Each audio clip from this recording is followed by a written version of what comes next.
Okay, I'm fucking live.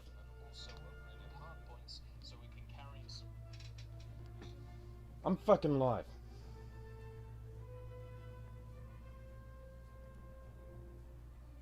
And I'm fucking pissed off right now. I'm fucking live streaming.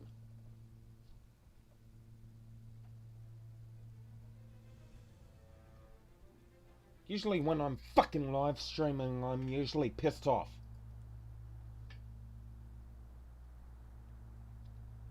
Now I'm very fucking pissed off. At other fucking players. In fucking War Thunder.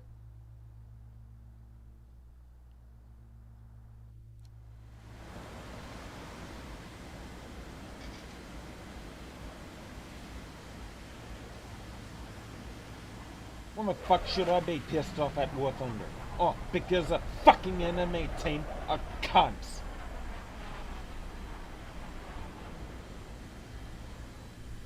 They're just disrespectful cunts.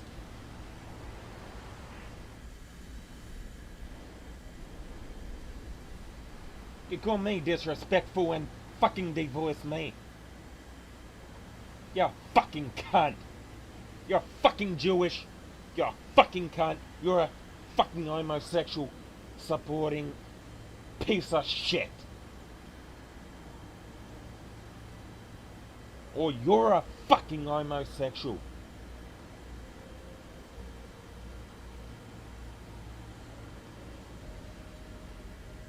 Anyway, I seriously hate Jews. I hate gays and lesbians.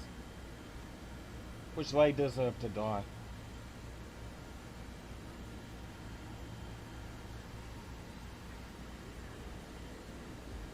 But these fucking assholes in War Thunder is just fucking annoying.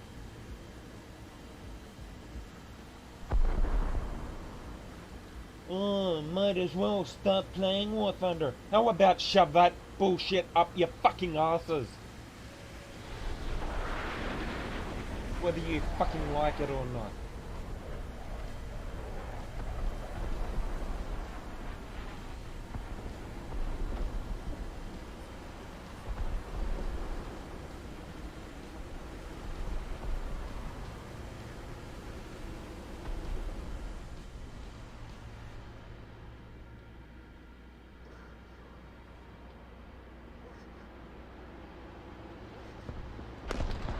Yeah, just ripped a fucking wing.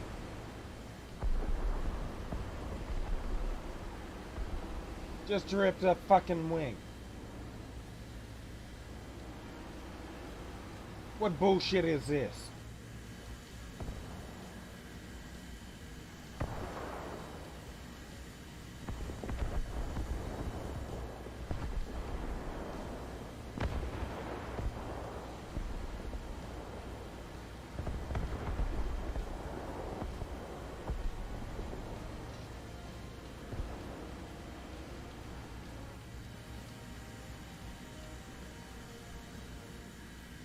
And later, some fucking cunt decides to go after me.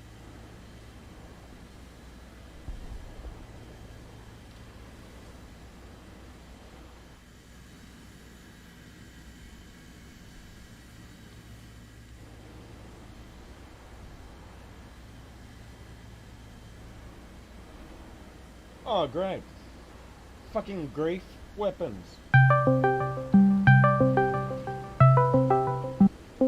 Hey, Sweden. Oh. Hello? Hey. How are you? Good. So what are you doing? I'm playing War Thunder with my F86A5. Is it good? It's fucking absolute shit. I have it. There you go. But I don't use it. Okay.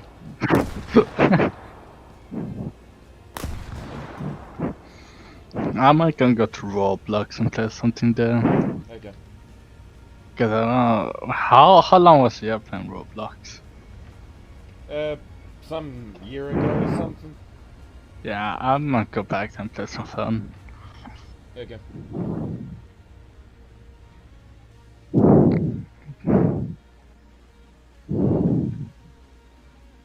You know Car Crusher Simulator? Yeah. How long was it I played that game? Right, you try to get the Starfighter, right? I think so, yeah. Well, the Starfighter America is a shit one. Yeah. I still have that done. Yeah. So you fly your F-86. Mm? It's a dog shit. Mm-hmm. Have you got any plane kills with that? Uh, I usually go after AI rather than player kills. I usually just go after AI kills rather than enemy player kills. Didn't know what I got. I can bring out the squadron jet I have in America. Oh, yeah. It's not for now. Yeah. Yeah, I think this is 8.0. Yeah, no, 8.3. Yeah. Yep.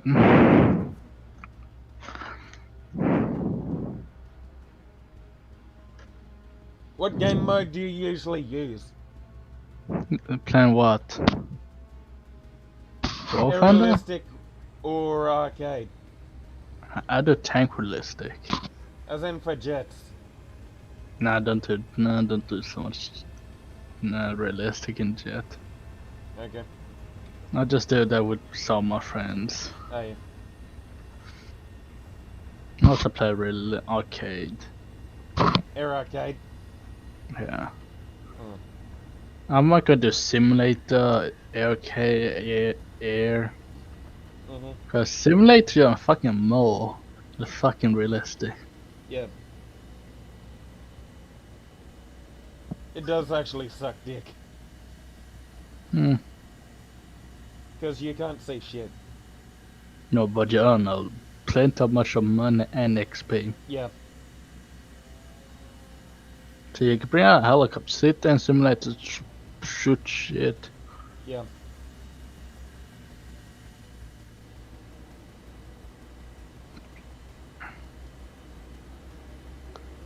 Formulate you earn 10,000. Formulate you always have a helicopter unlocked. Good moment.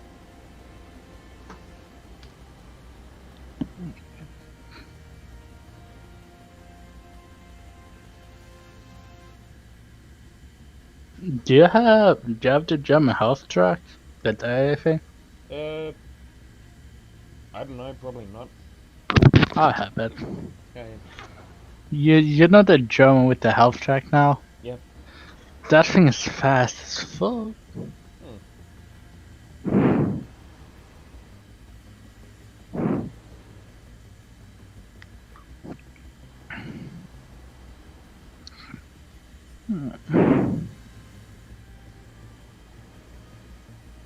So you're playing realistic right now, Yeah. right? Yeah.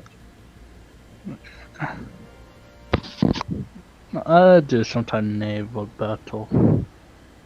Okay. I don't know what, but I like naval. It's fun. You have fun. You kill people. You have boats. Me? Oh, fucking Krashnikov. Krashnikov. Oh yeah, there's the. Yeah. I have created a squadron with warships. Okay. So now, if people want to join my squad, they just can do it. So I don't care what people do in my squad, so they just need to behave and all that shit, and I can. Actually, they have to attend more than just behave. Well, they can't behave. I don't care what they do in my squad. So. Because, first of all, there will be people that will be. Those people, if some people just write to me, can I join? Fuck yeah, get in then. Then let them. If they want in, well, I'm fucking left on in. My squad's just called Fun Squad, just having fun and don't Aye. do shit. Aye. Oh, did know what happened. I have the Bismarck and World Warships. Aye. I think I have all the German Tier 10 boats. So now all the American 10 boats right now. I'm not really bothered in pretty much just being attacked by enemy aircrafts in aerialistic. Sometimes play Because assault. some bitch just ended up just telling, go after me! Fucking son of a bitch in fucking War Thunder! Go after Go after fucking Saber! Oh, fuck off, you fucking cunt. Because you're fucking Jewish or some shit. to say go after me and the shit. I really hate players in fucking War Thunder. Because Bring they're the fucking beat. annoying. Bring out the B-29. Bring out. And then everyone more's just gonna be annoying. Do you know what? I want you to bring out the I B-29. don't know, man. Guess how much the repair cost and that thing cost? It's just over 51k repair cost. That's just too expensive. Well, I'm not gonna buy some shipping World Warships on my birthday, I guess. I'm not gonna buy the Palmer, the premium rank 9 boat. Well, but fucking Harry and War Thunder. I found a mod I can drive aircraft carrier. Okay. Do you want to see me do it? In which one? In War Thunder.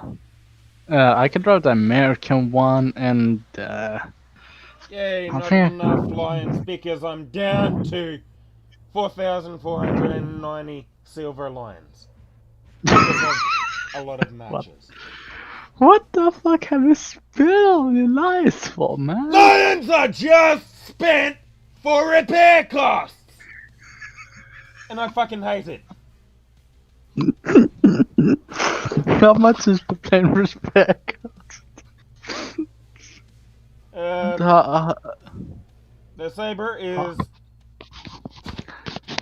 9,530. The plane you're using right now, how much is that thing's repair cost? 3,600. Okay, good. I wouldn't get a Mack truck around. I think I'm for 18,000. You can lose more cash when you're gaining. Yeah. And you're gonna get pissed off at it either way. I don't look cash. I just play low tier sometimes. I play aerialistic HE111H6. Play low tier. It's more easy at low tier and fucking high tier. Actually, the H3 is much better. That's my cock. That's my big ball.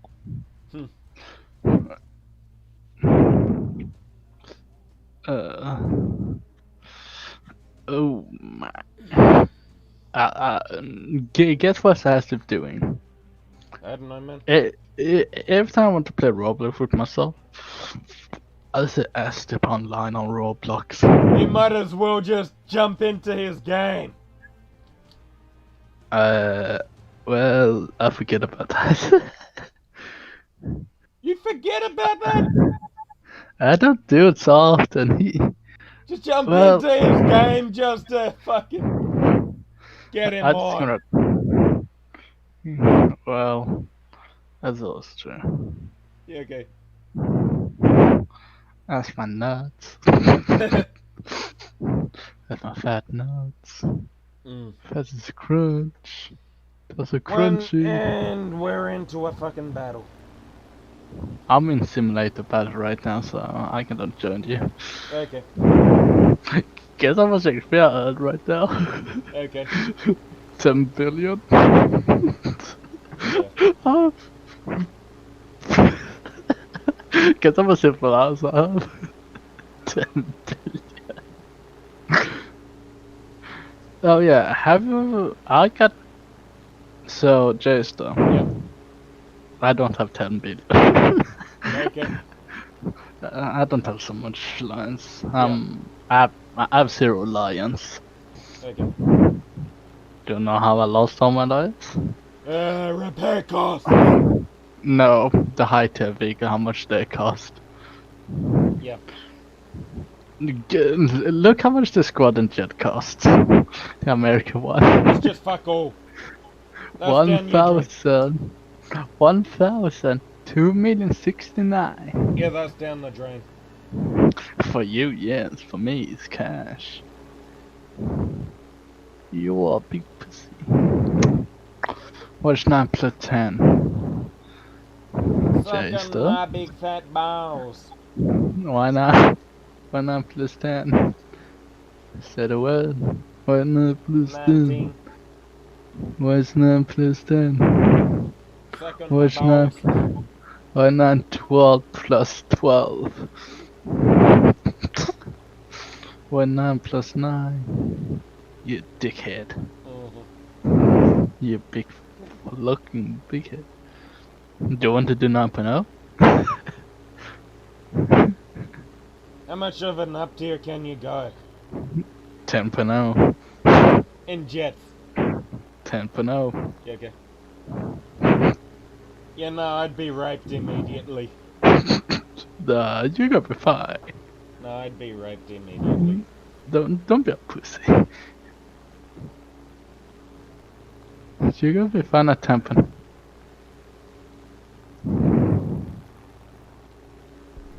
Yeah, no. Why not? I just don't know. Pussy. Pussy. I'm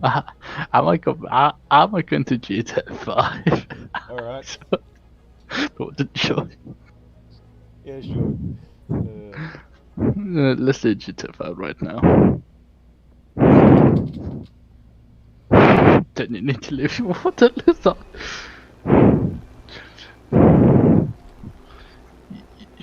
Yes, Daddy. Yes. Oh shit. Yes. I'm unsure if I've... Mm-hmm. What you want, pussycat?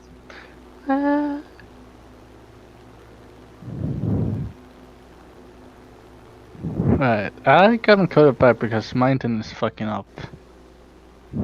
So I can call you in 5 minutes. Yeah, okay. Just okay, 20 minutes. I'll be right back. So give me 20 minutes, right? Yeah. Oh, 5 hours. 5 hours. I'll be right back. Yeah. 20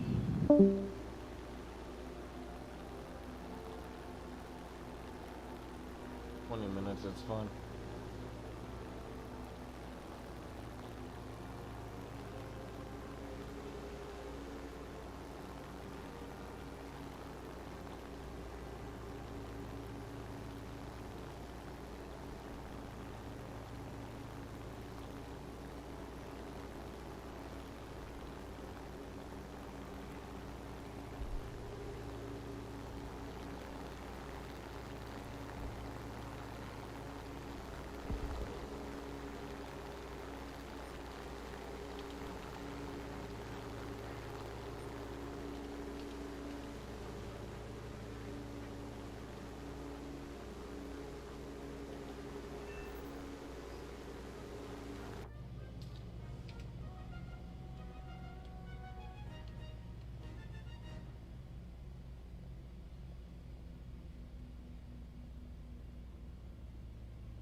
artsy being.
And that went too fast.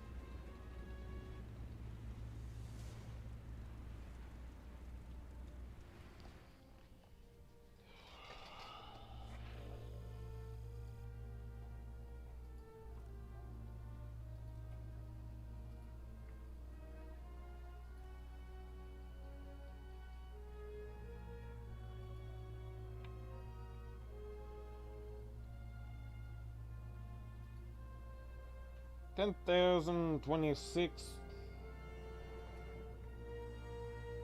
$9,527.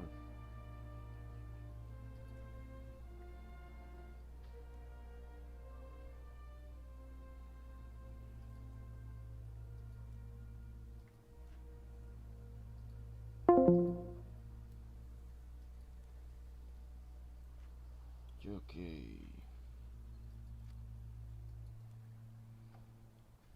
I might as well join them in Roblox.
I just walk on in my traitor.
600 gems.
for new items, I also already turn them into gems. And I'm waiting on my friend.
Hot Wheels 4 times a 9 offline.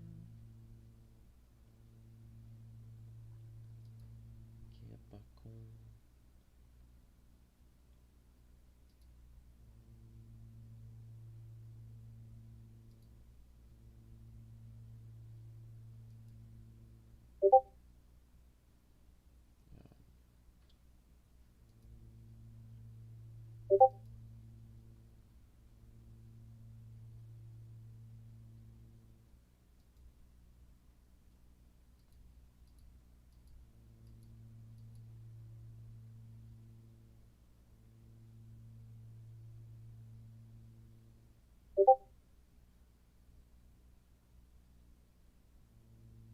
Circle bats.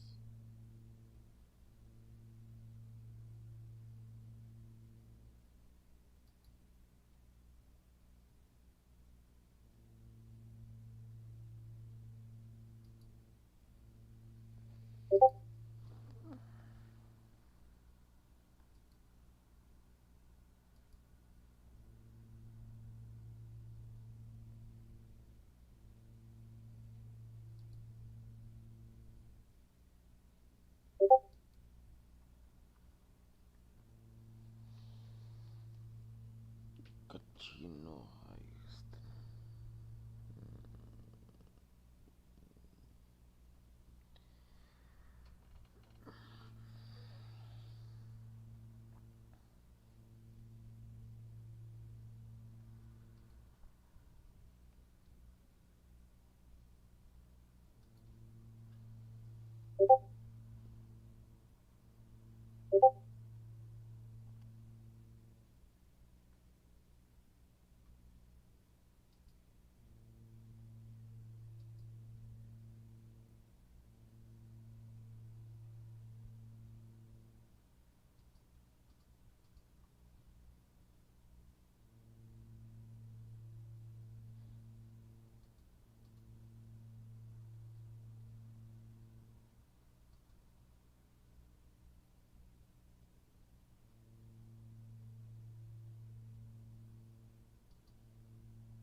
when you just want to go insane.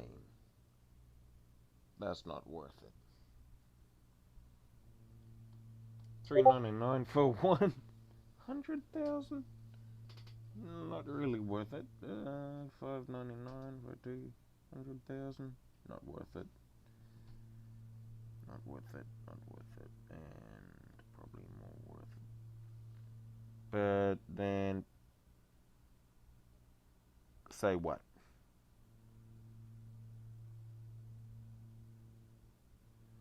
$25.99 for one. What the fuck has Grand Theft Auto done?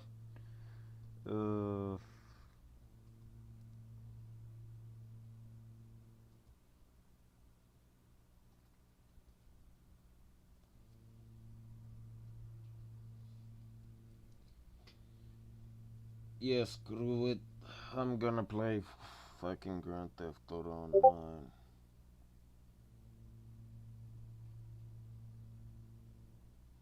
Because I've had enough of War Thunder.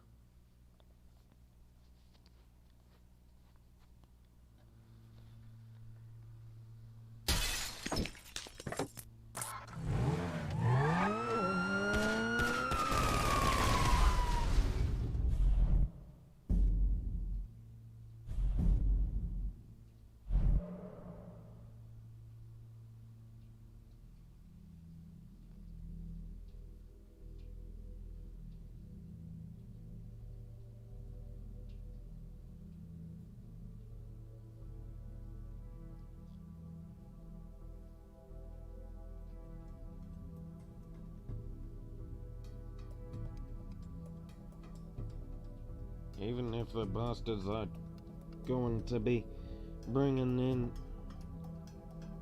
new shit, the War Thunder,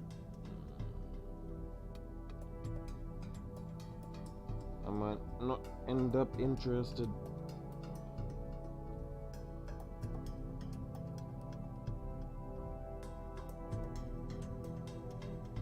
Because first of all,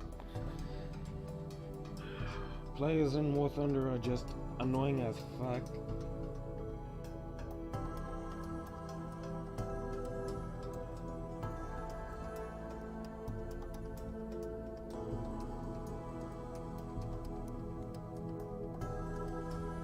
Moderators are fucked.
Trump will be back in some form.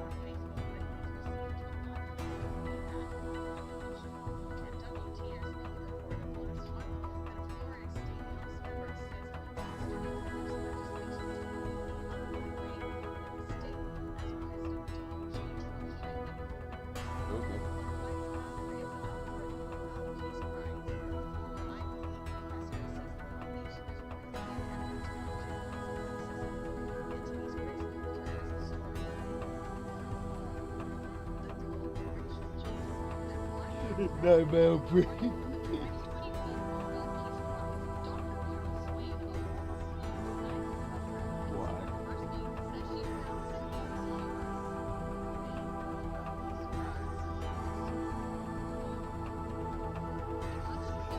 Nobel War Prize.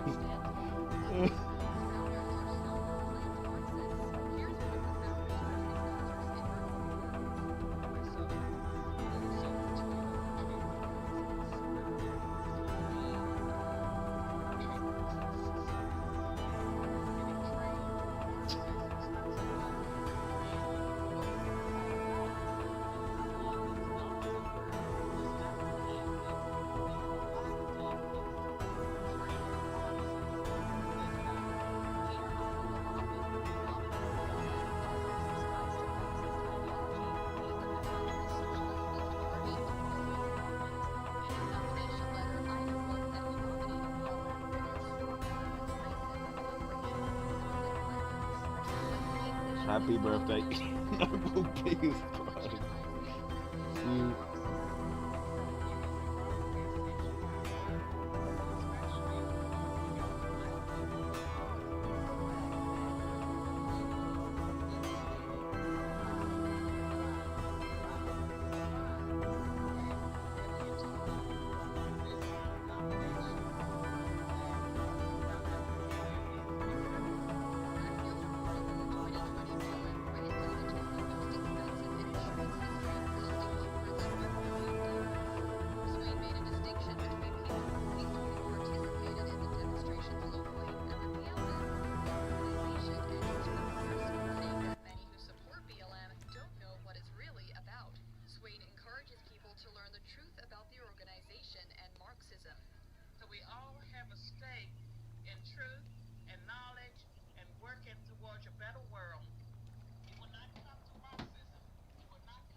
Might probably will.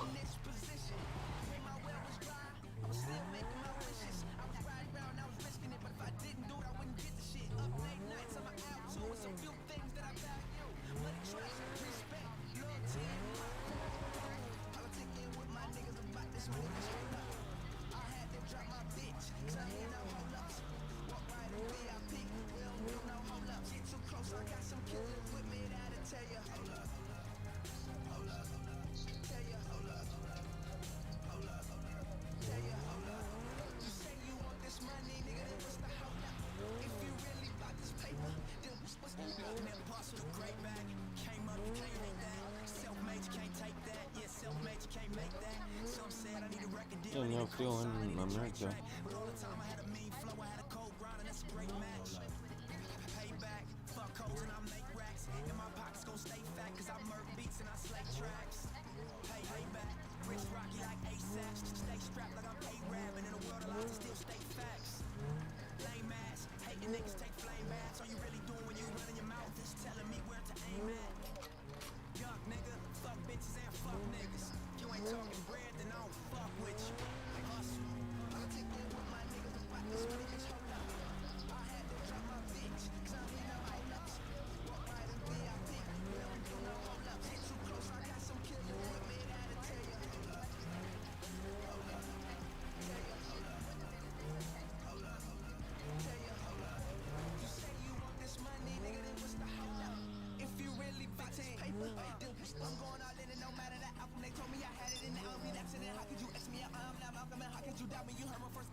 You're a wanted individual. I can't serve you. I cannot go any faster. I can't go any faster.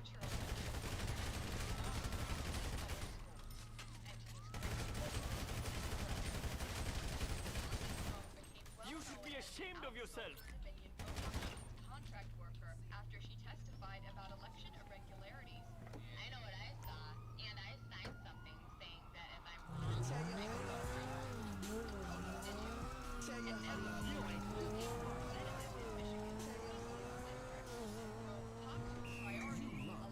But isn't it time to forget about friendly rivalries, tailgate parties, and marching bands? It's time America joined the rest of the world.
strain of the virus.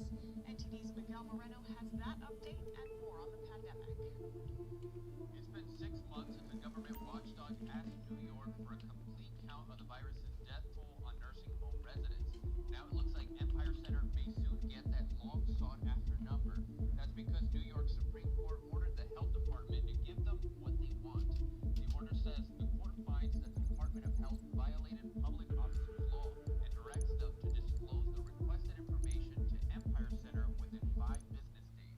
A top health official says they're working on getting that number out quickly. Okay, so we're selling some of the stuff that's been piling up downstairs and giving me a heart attack? Great. I've sent you an address. The buyer wants the whole lot dumped right there. The Attorney General's report has counting the number of personal deaths by as much as 50%. Now let's zoom into New York City, where their own health commissioner tested positive for COVID-19. Mayor Bill de Blasio says protective measures don't come with a guarantee. I want to tell you, Dr. Johnson is doing absolutely amazing work. And grueling work in protecting all of us. We're all human beings. So, someone's got word about this little delivery. Look out for these assholes coming after you. Senior advisor Dr. J. Barna says it's up to them what they can get vaccinated, but was planning to get vaccinated after starting it up.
I'm jailbreaking so that it's free. Free to experience like all art should be. So the creators go mad on drugs and cut off an ear for lack of support.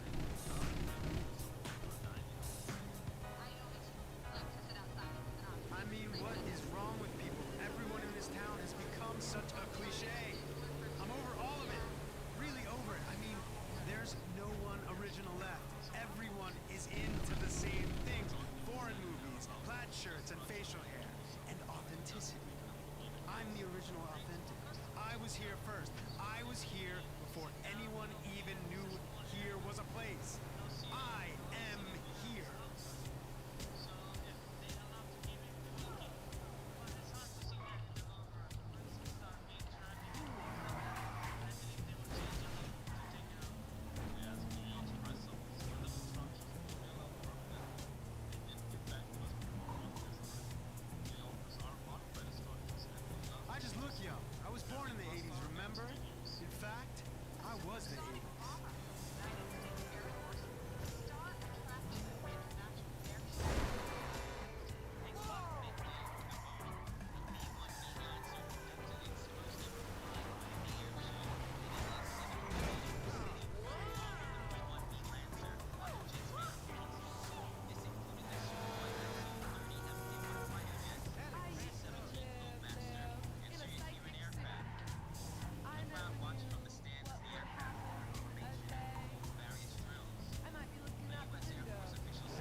you take stance with a violent group, then...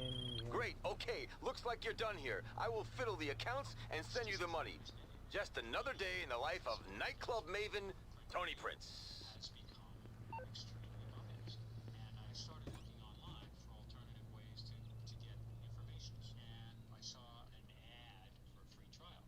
And I looked at it and I said, Epoch Times. Come on, this is the end of days type of stuff. I mean, what are they going to be talking about? And I said, well, it's a free trial. Damn.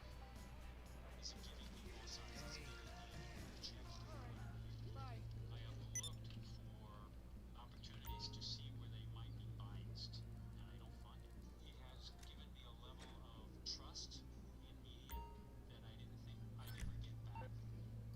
I love the Epoch Times because it has renewed my faith in the idea that a reliable, responsible, non-biased source of information is available. And I can say that I love it because of it.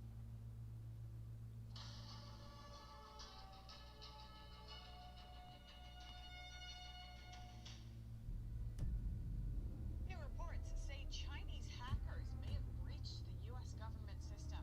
That means payroll data from thousands of federal employees could be in their hands. NTD's Tiffany Meyer has the story. New reports say suspected Chinese hackers broke into U.S. government computer systems. They may have obtained data on a number of federal agencies and on thousands of government employees. The U.S. National Finance Center, or NFC, is one of those that may have been affected. It's a federal payroll agency under the Department of Agriculture. According to former government officials, it's responsible for handling payrolls for the FBI, State Department, Homeland Security, and Treasury, and provides services to more than 600,000 federal employees. Records held by the NFC also include federal employees' social security numbers, phone numbers, personal email addresses, and banking details. You'll get used to it down here.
course there is.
pastas, just so you know. Oh no, not again! Okay, okay, I know the drill. I can't go any faster, please. That's just one.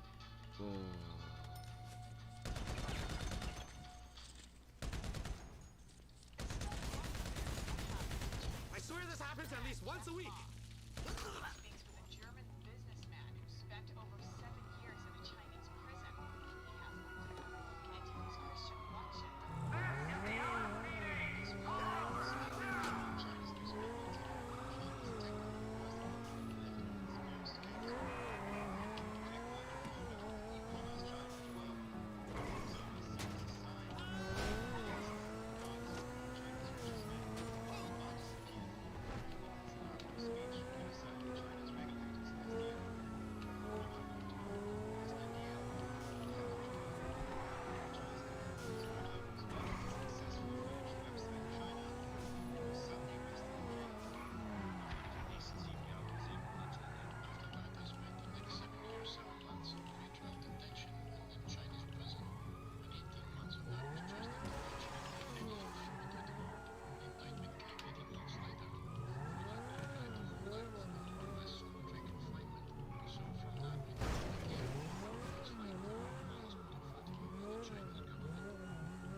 Russian police detained hundreds of protesters after a Kremlin critic Alexei Navalny was sentenced to jail. My bad, okay?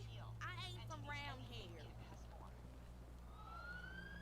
According to the VD Info Protest Monitoring Group, over 900 Navalny supporters were arrested trying to gather near the court in February.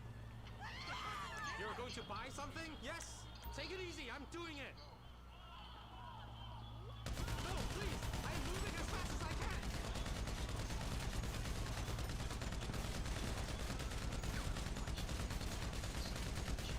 Now please just go. Tries to do something at least. Alexei Navalny has been wrongly convicted. Thank you, woman.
Yeah, let's go before our time.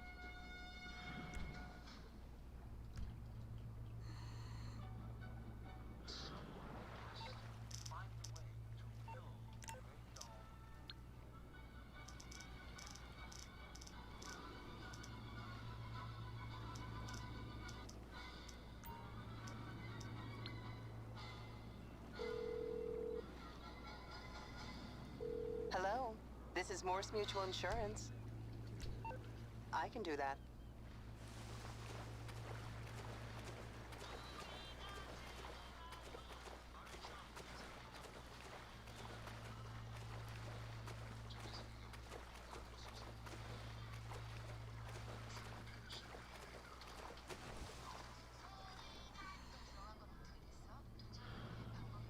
정현조 사장님을 대신해서 제가 대신 말씀드리면 안 되겠습니까?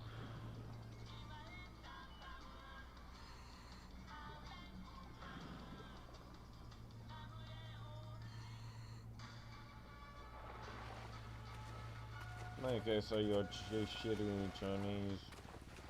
Chinese. A Scottish inventor has created an artificial intelligence workout system. It says it can help people who want to work out at home during this pandemic. Seriously? Story. Police! Technology called Help the me, Suji someone! device uses a technique that harnesses blood flow restricted around muscles, mimicking the conditions of high-intensity workouts, thereby tricking the body into a more effective workout while actually doing less exercise. Suji founder Alex Bird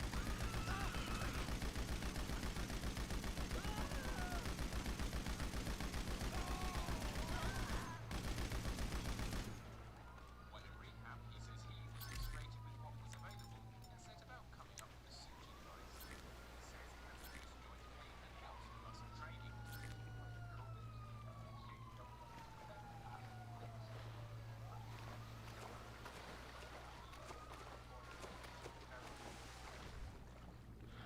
It works by connecting to an app on your smart device. After calibrating your requirements, it assesses your fitness level and works out which exercises it recommends for you. Burke says it's good for all fitness levels. Trevor Piper, KTD News. Archaeologists are studying a new discovery, a crystal dagger that had been buried in Spain. They found dozens of other relics at a tomb created by a prehistoric civilization. Along with the dagger are 25 crystal arrowheads, pieces of gold blades, ivory objects, and more. The 8.5-inch crystal dagger was apparently formed in 3000 BCE. Its purpose remains a mystery.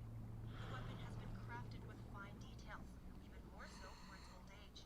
Researchers believe that the dagger belonged to an individual in a position of power. The remains of several people were also found in the tomb. A group of women were seated in a circle near the remains of an individual who may have been a chief. The pandemic may have stopped many things in our day-to-day lives, but it isn't stopping an international ballet competition in Switzerland. NTD's Lorraine Ferrier has the story.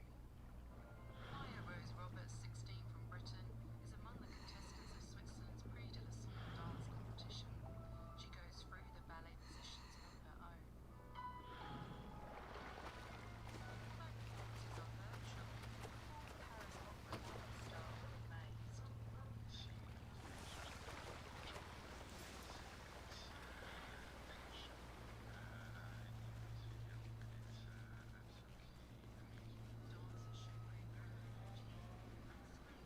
French social distance judges effectively their live audience. Catherine Bray, executive director of the competition, did it as a worrisome period since dance fringes are liable to be cut during the COVID-induced recession. She was heartened by the dedication of the dancers.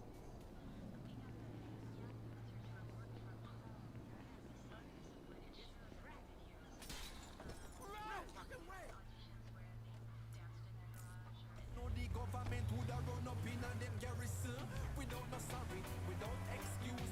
Soldier man in on them now, everybody gets abused. And everybody have them views now. The media is on, so know where you get your news from. And them let them on them shoes now. When them walk in the trace, look them hard in them face and say, Kingdom, be warrior. Kingdom.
Yes, Jewish cunts! Bitches are loving that new poo-poo bag. Whatever. We still gonna do lunch?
Time remaining for what?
Customs and Border Protection says agents arrested a group of 11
Who was that?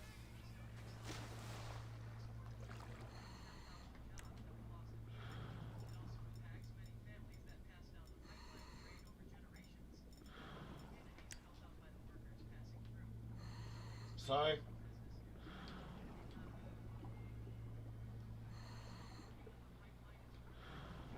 So?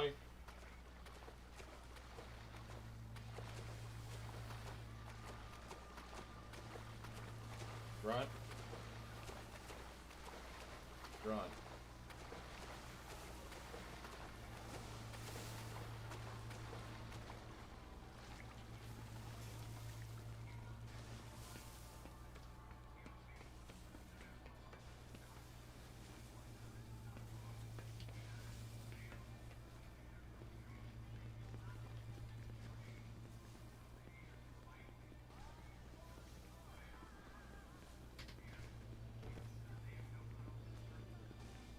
So why are you leaving Vodafone or something? Okay.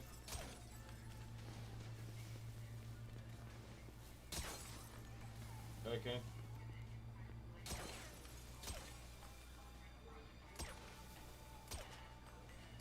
So?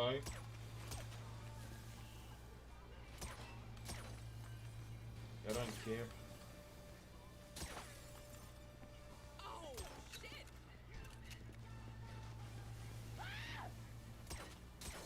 Oh, hell!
motherfucker!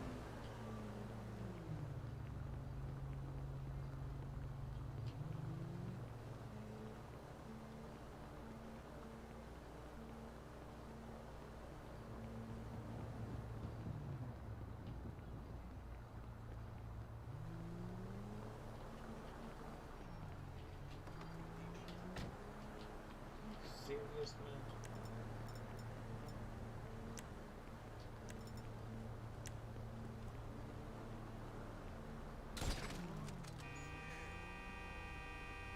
Don't see him, son!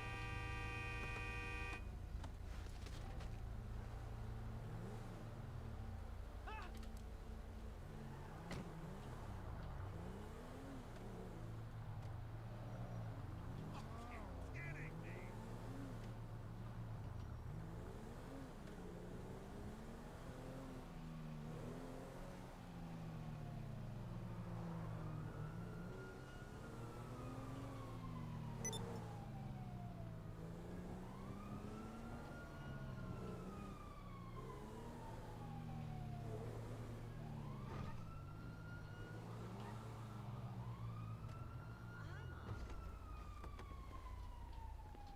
Good news, I'm pregnant again. No fucking manners.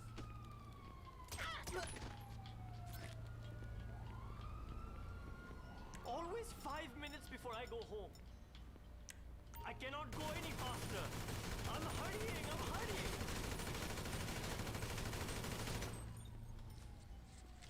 The police will help me. You should be ashamed of yourself. I will not be a victim. Oh no! Dispatch, suspect is in a car.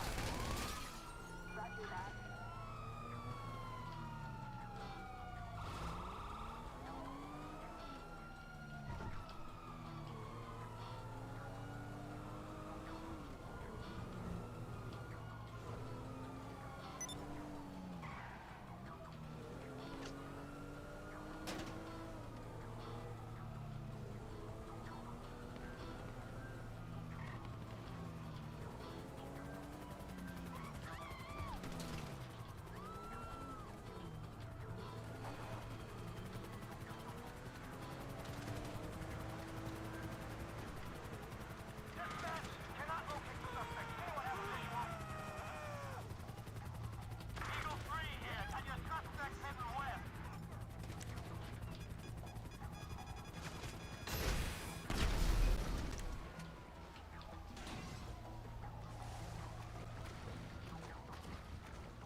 Don't shoot! Take what you want! Hold on, please. I'm emptying it.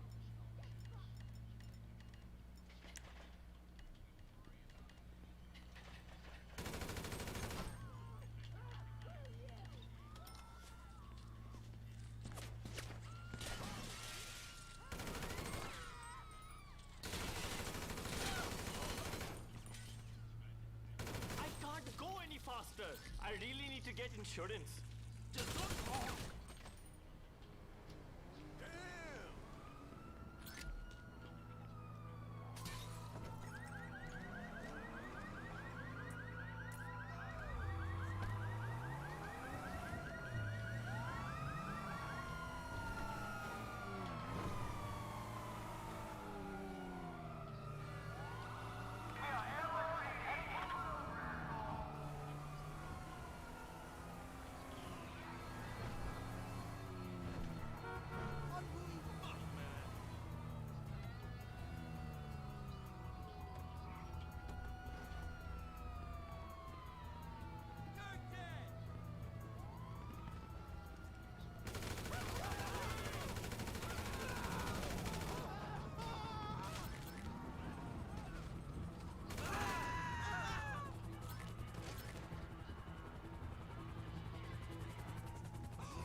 Yellow.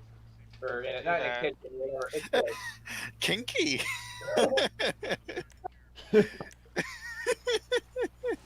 Hey Jay. I've had worse things Hey happen. McFlame. Hello everybody. I had a real Pornhub Jay. experience in her house Oh God. because Same. I was in the shower with her, and then her mother walked in.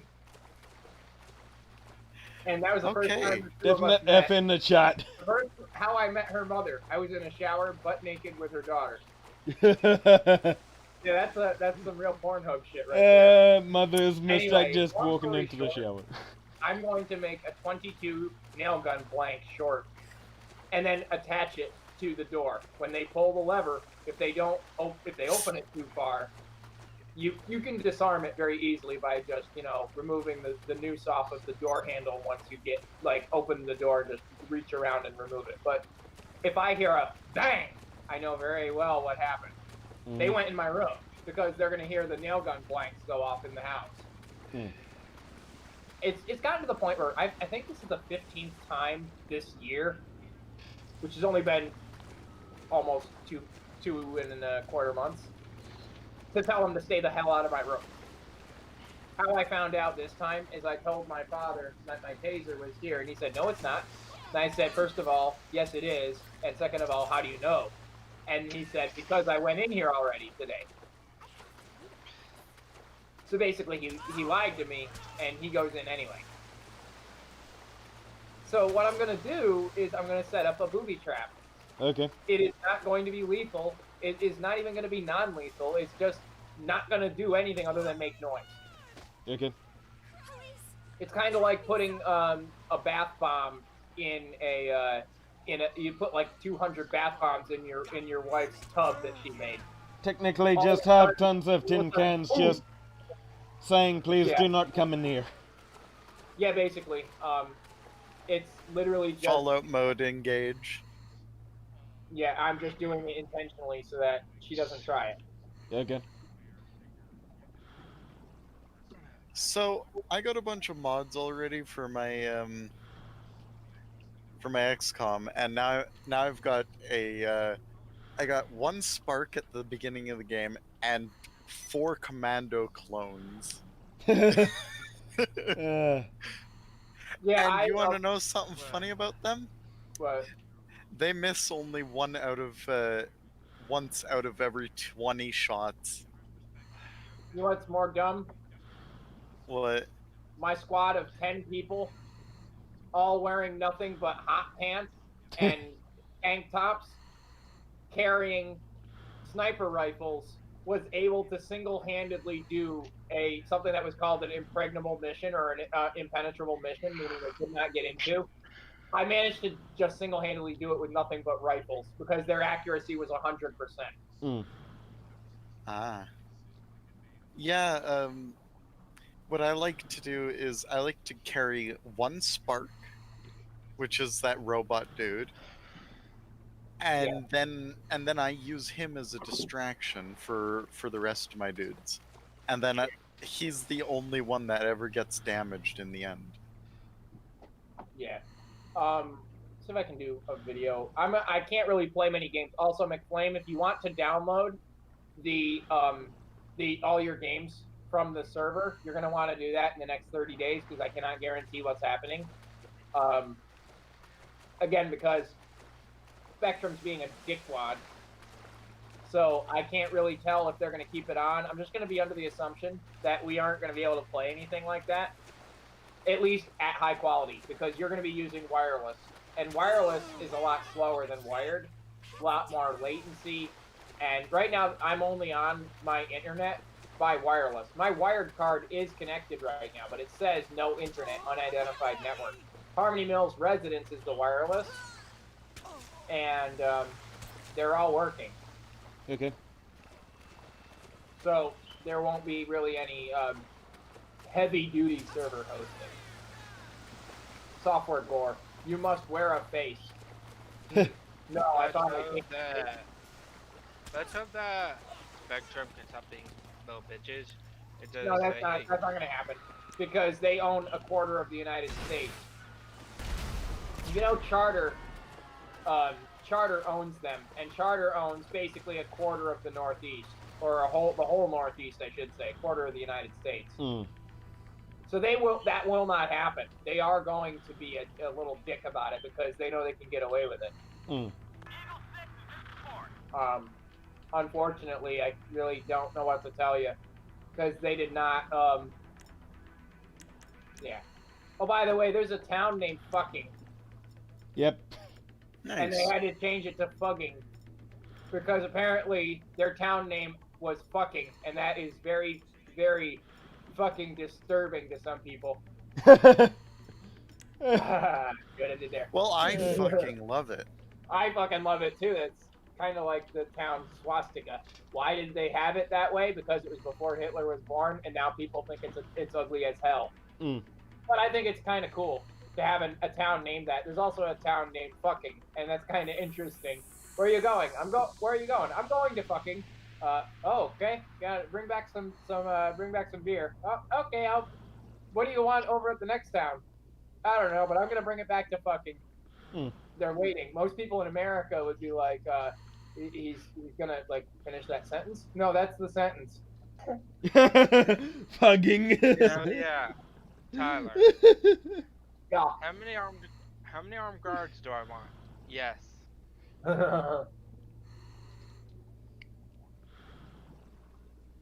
Because I can have well over 300 armed guards. I'm gonna stream my gameplay. Zimbabwe's worthless $100 trillion bill. All the stock frickin' Okay, in Norway there is hell. all the stock characters can't hit shit. Mm-hmm. You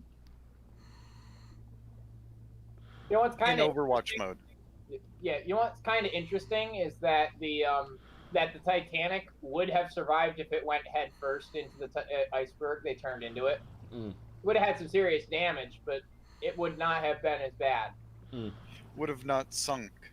No, probably not. Considering it's already happened once when a RMS, I think it was a battleship, not a battleship, a destroyer, smaller ship, that went head first into its sister ship, the Olympic, and it actually created a big chunk out of that ship, but it did not sink. It did flood one of its compartments, but it did not sink.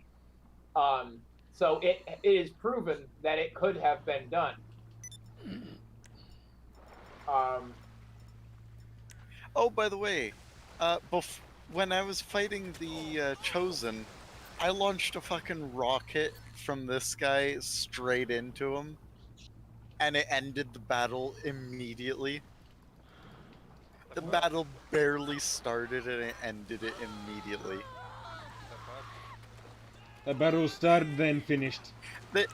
The Chosen moved a single step and then fell over and died, basically. There's an ammo box guitar. Guy made a freaking 50 caliber or like a 30-06 container, like those flip-up ones, and he punched holes in it, ran strings across it. It's a guitar.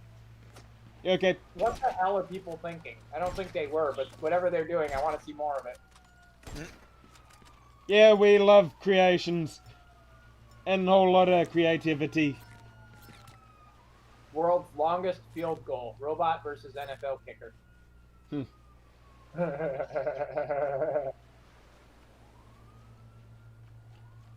Longest field goals.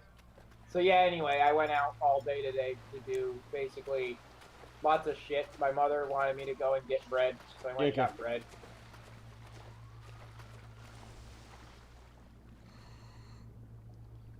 I just ended up playing Robo. Of course Grand he Theft misses. Auto online with Leosin yesterday. He hits.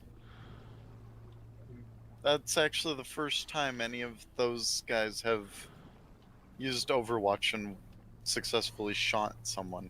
You gotta remember, I think I posted a video of it. It was XCOM in a nutshell aim, and it shows this guy basically muzzle stuffing this guy in the nose with his machine gun, and it says 67% chance to hit. Like, that's how bad the service is. Like, the game is that bad. It has some really bad parts to it, yeah, I can believe that.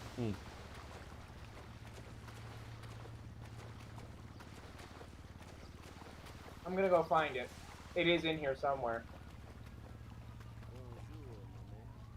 Bonjour, Yeah, it's literally a.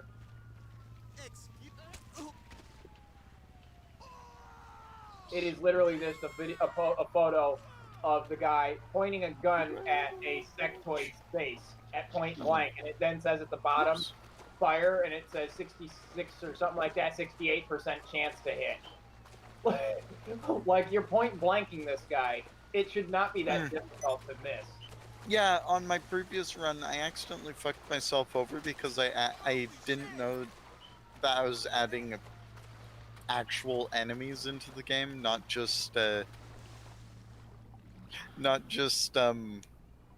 did the same thing, but it just reskinned all the enemies. Yeah, But so I'm gonna put this in general.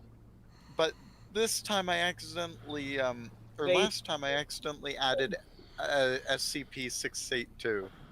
Nice. You see that hitbox there? Oh, the chance to hit is 65%. He's eating the guy's barrel. They really need to fix that shit.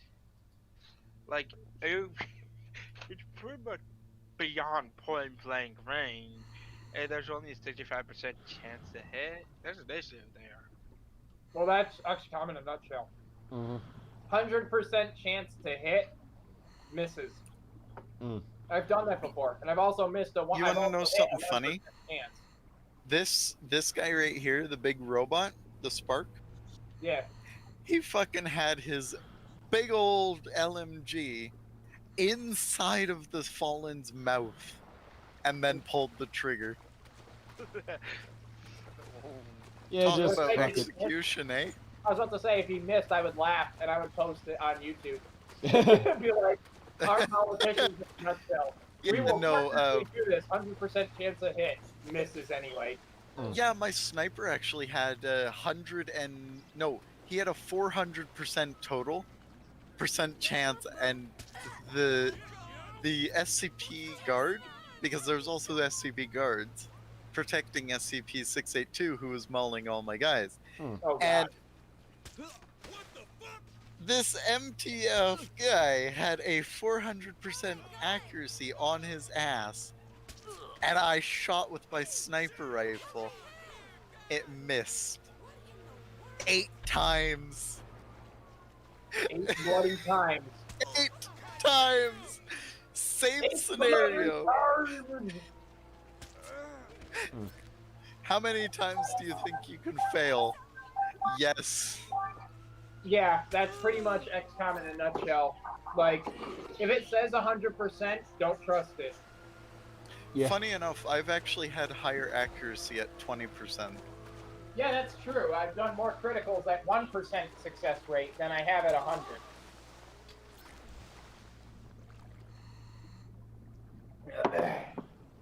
But I'm playing War of the Chosen, the update, so. Okay. That's what I'm playing right now. Yeah, I'm just playing Grand Theft Auto Online.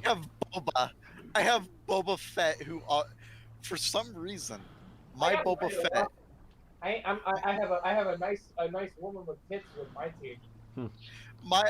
For some reason, my Boba Fett has chosen to become an engineer. I'm an engineer. At least he gets a cool shotgun. So through the space, I sailed. Trust me, I'm an engineer. I think we'll put the Han Solo here. Oh my god. Something funny about my Spark is the first battle he went into. You know how big those bastards are, right? The Sparks? Yeah. Oh, have you seen the Mechanoid yet? Or the Mechapod? Not yet, but the Spark, you wanna know something funny about it? Got shot 8 times, didn't get hit, and from 2 tiles away. I'm just doing video footage today, so. Be alright. What do you mean video footage? For like a, it's like a funniest video sort of thing for this game. Yeah, good. Oh, I was gonna ask if you would like to try out that multiplayer mod. Yeah.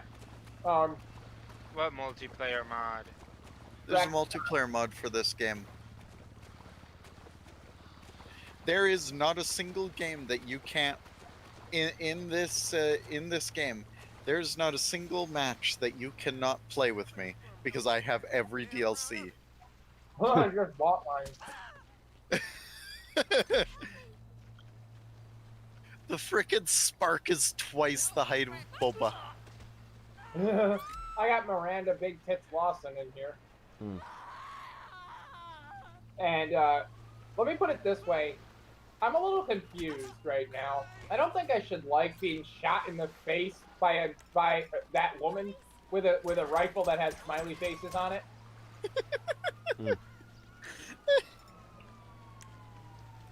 Oh god. Okay, so yeah, this prevents them from being spotted That's like when they someone shoot. having an under barrel like bicycle horn. Oh hey, I didn't notice this, Oh, you but hear it after you reach your spark reaches night, he automatically gains a name. Rescue at least 6 civilians. Okay. That all? America! Fuck yeah! Oh wait, why are they running like this? I don't know, man.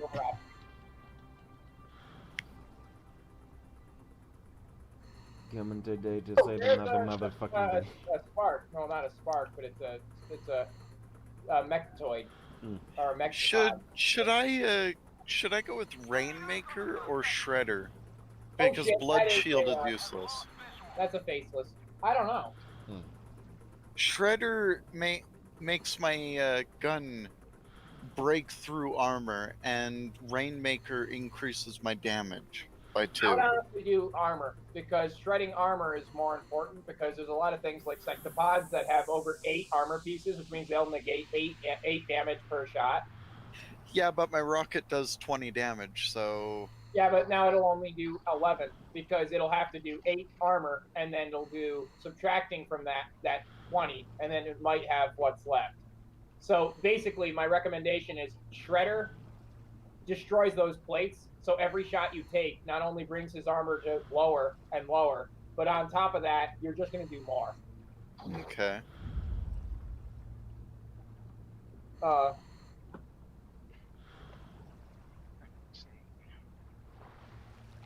That shotgun kill, though. Wait, is this a passive thing? So, renewal protocol. It's a healing protocol for my little drone, and it grants a unit 2 HP every turn to a maximum of 8, 10, 12 points. Also stabilizes and revives bleeding out and unconscious units. Yeah. And removes debuffs.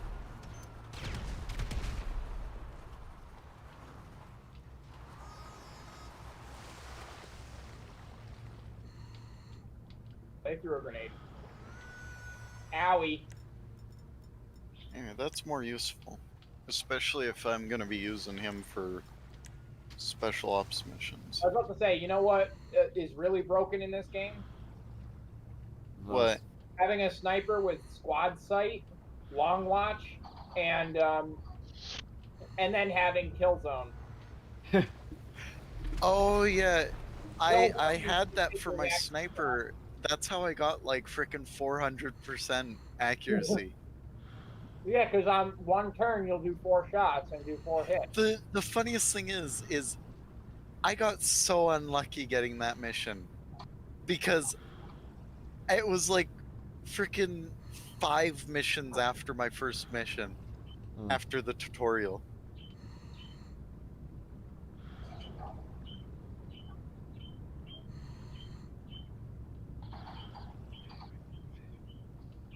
Yeah, the armor makes it harder.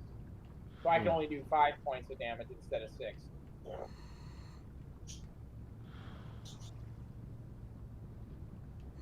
Fucking mutons everywhere.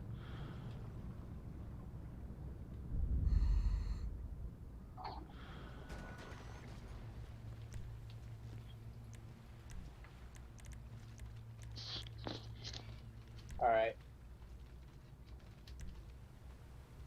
my least favorite enemy in this has to be the chrysalid. My second least favorite has to be the snake. All the others are cake to deal with if you know what you're doing. The snake also winds you up, and the chrysalid turns you into zombies. a problem that I have caused is I accidentally turned all the chosen into Sith lords. These are dark times, young. I did not know that it was gonna change the chosen too. I thought it was clothing and whatnot. It was just adding more units for me aesthetic. Honestly, what would be scarier is if Miranda Lawson was the first chosen that came up. I'd have to give in to those thick thighs, or I'd have to kill her. One of the two, and both are going to be hard decisions to make. Honestly, though, this game is pretty nice. I recommend this to all my friends because it's more than just it's like chess. Because you need to use flank maneuvers on people, but you also need to do objectives, and you have a certain time limit sometimes. That makes it very hard for you because I could literally just turtle my way up there like I usually do. But obviously, if you can turtle your way around, then turtling around makes it so that really it's no difficulty at all. Because eventually you're just going to win. It just is a matter of how long is it going to take you. Because I managed to kill 36 enemy units in one day. In one mission, 36 of them died for 4 of my guys. You got nothing on me. I managed to hold out against a total of 78. Yeah. Well, by the way, this is a mission where it was. You want to know what type of mission it was? Low hostility, low danger, or whatever. No, mine was in the impregnable, meaning I only had 3% infiltration. We just went balls first right into it. Yeah, and all but of us came out. But I don't know how I ended up with a 78 enemies, and I was only 5 guys. 5 guys against 78, and it was apparently low danger. That's not low danger to me. That's what I call a brothel. You're telling me? My God, it was actually kind of funny. The worst part is somehow I actually made it out with 100% survival rating.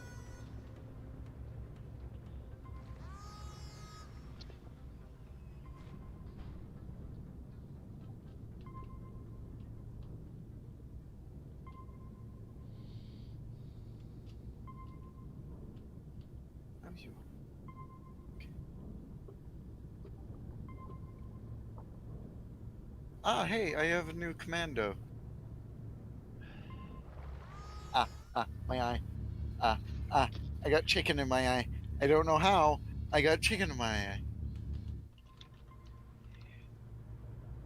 My guys are just so skilled, it's at the point where you just can't kill them. I got fucking rookies fighting fucking everything.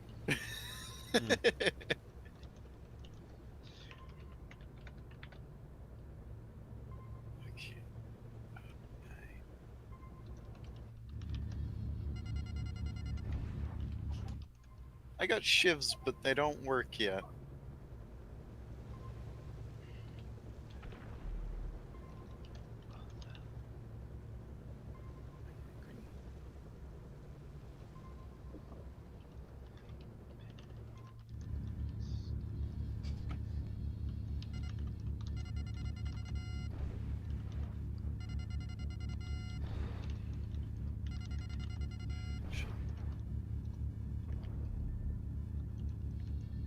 I go to the workshop right now and I find Johnny Silverhand as the first thing I see.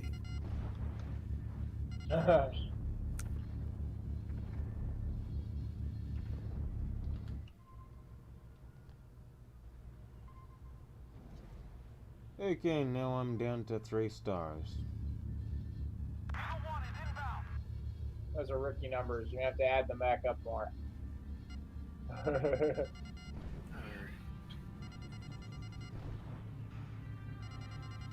Oh boy. Armory, Guerrilla Tactics School.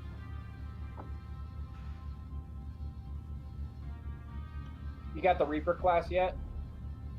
The Reaper? Yeah, I just got it. Nice. Yeah, she's a bit OP.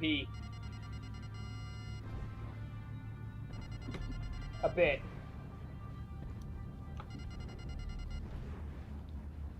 I'm trying to find out which frickin' class I have that uses my goddamn dual wielding. Because I have a class that I wanted my dual wielding for.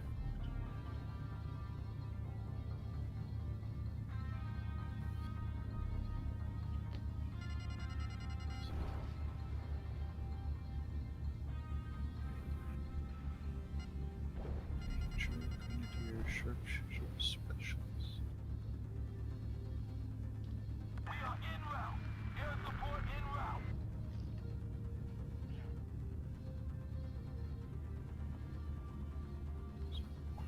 Base classes. Okay. That makes it easy. Yeah, sure.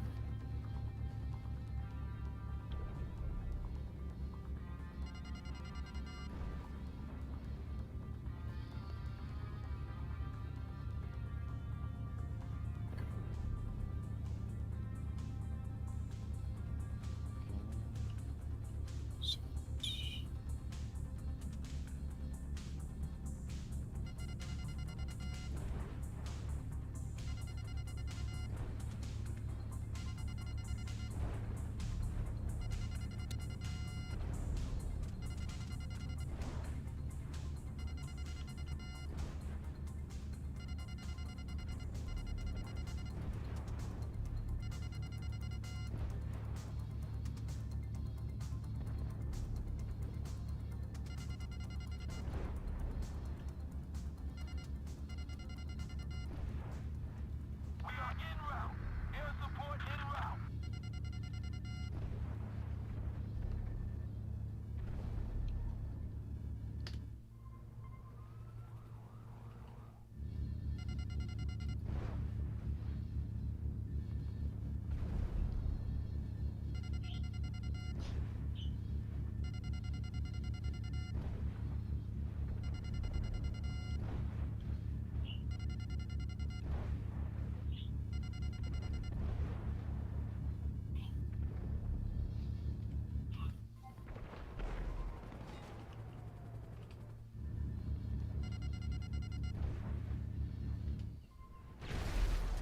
Dispatch, need some guidance here. Air support has lost visual.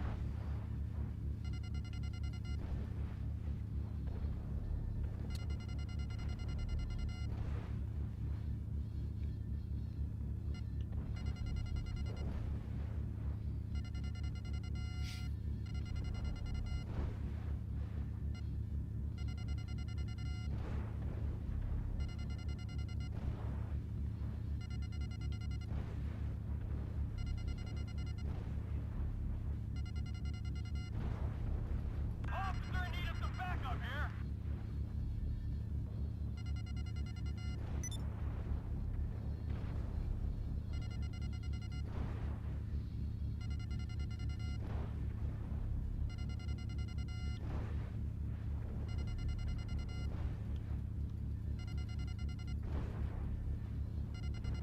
There are some choices that I do regret. One is turning the first chosen into Darth Maul. What's so bad about that? He's evil I now? it doesn't work. Have you The got voice. the Darth? Have you got the Darth Daddy yet? Darth Vader, I don't think is in here. You better not be. Because Darth Daddy's gonna punish you really hard. You've been a bad little Padawan. Likely he will be.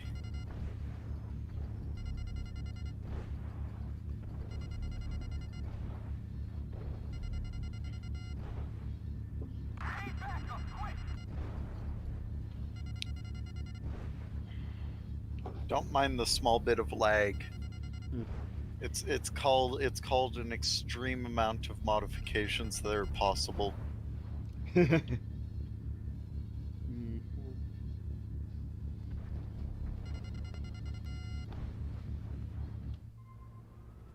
Okay, apparently got 5-star. Do I have the 41st armor?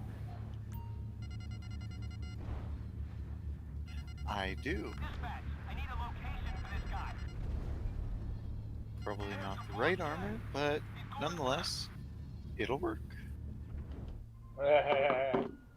Elena Dragonova.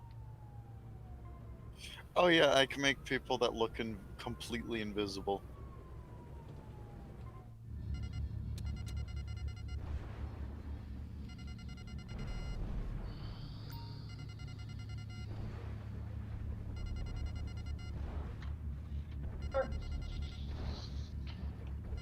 Mike, Oscar, Sam, in hot need of backup.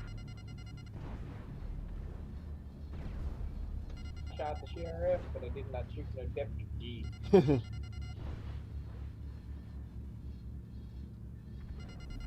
I'm pretty much shooting up everybody at this point. You don't have to shoot everyone.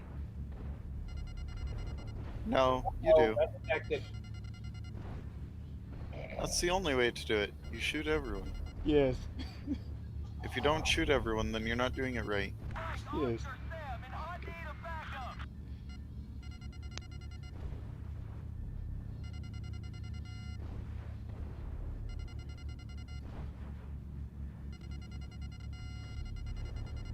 These guys are such a large ninja. It's not even funny. Like they're able to go up pipes and then back down them again.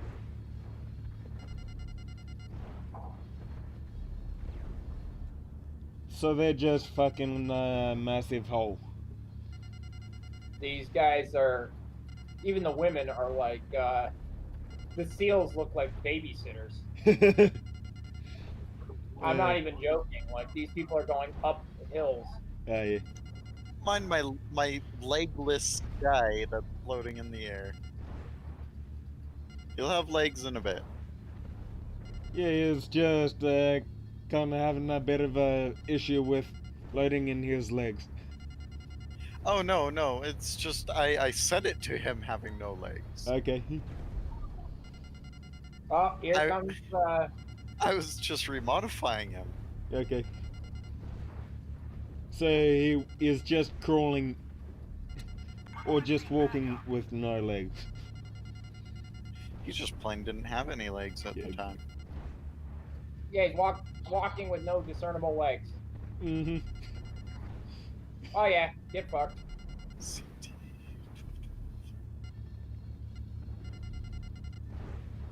Before he completes his pole vault, he's gonna get shot in the ass. Toop. Oh god, that didn't actually work as planned. They actually survived that. I expected them to not survive. Doing their job. Remote start.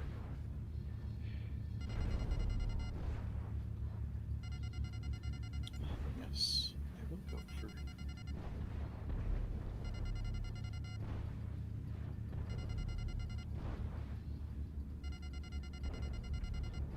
Yeah, and the National Guard is just caught at this point. Yeah. And they just get wrecked immediately. Ooh. Oh shit! Unstaffed engineer. Big boom.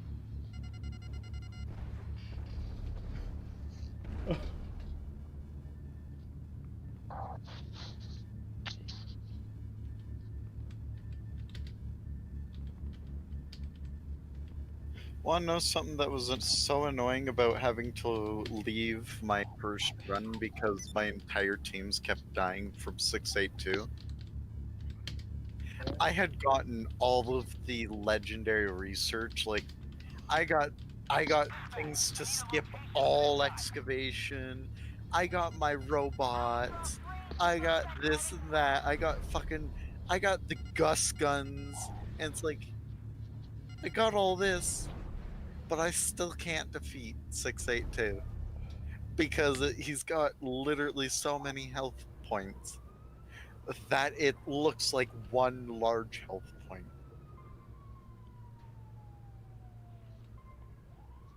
Anyway, I got rid of that game. And mod. Yeah.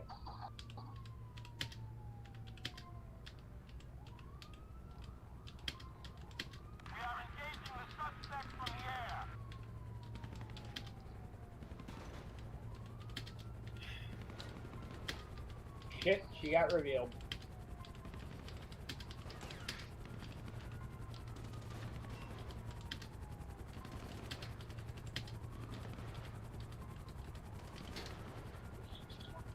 Ooh, that's very good, actually.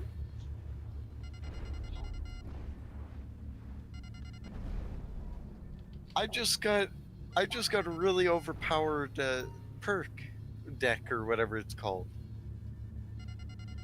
All my covert operations are impossible to ambush.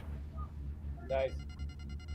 What's funny is that this one, to find the assassin, they ambushed me, but the joke's on them. They're all lieutenants and higher.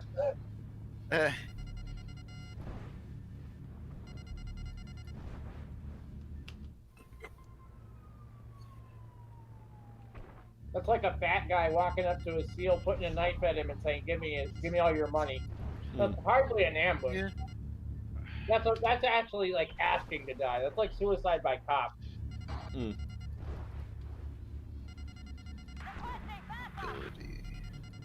So I don't know if you're seeing this, but a whole swarm of Lost just appeared, and my guys are just mowing them down like they're not even a problem. Like they're just a new. Yeah, the Lost are really easy. I haven't been hurt once. Yeah, it's almost impossibly easy. It's impossible to fail. Yeah, as long as you don't let them get too big. I'm using a fucking handgun for this. One shot. It does better than my rifle does. The magnetic weapons. The bolt action sniper.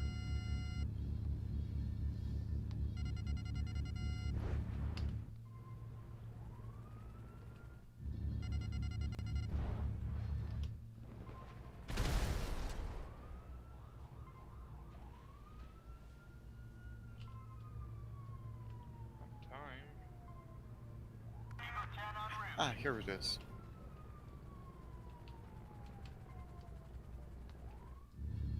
Wait, what is the danger level of this?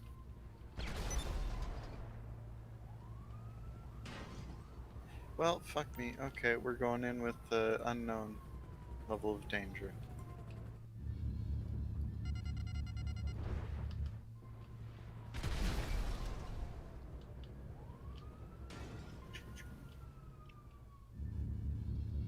Boba. You're tired. Fuck you. Right, took my first hits.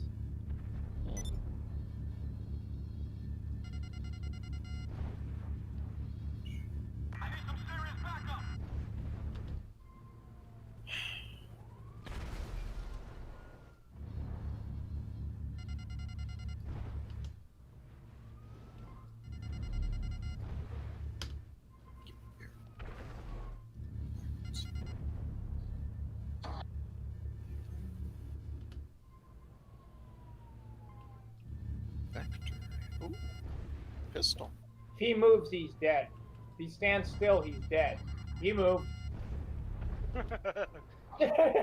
How dead would you like them? Yes. Well, if he moved I would have taken an Overwatch shot on his flank position. He would have been dead.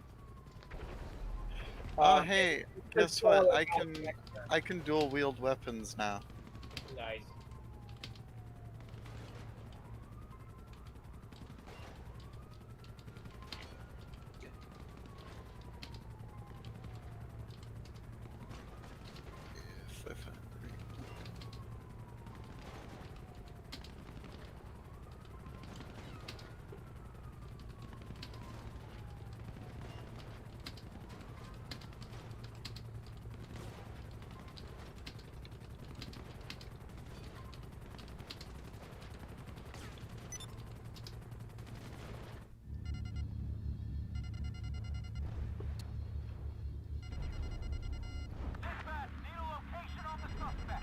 Her name is Dunn. Her last name is Dunn. Mm. Are you finished yet? No, sir. I'm done.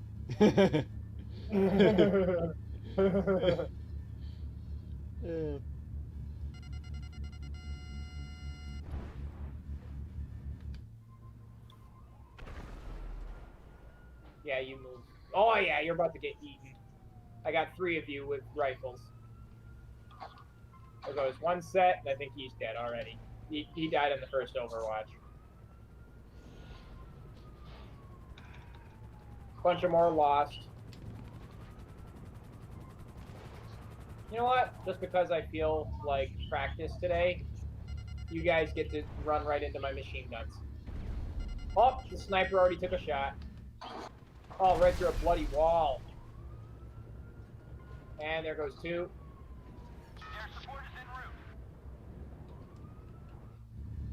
Oh, there goes 1. And then this is where they die.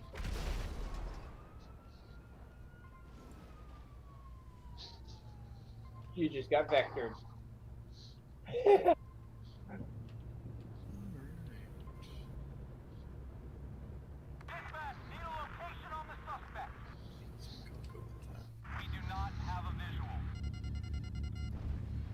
All right, guys, come get some dinner bell. Breakfast, lunch, and dinner. There goes Ring 1. a ding ding in the fuck a ding a ding. And here comes number 2. Snipper rifle. Right in the fucking head. I thought it was the Chernobyl rifle. Nope. Alright, and out we go. I guess this will have to do. Great. Oh shit, I might have been able to buy the fuck. Damn it. Never mind then. Return because I need to do something. Okay, and that rains on top of my submarine. Never mind then. Fuck me and oh fuck this. Of course it would do that game. That's it. Mission's over. Their ambush ended in all of them dead and not one scratch on us. It's almost like, that it? That all you wanted?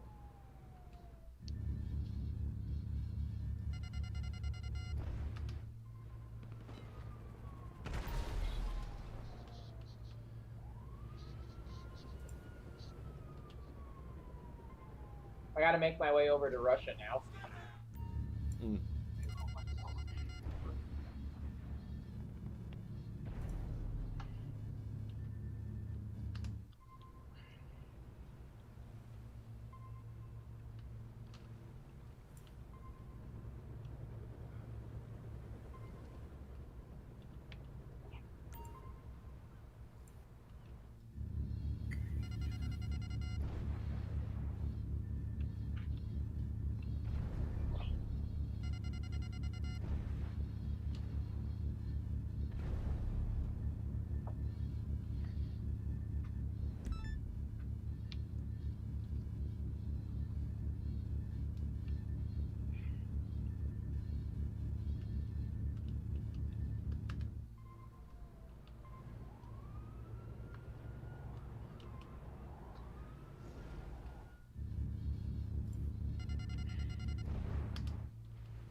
I just got a new boy.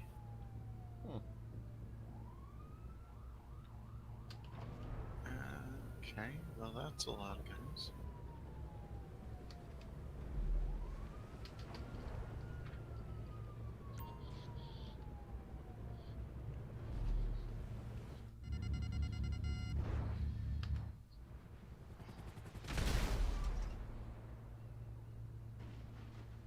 Don't worry, that bitch will get her just desserts eventually.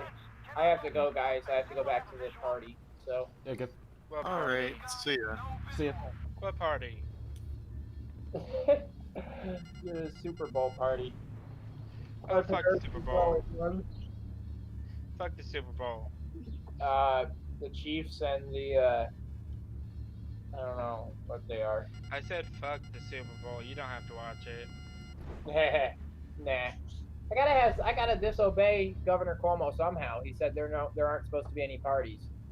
Okay. And So, fuck it. we're doing parties just because, even though we hate football, we're making parties because we can. Mm. Has anyone ever learned anything about the law? The law is there to be broken intentionally. Yeah. Pretty much. All I'm gonna say is, if you get put into protective custody in my prison, you'll love it. And if you get put in Supermax, you're probably gonna hate it. Yeah, because you're the only one there. You guys want to see how big my protected cells is? Probably a whole wing for one guy. Mm. More like 9 by 10. I have to go now, guys. So Here. I'll just, Alright, see ya. Have fun. I'll just, And see ya. see you guys. Treadmill.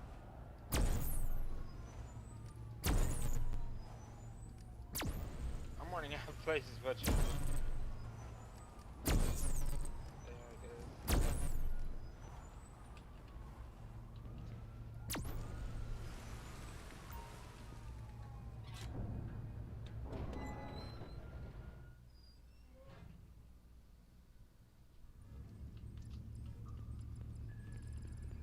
There are other submarines in the water of San Andreas, Capitan.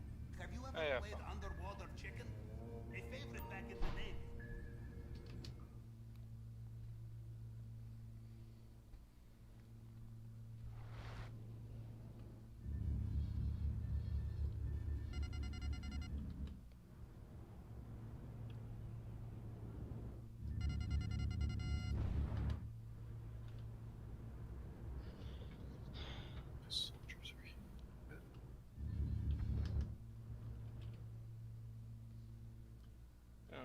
this is gonna be perfect.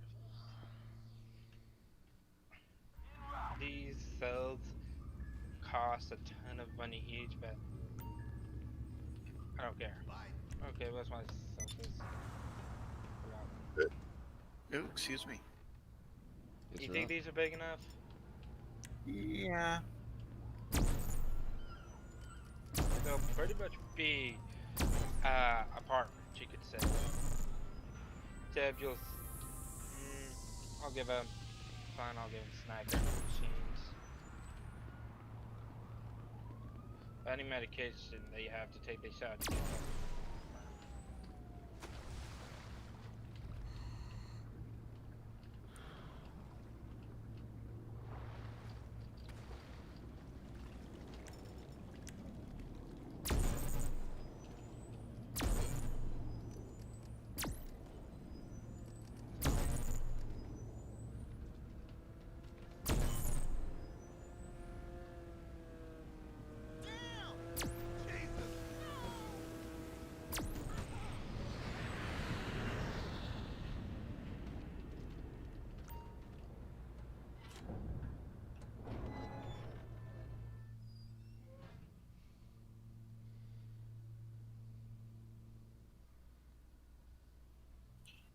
So I have heavy infantry, I have recon, and I have my main assault force on this team.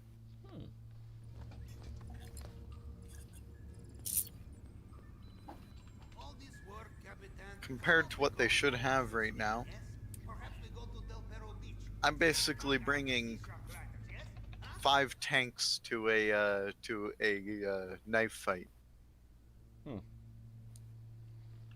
Why? Because. Screw it. Do you need to? It's easier to survive like this. Why not?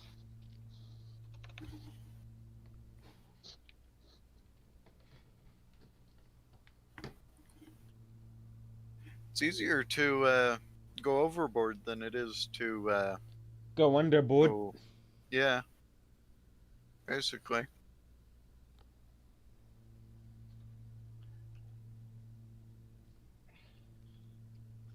I'd much rather fail to keep it non-lethal than to accidentally lose a soldier.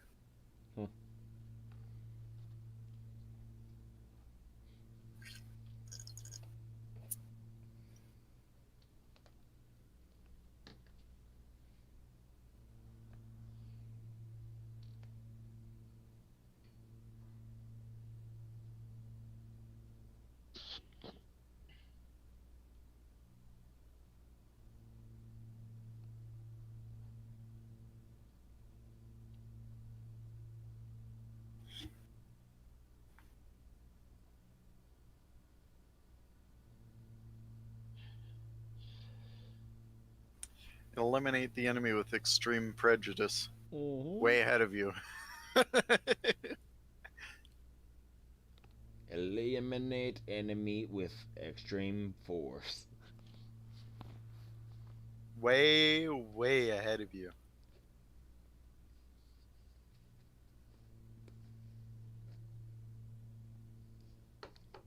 Well, at least they'll know what hit them. Yeah. Just they won't be able to do anything about it.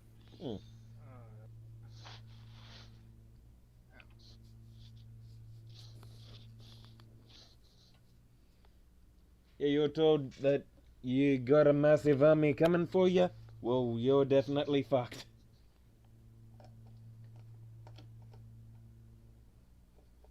One way or another. Large army is better than a small army.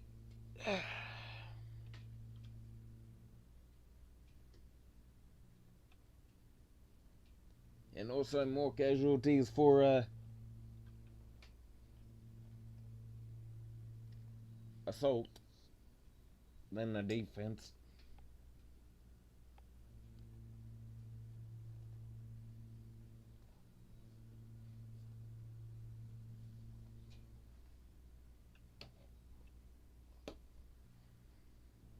Oh dear. That was an accident, but okay.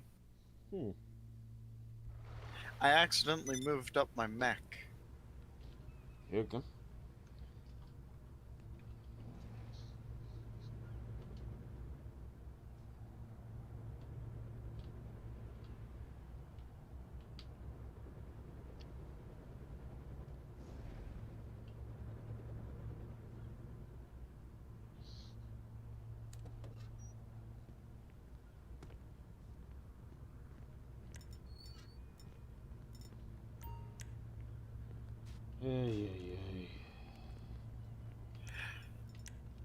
They have a Sith.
Let's try and keep this as covert as I can.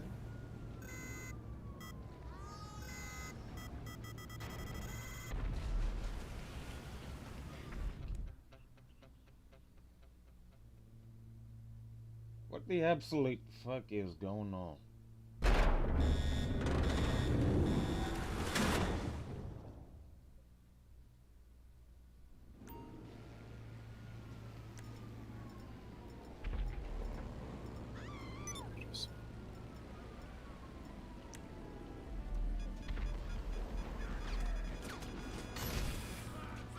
Okay. Just casually jumping up and down a train instead of going through the doors. As Sith Lords do. Casually. As they casually do.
I need Supermax.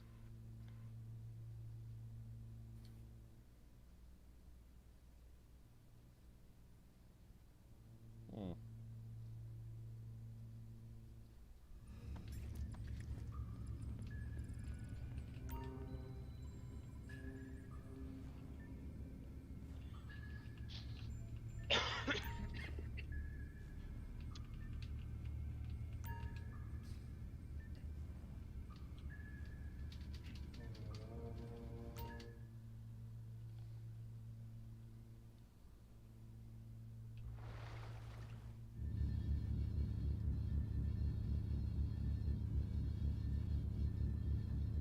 Well,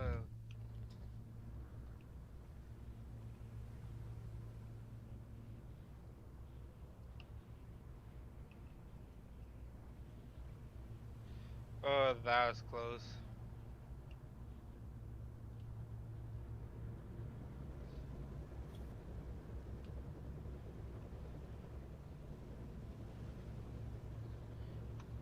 That was a little bit close.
Yeah.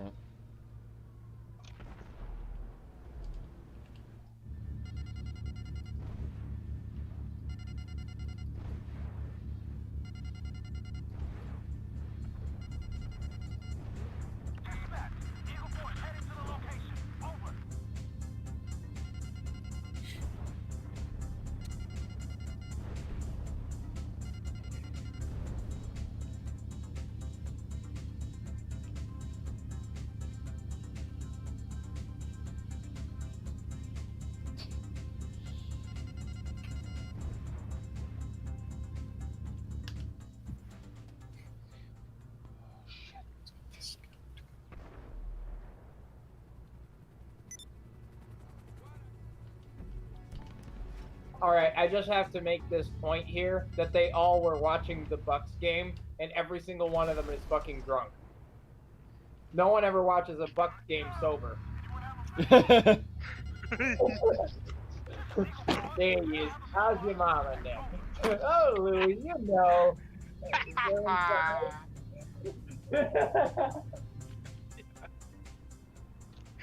So your parents are drunk. Yep. My brother is drunk too. He's 19. Yay! You're the only one that's not drunk. Yeah, because I don't drink. When was the last time anyone here had any alcohol? Don't drink. Me, never. Yesterday. I was about to say, yeah. Well, you had a special occasion. Your sister's getting a slave. I mean, a boyfriend. I mean, a husband. We're all the same thing. They all eventually mean the same thing. Yes, they do. No, the minute you get that wedding band on his finger, that's the end of it for the guy. The guy already knows he's owned. He's in too deep, giggity. Yeah. That's why I'm smart, and I'm not gonna probably get married right away. I'm gonna enjoy all the tail that I can get while I can get it. Because once I retire, I'm probably gonna have to get married. Mm. It's pretty funny though. No one ever watches a Bucks game sober. Oh well, I'm watching the Bucks game, and I'm the only one sober.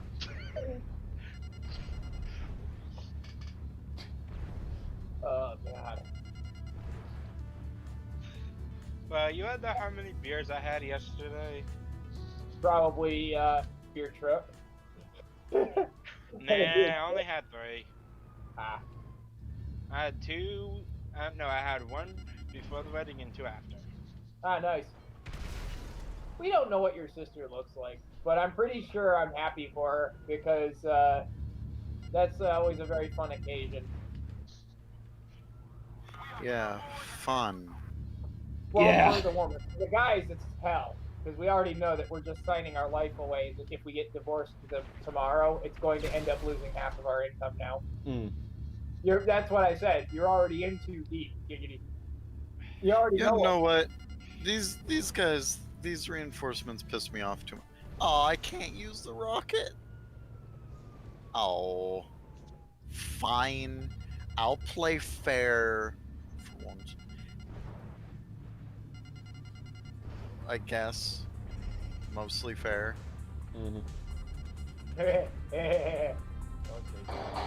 As fair as you can be while using basically a tank in a knife fight. How about a submarine in a day and night fight, whilst trying to attack enemy helicopters? If anybody wants to know how XCOM works in a nutshell, this video here explains it 110%. I'm just going to make you guys watch this 30-second video, and this pretty much explains it in a nutshell. Literal 37-second video. This is XCOM in a nutshell.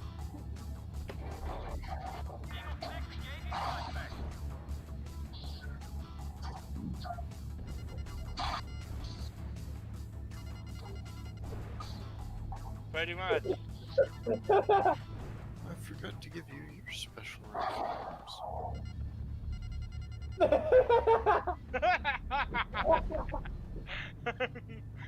Serious? Sorry, I'm watching the video.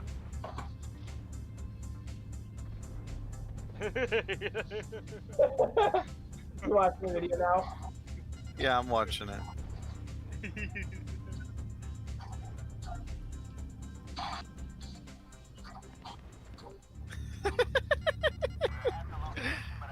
Yeah. Yeah, that is bro. The fact that he was here though, the gun is in the back of the alien's head.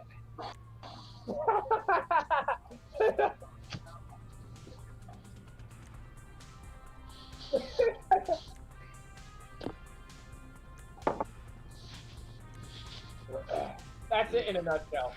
XCOM 2 in a nutshell. Yeah. It's trying to aim. You can't aim in this game. One does not aim. What? What Okay, is I have aim? to see this. You One can't. does not simply aim in XCOM. Greatest beginning. No, it is not. Almost 80% shot missed. 80% shot missed. Oh my gosh. Missed. Three. Well,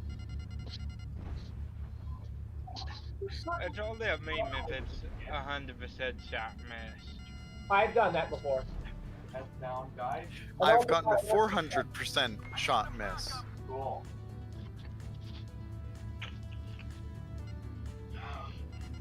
That's how you know the game's broke. He just panicked.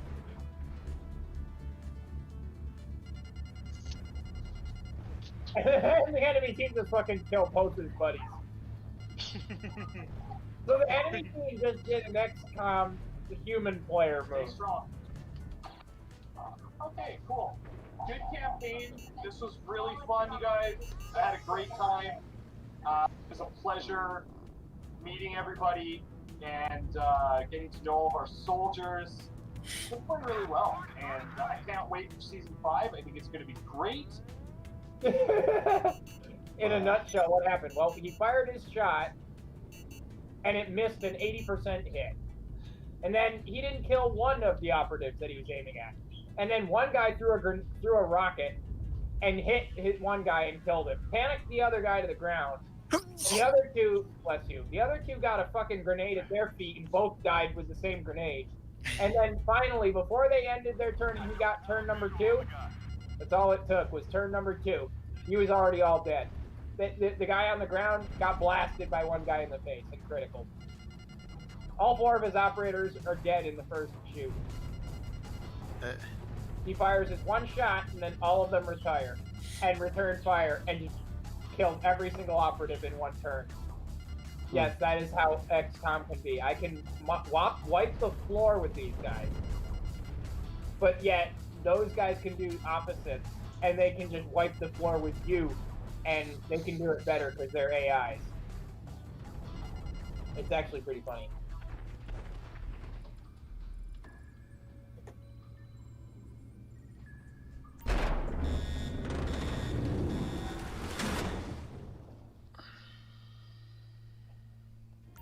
So I found an easy $500 bill for any police officer that wants to collect it.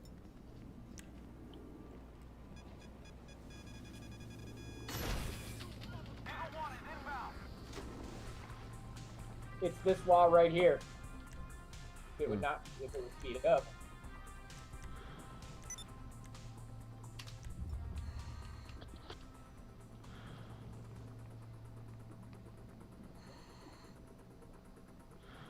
Anyway, there is a problem in our town with trains parking on the tracks. Right across a train line that has it's a railroad crossing. You know what's worse than that? It's next to the fire station. Oh, yeah, that's a problem. Which separates the volunteer firefighters from the station itself.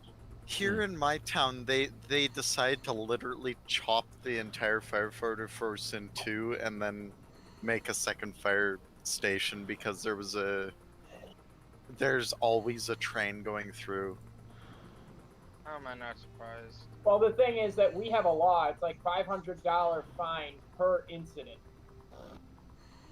which means that if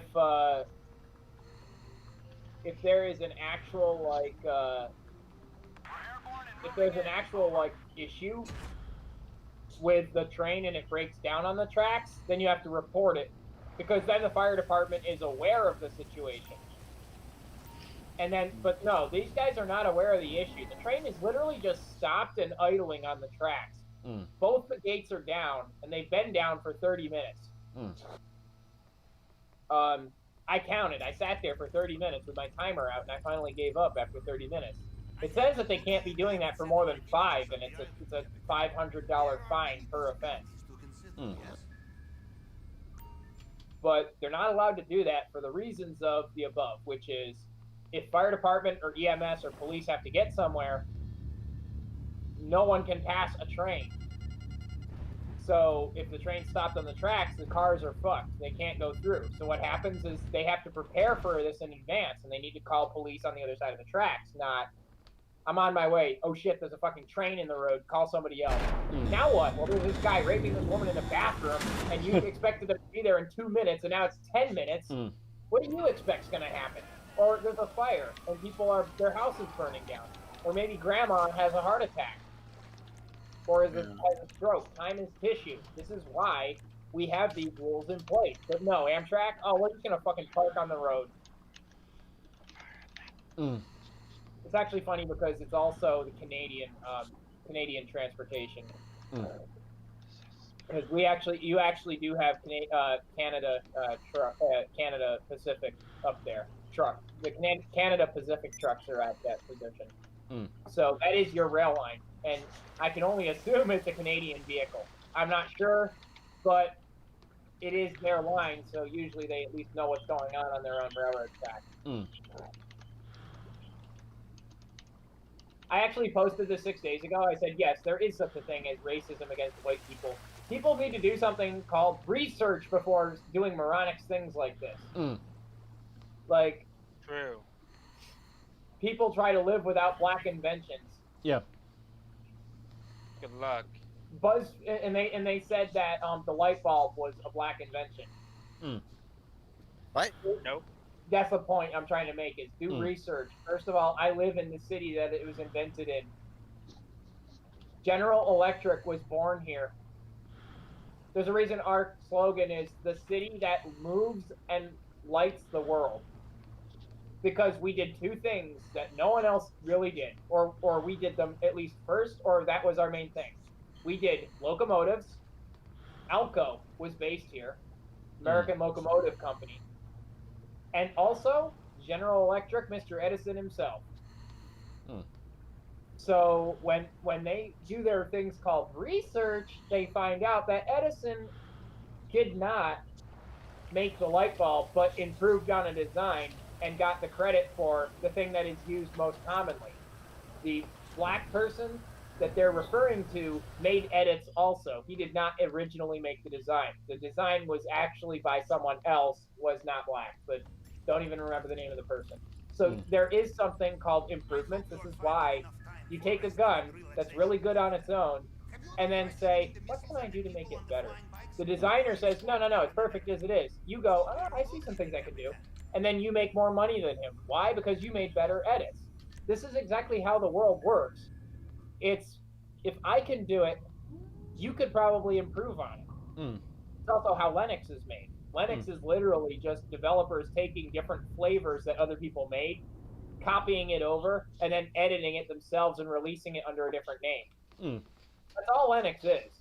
And that's what it was designed to be. So no one can buy it, no one can sell it, no one can pay for it, and everybody sees the code, which means that it is inherently more secure because no one can make any edits without you being able to see the edits. It's also why I hate Mac, because they do the opposite. They take Linux, they modify it into heavily modified Unix, and then they release it in closed source code for $200 an operating system. Yeah, again, that's why if I ever become president, I'll either make it where Apple sell their shit only for pretty much max is $500 a phone and half the price for computers, and they would have to release, they would have to do what Microsoft does. Yeah. To release their operating system and let other people use it. Yeah. Honestly, though, I think that we should just let the business do it themselves. Let them guide themselves. If they want to merge, then that would be an issue that I'd have, is that you can't hurt businesses, smaller ones, but honestly, for the most part, I just like laissez-faire capitalism, hands off, like let them do their own thing. Anyway, so the first that our city has done, well, the city I was living in, General Electric, Alco, its manufacturing center known as the city that lights and hauls the world. GE retains its steam turbine manufacturing facilities and its global research facility in nearby Niskayuna. Thousands of manufacturing jobs have been relocated from Schenectady to the Sun Belt and abroad. The Sun Belt is southeast and southwest U.S. Corporate headquarters are now in Boston. They used to be in PE.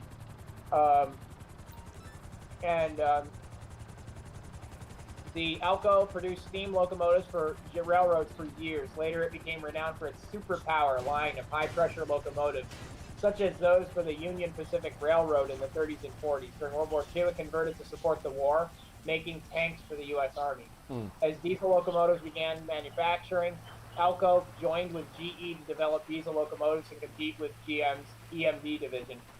But corporate restructuring to cope with the changing locomotive procurement led to Alco's slow downward spiral. Its operations fizzled as it went through acquisitions and restructuring in the 60s. It closed in 1969, and it was there until 2007 or 8 when they tore it down. So it was torn down like in 2013, 2007. It was not like always there. This city also was the first in that it did the first television broadcast. So yeah, it's another one of Edison's sort of interesting dabbles.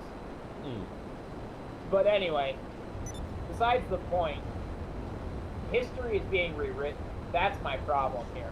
You can't rewrite history. They're trying to rewrite history, yeah. It's kind of annoying. Because, newsflash, Hitler did happen, Holocaust happened, Jews were rounded up and exterminated, and stuff like that still happens today. Not saying it's right or anything, it isn't, but people do these things, and that's why we record them. Because then you learn as a kid, look what happens when you give someone total power, total control over you and your family, and then no rights. This is what happens. Don't let that happen. By erasing that, you are letting it happen again.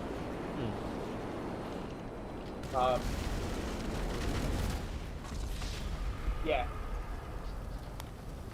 80% of district students in Schenectady County receive free lunches or reduced lunches by the state's taxes.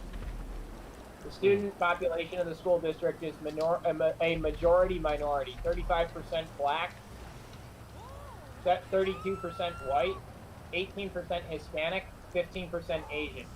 So there are more blacks than whites in Schenectady County in terms of schooling. As of 2016, the graduating rate for the high school was 56%. This is kind of interesting. 35% black, 48% of them graduated. 32% white, 71% of them graduated. 18% Hispanic, 51% of them graduated. Asians, 15% of them, 68% of them graduated. So Asians and whites were more likely to graduate. Almost by far. Hispanics were far behind.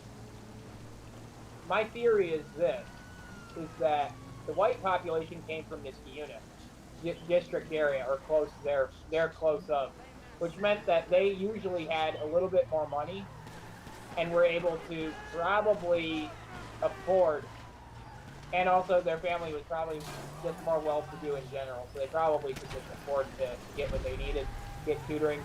But meanwhile, 35% black was central Schenectady, and those are gang infested as it is. Gangs, drugs, pimping is constant in the center of Schenectady. I'm not surprised that almost half of them graduate. And the amount of schools,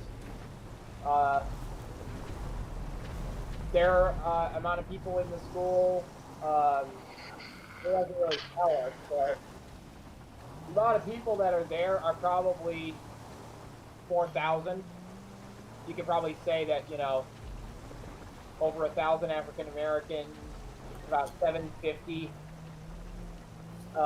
white, and then again, if that's the percentage, it's like almost 4,000 people that are in the school.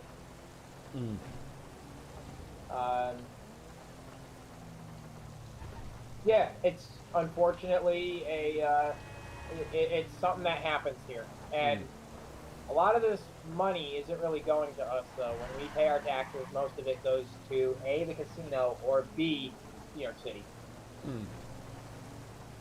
New York City is hurting us ass. So they decided they're going to raise our income anyway. They're going to raise our taxes. New York City? Yeah, New York City decided they're going to raise the rest of the state's taxes.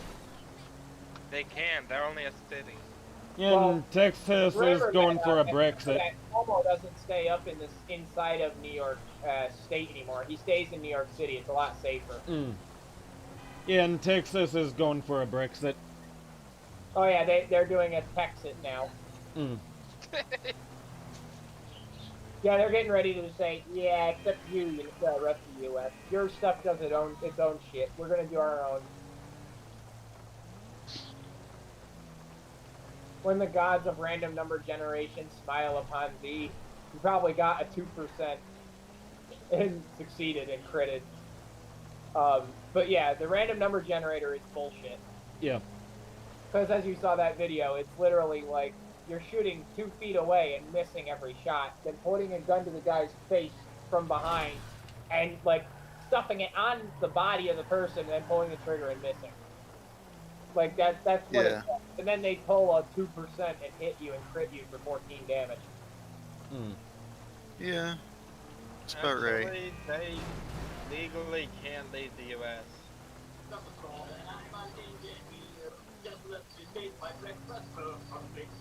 Like, Texas is stuck as part of the United States, whether they like it or not. They don't have to be.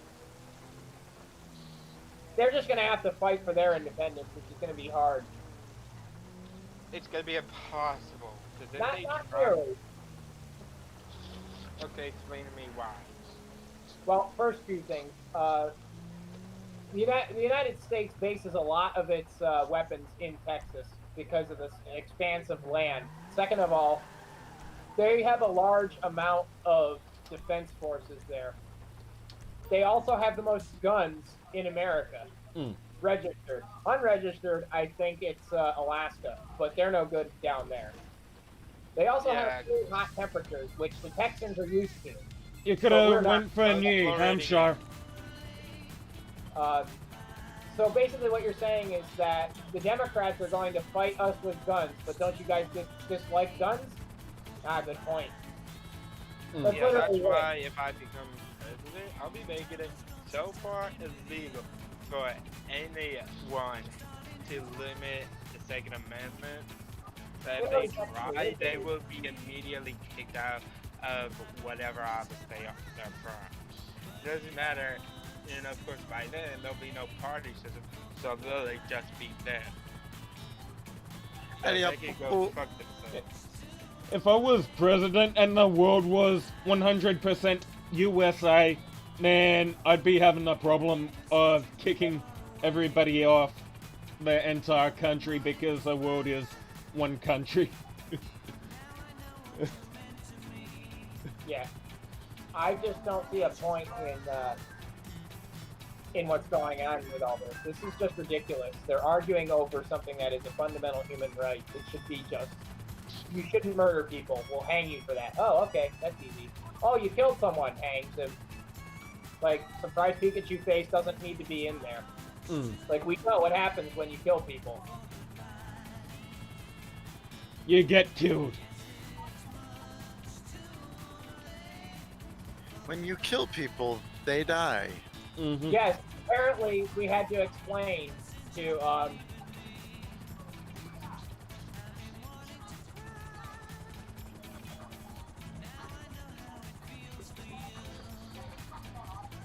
If you hang people, they still die. yeah. It was actually pretty funny. This you got to watch this. Zero tolerance is interpreted as a policy that separated children. If I get arrested for DUI and I have a young child in the car, I'm going to be separated. If I was a police officer in New York and I arrested a father for domestic violence, I separate that father Mr. from his Hannah, with family. all due respect, legal asylees are not charged with any crime. When you're in the country illegally, it's a violation of the United States Code 1325. He literally just said, you know, these guys are here because they crossed the border illegally. That's illegal. Yeah, I'll be making it where you cross, like you can get your green card and all that, but once you get expired, you have 1 month to Yeah, get you a can- new one or to get out of the country. You can understand get the legal undocumented and all that? Because I'll be putting money, a good chunk of money, towards son of a bitch! ICE Yeah, it's legal to and come Border here. Patrol. The And border that, is not closed by any means. You know, you can apply for asylum in the United States. It's possible. How do you do it? You get your paperwork, your passport, you request formally, you wait 13 months, and they say okay, and you come in. That's how it works. It's not that difficult. But this bimbo thinks that, oh, crossing the border illegally is not illegal as long as I frame it as legal asylee. That's not an asylee. They're not seeking asylum. They're running in here illegally. If they wanted to seek asylum, they could actually ask for asylum, and it would be granted within 6 months. Which means they would have it making it where you either have your passport or they be here on a temporary visa. Yeah, they You could do have a permanent one saying they were seeking asylum, and it would be possible. Again, this is something that they have to do, but they don't do because they don't want to come here legally because they know that they're a part of a gang or they're fleeing violence that they're part of, and they're afraid of getting arrested, rightfully so. This is why they don't have passports and don't come in this way, because they know very well what's going to happen. Also, you can see that 8 USC literally says that if you cross the border at anywhere other than a crossing designated area, then you are fleeing inspection, which is at first a misdemeanor, so they'll arrest you, give you about $500 in fines, maybe 6 months, slap you on the wrist, and boot your ass back into the country you came from. If you come back again, it's a felony. Like, I'll be like, I'll be like, the first time it's a felony, and it'll be, and here's the catch. You want to do that, you get 20, like, a lot of the time would be rated how long you're in prison. Like, I just think get into this country legally, and we find out about it, you'll first just get deported after a year, if you come back, 25 years in prison. I suggest this. This might toughen up a lot of the illegal crossings. Do a 3-strike rule. The first one, you get arrested, you get jailed for 6 months, and then you get booted back. The second time, it's a year. The third time, it's a life imprisonment year. Yeah, watch how fast nobody comes back. Why are they not coming back? Because we threatened to jail them the rest of their life and get shanked in the asshole. Oh, that's why they're not coming back. Yeah. Yep. And I'll be making it where I'll also be making it illegal for any state to give illegal aliens any rights. Because I want them to either, if they want to stay here, they have to do it legally. They don't, they're not going to get anything. This is where I think we differ on that, because I think that they still have the right to freedom of speech. They still have the right to self-defense. They also still do have the right to a lawyer and a safe and speedy trial. I think that should be inalienable to all men. Where you and I would disagree probably is the right to unreasonable search and seizure. No, I'm talking about like they can't get help from the government, they can't get their license, shit like Oh, that. that stuff is not. Oh, that's not a right. That's a privilege here. Okay, then they can't get any of the shit we're giving them now, Yeah, except but like here's the difference. basic A shit. right They is granted to you by God and God alone. So that is something that is an inalienable right that yeah, our I'll forefathers. give them the freedom of speech, self-defense, whatever. But they can't get like they can get a drive-through, but they need a visa for it. And of course, they can't do anything unless they have a visa. Like I'll make it where if you have your visa, I mean if you have your passport and you're visiting, you can use another. Wait, what do you think about this? Using it if you're visiting, can you use? Do you think I should allow? But you could use another country's driver's license or no? I think so. I know that in Europe, your American driver's license does work. It depends on what vehicle. It depends on if the laws are ridiculously different. But 99%, Like like if I'll I be making it you can where drive there. you can drive a car, but here in the country, but tractor trailers and shit like that, you still need to do or test for. I don't care about where you're Well, that's coming exactly what it is. Tractor trailer driving in the UK, you can't use a New York license for it. But what you can do is surrender your New York license for one for that country. Just go through the paperwork. You don't really have to do more than the basic test, and they will let you go to show through. that you actually know what the hell you're doing. Yeah, that it wasn't a fraudulent license, that sort of stuff. If you do that, you can get it, and I don't see a problem with that. But the issue here is, again, you need the paperwork, you need the verification, you need to find out who these people are. And this is why Mr. Homan is sitting here like, lady, I'm just making sure that people aren't crossing here illegally. And the ones that are detained there that you're bitching about were illegally crossing. And they're detained here lawfully pending deportation because they literally broke the law. Something you don't understand about and can't get through that brainless body of yours. I mean, it's really stupid because he had to explain to 3 separate Democrats here that crossing the border illegally is a crime. Because it's illegal. That's what the point is. Crossing the border illegally is illegal. The ICE director had to explain to AOC, another one of the women that was there, and another guy that crossing the border illegally is a crime. It's 8 USC 1325. You want to seek asylum, go from the port of entry to the legal way. He literally said that. If you want to seek asylum, go to the port of entry and do it the legal way. Crossing in the middle of the desert is not legal. There are reasons for this. There are like 100 different ports of entry in the United States. You are not more than 10 miles from one, most likely, anywhere along the border. So do it the legal way. Don't do those guys. Don't be those guys. Because that's exactly what they're doing.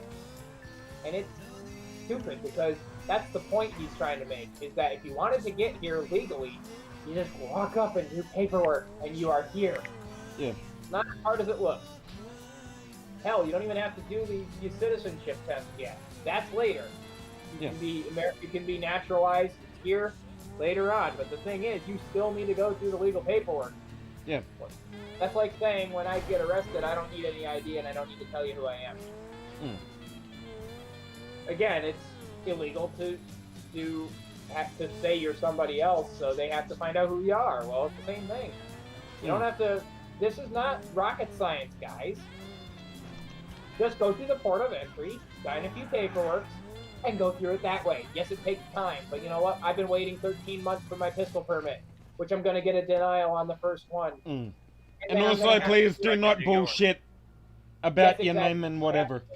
6 months for a pistol permit. You guys can wait 13 months to get into the country.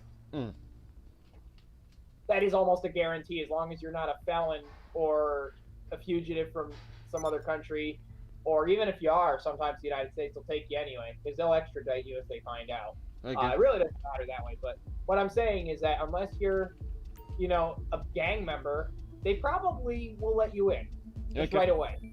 It's like 99% of the people that apply usually get in.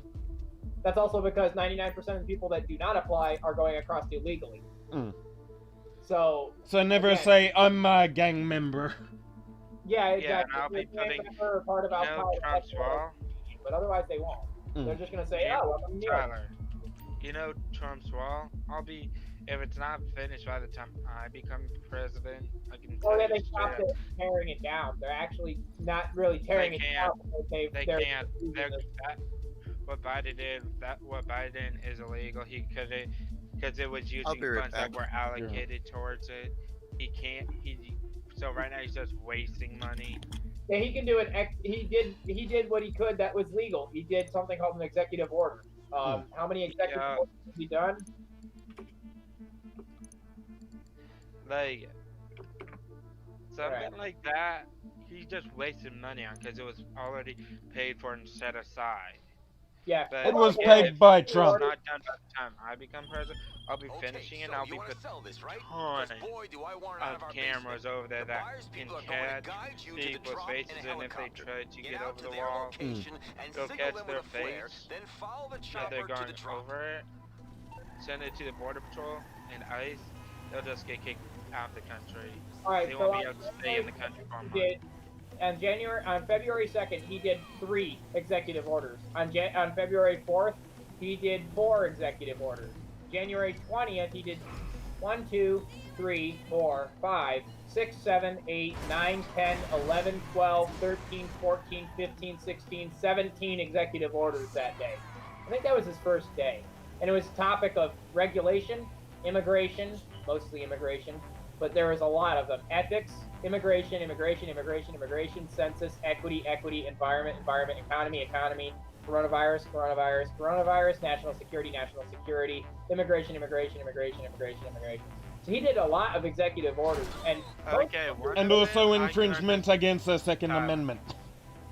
Tyler, one of them I can understand, but when it's about the LGBTQ one, because they should have, it should be that they have everything that anyone else has. There should be no restrictions for it, no matter what. So that is something I do agree with him. I honestly disagree, because the thing is, if someone is mean to someone in that type of community, they should just, let the community decide if that person should be able to make any money there. Eventually, anti-Semitic people don't last very long if it was in a global economy, because they would not make a lot of money, because not a lot of people would buy their stuff, because a lot of people are good humans and understand that that's bad, and so they go out of business. But if you're going to force somebody to say, well, I do prefer this woman over this one, because this one I think might be more of a fit than this one, then you're just opening up the door for the other woman that you said no to sue you for a discrimination basis on her gender or her orientation or God knows what. It could be her color, religion, whatever else. In my opinion, as a small business, I would like somebody to work my business. And the thing is, I want to be able to choose my business, what runs, what doesn't. And if I go under, then that's my problem. And how do I go under? By upsetting people like you who want to buy from me but cannot or dislike me. Yeah. That's the point I'm trying to make, is that economy regulates itself for the most part. Yeah. The reason Amazon got so much money isn't because he's a terrible person, because he's damn smart. He was the one that basically threw Barnes & Noble and Bed Bath & Beyond and all these other bigger stores into online mode. If they didn't, they went the way of Borders. Yeah.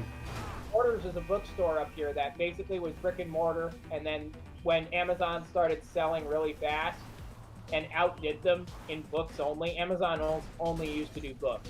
Yeah. And then all of a sudden, they then went into other things and they exploded. Yeah.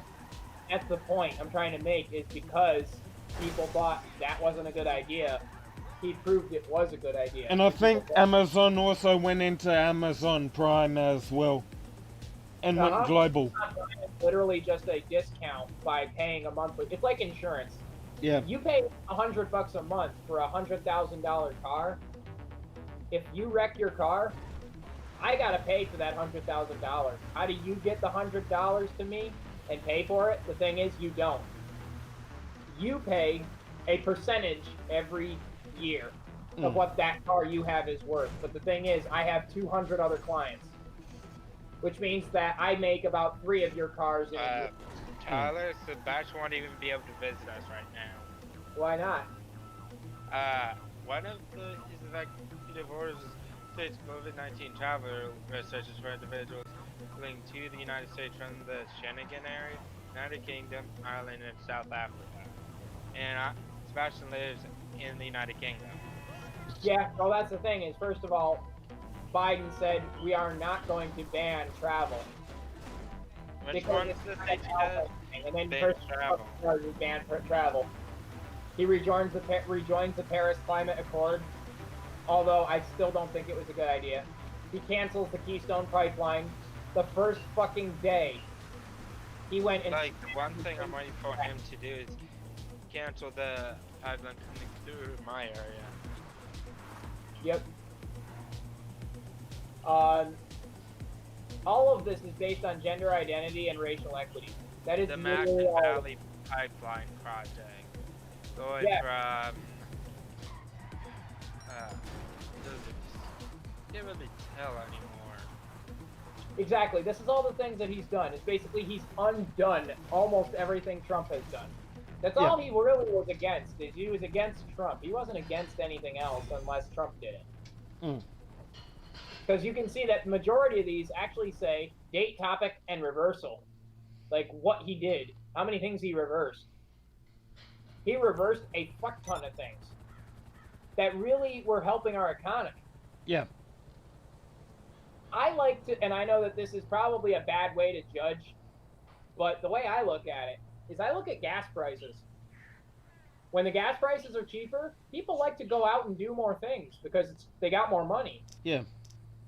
When gas is $4 a gallon, like in the Biden administration, or in the Obama-Biden administration, I should say, that's a lot of money. $4 a gallon. I pay $1.99 right now. Great. Okay. They'll go Looks back like up, you're done trust here. me. Exactly. That's double what it was. In 2011, it was $4 a gallon is what I was paying. For a 20-gallon tank, that's almost $70 a gallon, or a tank. $70 a tank. And now I fill it in $25 to $30.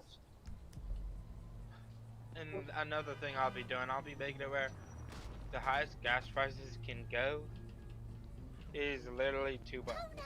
Well, that's to do that. That is going to regulate a industry that will then have to cut corners and make things more profitable. I don't recommend doing that. I recommend making Americans do their own choices. I think your best slogan would be exactly what Ben Shapiro said, which is his slogan for president would be go find your own fucking solution. Yeah. Because literally, it's your own choice what you want to do. And I think that would solve a lot more problems than what we're doing right now, which is making the government control our lives. Let Big Daddy deal with our shit instead of letting ourselves figure our own shit out. Yeah. Again, by saying you cannot discriminate against a person, that is opening up small businesses to lawsuits that are frivolous. Also, there are people that do get discriminated against, but I think that should be brought up in a public forum. And then, just like Bumpy's Polar Freeze, the guy said he was racist outright. Why did he close, 6 months ago? Oh, because he didn't get enough business anymore. You see my point here? Yeah. Eventually, you just go out of business because everyone hates a racist. Yeah. And that's exactly what I support, is letting the company dictate their actions and let the people dictate their actions. If they dictate their actions, the companies that are bad won't get any money. What we should be doing is policing, things that are more concerning to me, like murder, rape, fraud, especially in the corporate sector, where they are saying something and it's not. Yeah. Don't get me wrong. I think that the FDA is a very important thing. I think like that false information, yeah. Yeah, because FDA says what can kill you, what cannot, and what is legal to put on bottles, because it's important. It's medicine. Yeah. Like there's one. Back in the day, we had something called Radathor. Radathor was literally a bottle of water filled with radium, Mm. and radium is very highly radioactive. Yeah. Tyler, there's one area I will not touch, and that's OSHA, because I'm not gonna touch it. I'll let them figure shit out if they have to and add more policies in. But I'm not gonna touch OSHA because uh, they do a lot. It's a lot more complicated than anything. So Yeah. I'll just let them be them. So you see, this is what my point is. Like a lot of business, a lot of like regulatory commissions are good. The issue Like is OSHA. when they become frivolous. Is it's like, well, the FAA is now worried about drones. Well, what you need to do is you need to be a bit more specific on where drones can and cannot be flown. Mm. And then basically have like all of the, just like on pill bottles it says, if it's, or let's say on guns it'll say that this contains many chemicals known to the state of California to cause cancer and birth defects. Some of those are lead, very obvious. But less obvious ones are, I think it said something along the lines of chromium and molybdenum. Those also can cause cancer. Now, again, this is important because you need to tell people what's in your stuff. Now, if you say, hey, this box it'll tell you, go to a site here, or to find your area of where you can and cannot fly this. Mm. And for the reasons listed below. One, I would say military base. And another For one would be privacy. airlines. Another one would be Airports. near an airport. Yep, near an airport entrance and exit. Yeah, those sort of reasons. Why? Because it tells you could kill people, you could get hurt, you could get shot or arrested. Obvious reasons why you should not fly here. Mm. Now, this is my point: is that those And sort also, of drones can go into an engine as well. Yep, they can. Actually, it's funny because a bird strike to an engine is pretty damaging. You see that right there? Mm. Mm-hmm. That is a crow. Was a crow. Here's a bird. It gets They do a lodged. surprising amount of damage, don't they? Oh yeah, they do. But the worst I've seen is when a flock of Canadian geese brought down an entire jet into the Hudson River. Yeah. Even our geese are attacking America now. Yeah, you guys a Canadian border jumper almost caused another 9/11. Mm. Oh my gosh.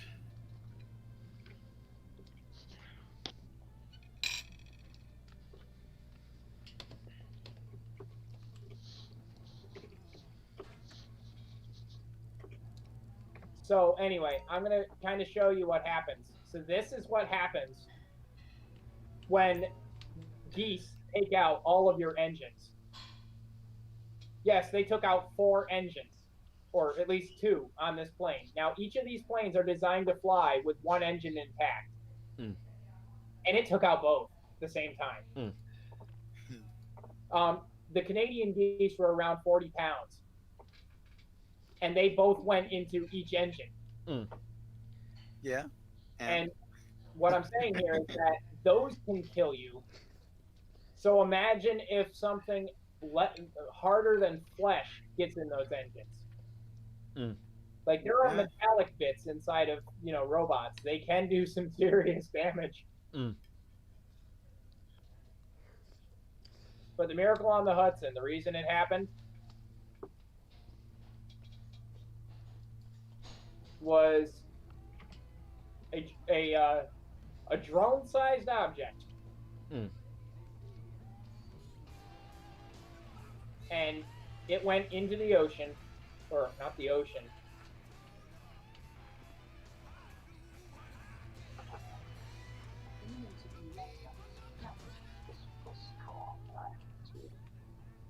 Force myself to use my training and enforce calm the situation.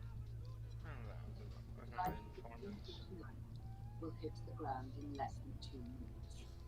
Captain Sullenberger decides. LaGuardia is too far. Yeah, he has no power, so he can't go over there. and he can't go there either. Mm. Looks ahead, he can see one final option. One final option, the river. Mm. God damn it, game. I guess I'm gonna have to unfortunately get more prisoners. Let's see what where they are. Who needs fighter jets when you have geese? Mm. He said he's going in the Hudson. Mm. Shows other passenger airliners are in the area. Eagle Flight 4718 is listening in and responding. Holy god, that's but I have a lot of room left. I think, yeah, the guy said, I think he said he's going in the Hudson. The guy says, which runway do you want? He said, I'm taking the Hudson River. Mm. He's like, oh, you want to make it a runway, eh? Mm. He's like, I don't have a choice. This is my only runway big enough. Mm. Yeah, well, close enough. Mm. Yeah, close enough for something this fucking large. You don't have a choice. Mm. When everything else is 9/11, this is the only option. Oh, fuck. Shit. But you see, there it goes. Mm. This usually ends poorly. Usually that's how it ends. It rolls, it picks up, and it boom, big explosion. Mm. That's Ethiopian Airlines, though, so that's nothing new for them. I'm just kidding. Bad. And you don't want to be shoving your wingtip first into the water. Well, that's the problem is the jet engines are lower than the fuselage, so they end up like a scoop, and they suck water in, point the nose down, cause it to tumble forward, and break it apart. So that's bad. So the hardest thing about landing a plane in water is that you need to slow down to stop it from doing so, but you also got to have that lift. So it is extremely hard. And then there's the George Washington Bridge right in the center of the freaking Hudson River, too, that he missed. All this happens within 2 minutes. You have 2 minutes to put this thing down or you're dead. What do you do? Well, I can't go to either runway airport, so I'm taking the fucking river. That's the biggest object that's in the center of the place that boats would be like, oh, fuck, he's coming down. And they're going to move out of the way.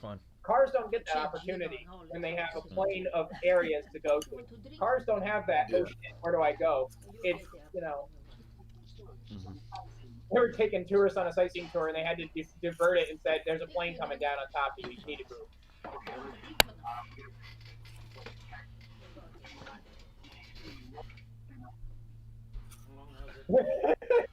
It's a jet. 2 Canadian border jumpers took my engines out. We're going to crash, aren't we? He's like, yeah, I think I'm going to. You ought to put your seatbelt on? Yeah, I think we ought to. Texans. I remember looking at the skyline of New York City and just looking at it, and I knew we were below the buildings. We were below the buildings in New York City. We have a problem. It's going to be like 9/11 again. The guy's like, oh crap, we don't need to do this. Or maybe an incident here. Yeah, it's an incident, all right. Pull up. No, he can't. He can't. There's no engine. Air traffic control's like, what's this niggler doing? He's trying to land it. How's he gonna land it?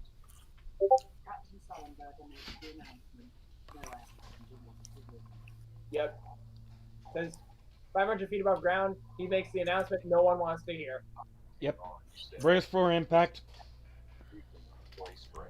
This is the captain speaking. Brace for impact. Uh-oh. Oh, shit.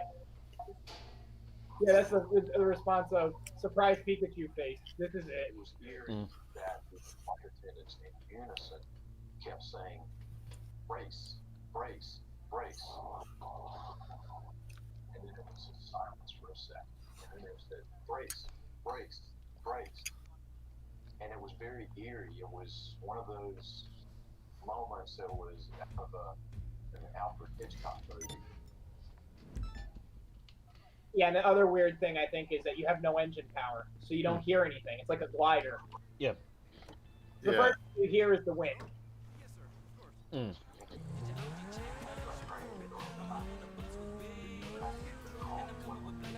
do I pray? Do I send my wife a message I love her? Do I call? What do I do? So I sent out a text that said, "Plane's on fire and I love you." Yeah. The last thing you get is the plane's on fire and I love you and the girls, and it's sent. That's all he gets. Well, the plane's cut its engines. I love you. Yeah, he got a chance to say goodbye. That's the only thing he wished for at that minute was that, if he died in a fireball on the Hudson, at least he had said goodbye. Mm. A lot of planes don't get that opportunity because there's not cell service that high up. Mm. The plane only gives you cell service because it uses satellite. It only reroutes it, so it's not really satellite cell. It's not cell service really. So Yeah. once there's power outages or a big issue, that does not become a reliable source anymore. Mm.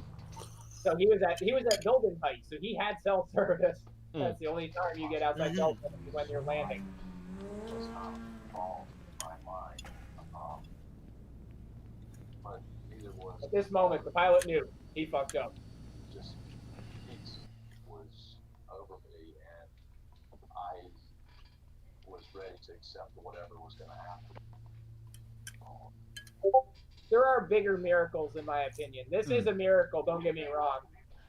This is the second coming of Jesus. He's still flying, is what the guy said. He's still flying. He's trying to glide as far as he can to try and take all the power out of it. Mm. And I took the hand of the lady next to me, and he said, took the hand of the woman next to me, and I prepared to be a dead man. 207. He's overlooking the Hudson River, and he sees a plane like gliding to a stop on the runway. He's like, "Oh shit!" Mm.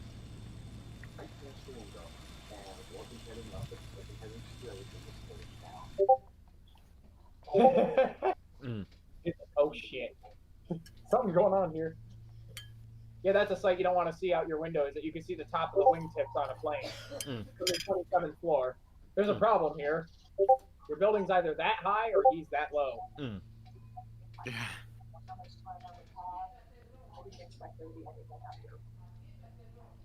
And not one person died except the Canadian geese. Mm. They died by the time the plane sucked them in. They were dead. Mm. Yeah, 2 Canadian geese can kill a lot of people here and Going down. over there in America. Mm. Looks like he's going down, and then splash, and it landed Mm. with minor damage to the plane. 0 feet. You'll see it right here. Here it comes. Splish splash. He's taking a bath. Mm. That's it. The thing glided. Nose went down, but not nearly enough to actually sink it. Mm. The hardest landing he's ever been in. Mm. And you feel a definite jarring. He hit my sternum and actually cracked my sternum. Yep. His knees hit there and cracked his sternum. Mm. Just slowing down. The plane actually wasn't going. Yeah, that was the metal warping. But Mm. again, they're lucky they didn't die. Mm. They had a full tank of gasoline. He's in the water. He's there. The air driver goes, "What's happening? We can't see shit." I've watched the entire movie, Sully. Yeah. But this is real.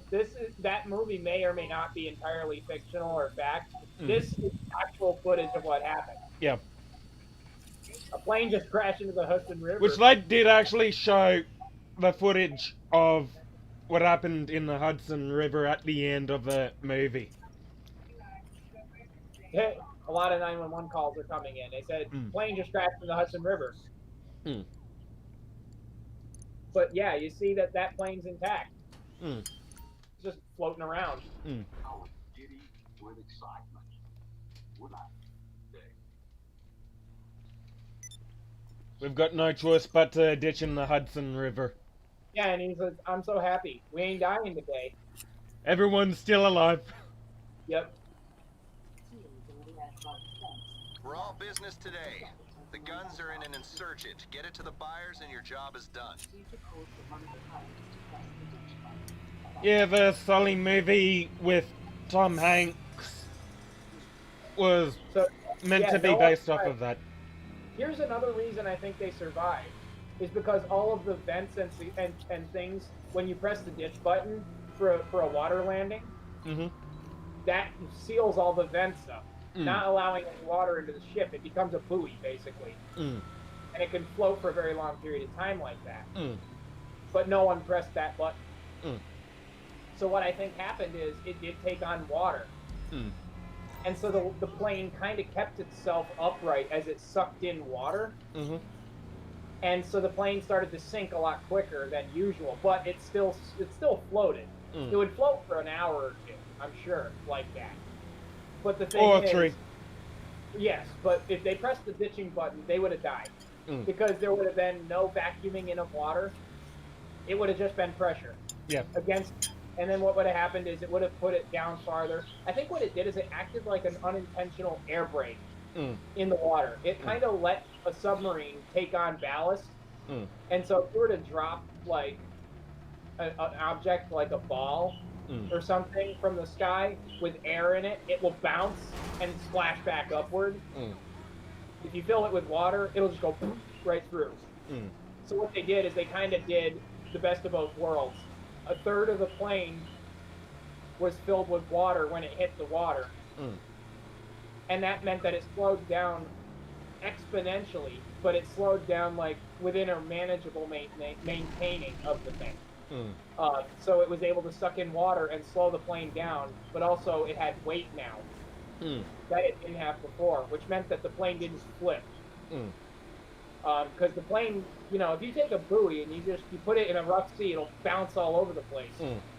But if you see a sea mine that's chained underwater, even if the seas above are a mess, the chain's standing still.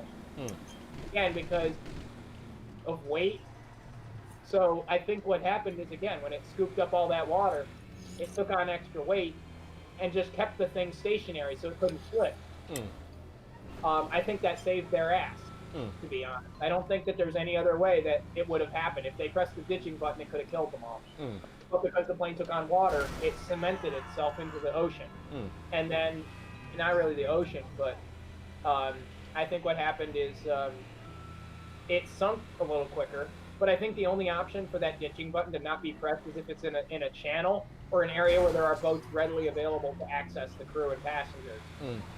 Because obviously, if you're in the middle of the Atlantic Ocean, that ditching button might save you. But also, not pressing it might be the best option. But if you sink, that's still going to kill you.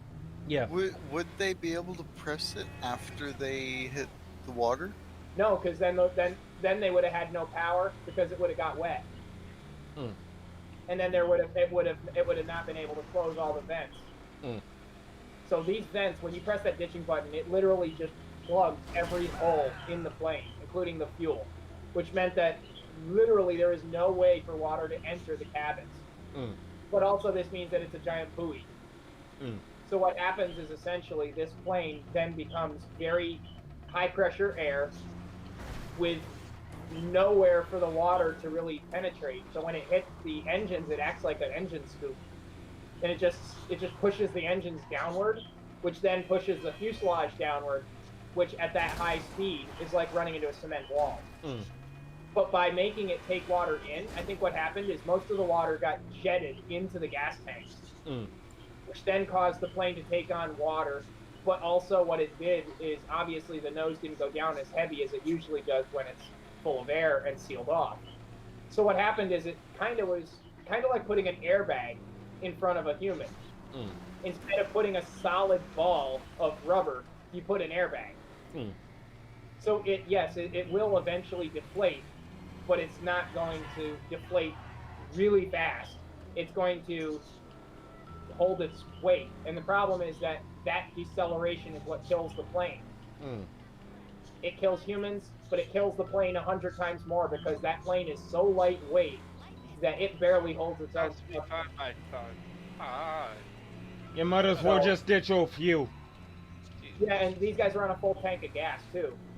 They just left LaGuardia Airport. So since they just left the airport, they were on a full tank of gas. Yeah. Wherever they were heading, they were on a full tank. So they probably were going across the ocean, which meant that they would have had a full tank of fuel. Yeah. So that meant that the thing was heavy already. So usually you want to ditch your fuel, because if you actually do, if you do want to ditch, then basically, you know, you want to basically empty the gas tank, because if you do ditch and it does, you know, cause sparks, it could cause a fire. But without gasoline, it's not going to be as big of a fire. They were lucky there that this thing didn't break open. So it literally had no fire because two reasons probably why. One, there was water in the tanks now, which does not combust. And two, it did not actually bust open. So these people, I wouldn't say cheated death. They were just lucky because that pilot did not press the final button that would have killed them. Engines were off. It took on water very quickly, and you see that the plane survived. But again, I think that reason is why it happened. All deliveries received. Now let's just hope they know how to use them, right? Another interesting, kind of the same way, another miracle.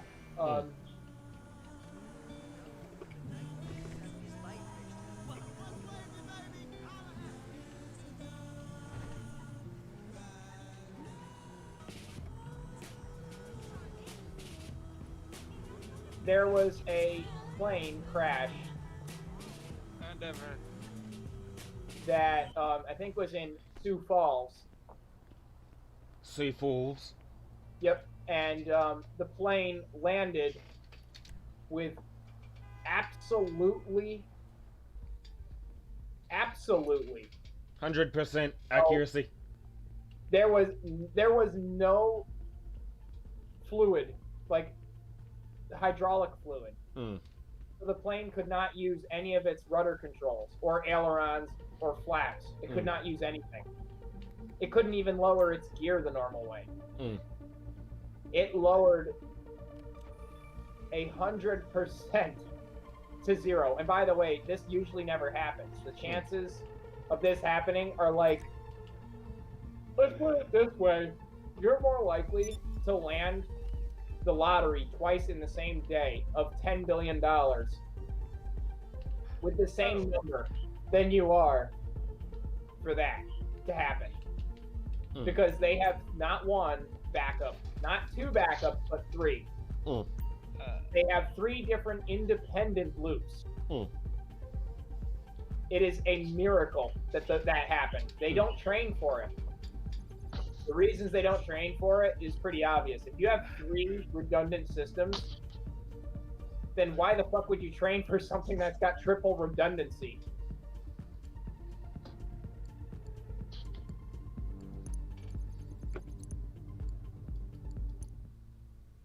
Yeah, airline flight 232.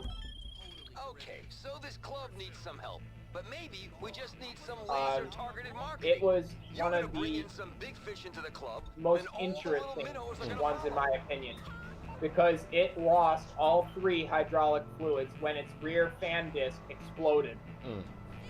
It's one of those tri-engines. If you see here, this has a tri-engine design. One on the tail, and then two on the wings, one on each side. The one on the tail exploded.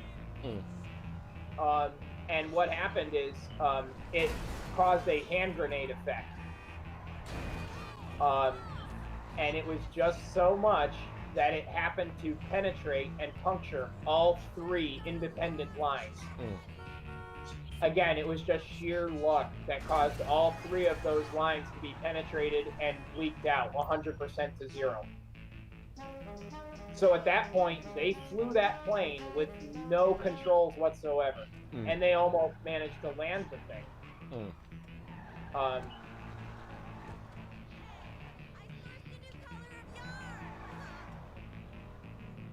The reason it happened was very simple.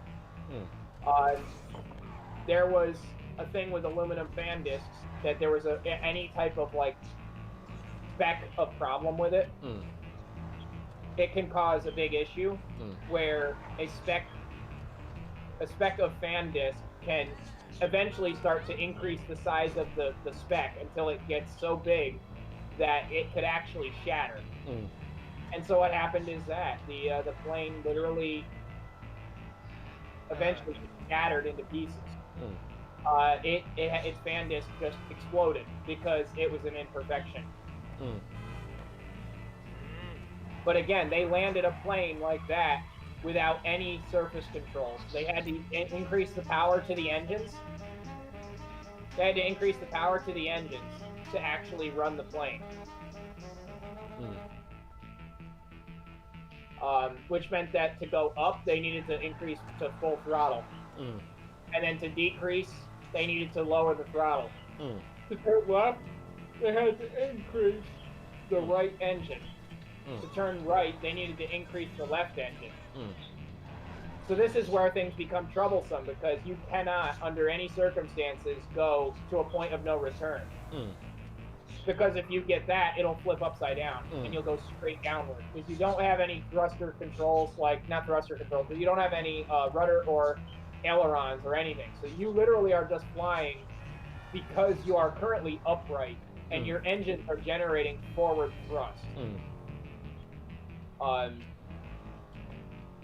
Again, the only reason it happened and they survived was because they lost all of these surface areas because of an explosion.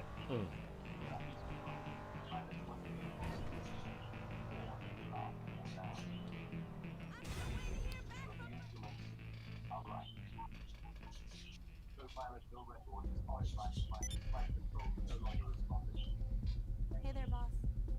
But yeah, they counted the statistical chance of that happening as 1 billion to 1. So the chances are you can pick a number and then roll the dice within 1 billion. And if you get it, then you've actually been in this situation. That shows how rare of a chance this would happen. But it happened, and it almost killed everyone on board. A lot of people survived. Not everybody, but a lot of them survived this. It's a miracle they even so far has gotten to land the plane on a runway.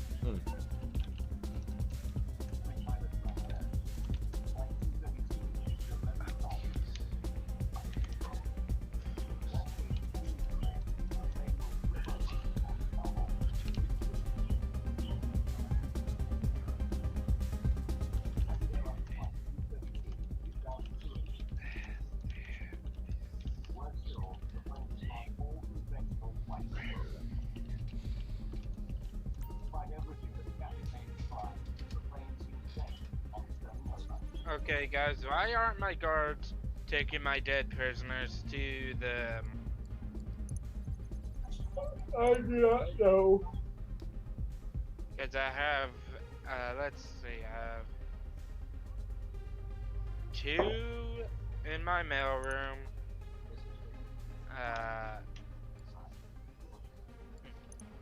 1 in my...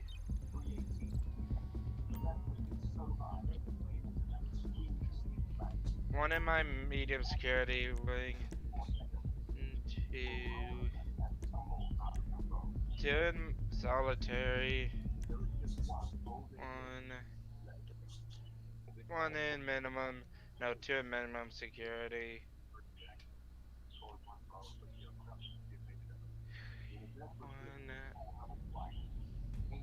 1 in max security, 1 in the yard,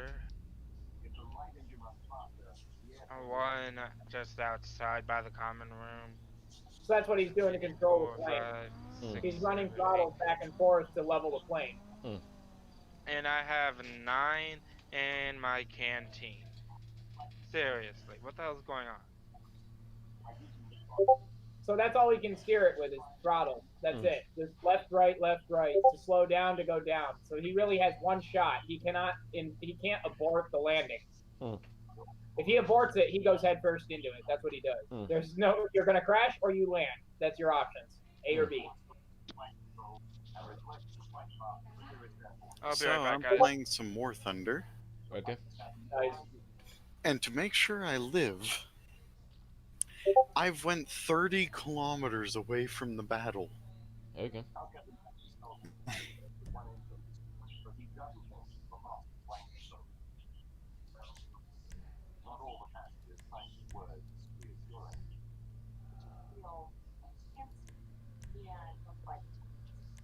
The flight attendants know something's terribly wrong. They're about to say, yep, looks like my family's collecting my life insurance today. So you're playing tanks? Simulator. To attempt an emergency landing soon, before they recycle. What was that?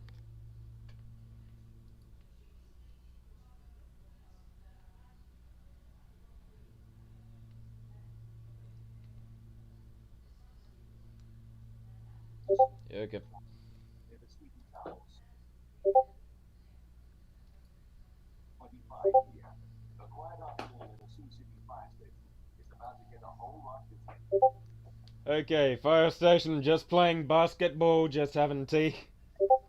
Yep, they're just enjoying their day, and all of a sudden they say, "Oh, by the way, you guys, I know you're a regional airport and all, but there's a plane about to crash there." Chop. I'm like, "Oh shit." Hurry the fuck up, motherfuckers. Yeah, exactly. And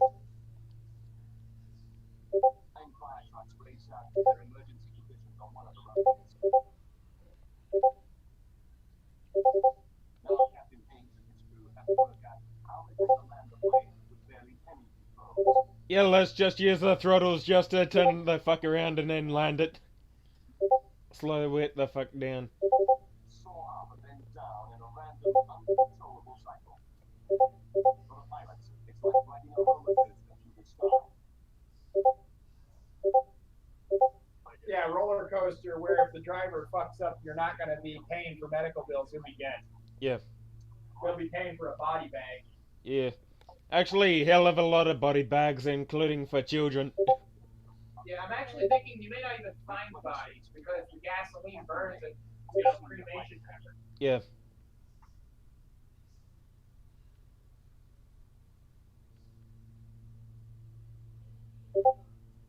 Captain tells Jan to prepare the cabin for an emergency landing. But yet, this is still the safest form of transportation. Yep. Per mileage flown, this is the safest form. Mm. I think it isn't the safest form of transportation, in my opinion, because I drive on a daily basis in a car and only have seen like 20 accidents. Mm. In terms of the chances of this happening, it's pretty low. Yeah. But if it were to happen, it's not like a car crash where you have any say in what can happen. Yeah. You're dead. It's either you're dead or you're hurt. Because Yeah. you're not going to just come out of this unscathed usually. 99% of the people do get killed in Yeah. these crashes. These do happen. Yeah. So landing landing a plane itself is a controlled crash. Yeah. So unfortunately, what goes up must come down. So that Yeah. means that if something comes down too hard, you will crash. Yeah.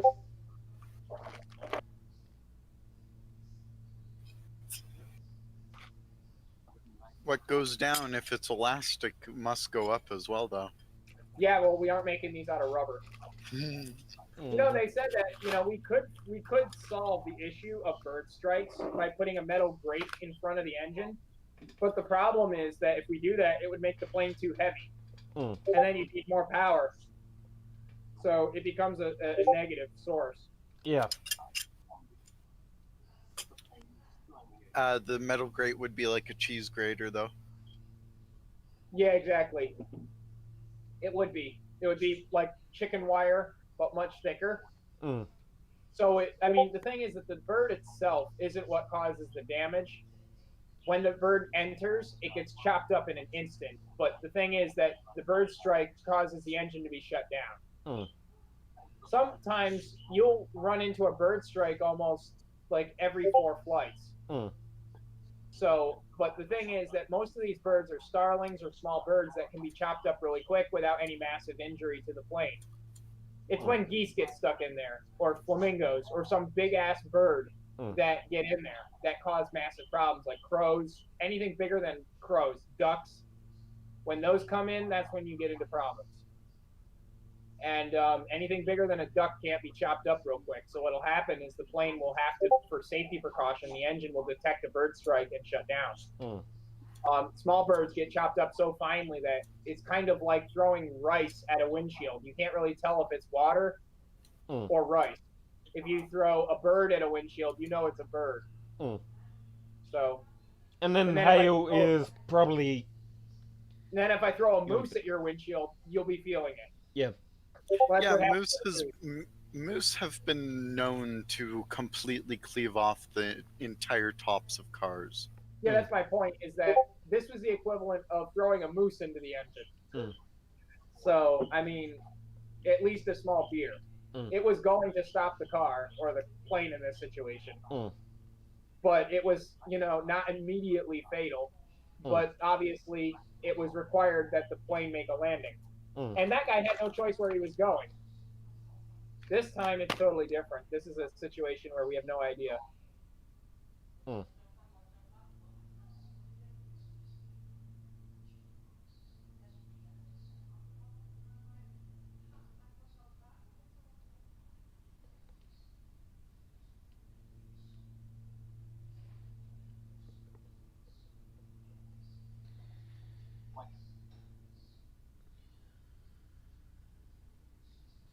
Yeah, so all of these guys are trying to fly a plane with no rudder or elevators. Mm.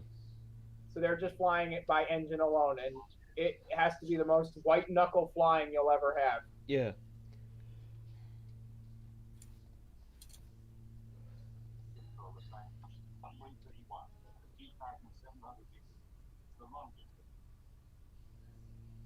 At Sea City. 2,700 meters is not really a long runway. Mm. I think we've got like an 8,000 meter runway at JFK. Mm-hmm. So you could land the Challenger there. Yeah. The space shuttle. Almost. How about LAX? Yeah, it's about the same size as LAX's airport runway. Yeah, okay. So it's a very long runway. Mm. For that reason alone. But JFK has a long runway because it uses like ocean-going planes. So it needs a lot of weight takeoff. Mm.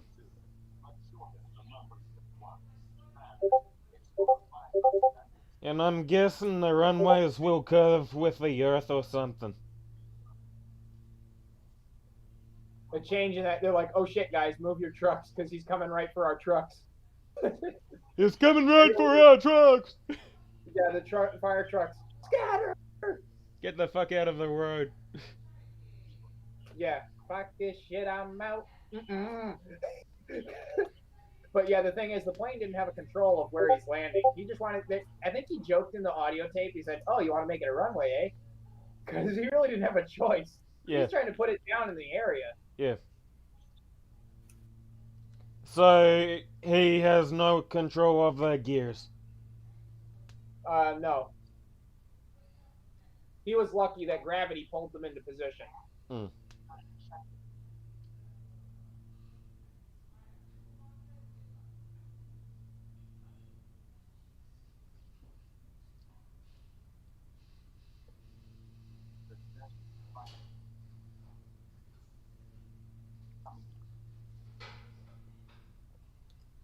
And dirt is more heavier than water. Yeah. See, no. So that's being done with all of their controls frozen. Mm. That's pretty damn good for pilots. Mm. So they got all gears down. Yep. They can't do shit with the flaps. Nope. Nothing that requires hydraulic fluid. Mm. Which is almost every moving part in the plane. Mm. All they can do is speed up the engines or slow them down. That's how they're banking around, is turning the engine up and then turning one down to bank it left or right. Mm.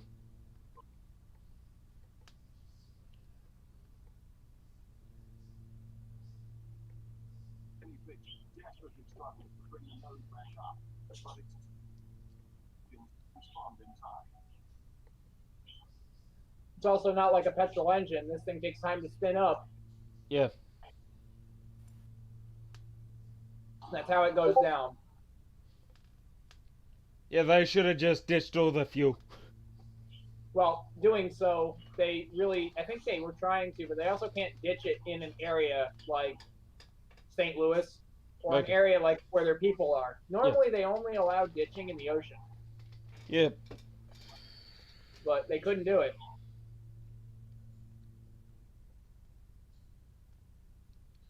And the entire fire just goes through the cabin. Yep. This is exaggerated, I'm sure, but Yeah, that does look like CGI.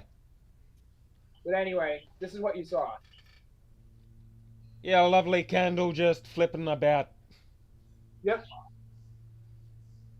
It could have been a lot worse, though. It could have came down at a 90-degree angle with the ground at 100 plus,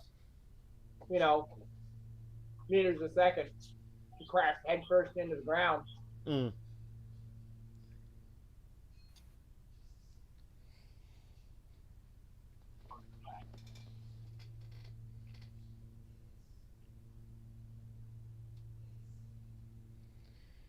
Yeah, and you definitely need... Mumba Jumba is just... Again, luck. Mm. As luck would have it. Yeah.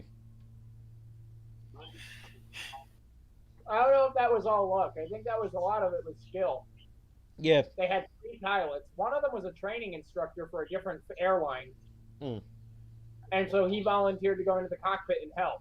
So Yeah. they had 2 guys and a 3rd guy. Mm. They all helped out in some way, shape, or form.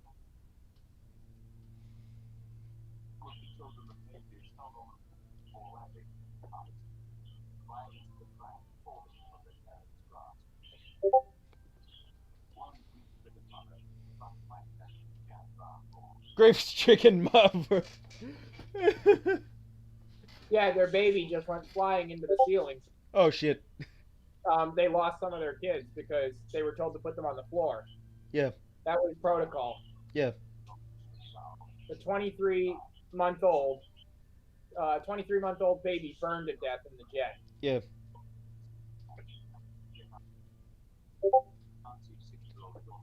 I think nowadays protocol is you're meant to hold your babies no matter what. Yeah.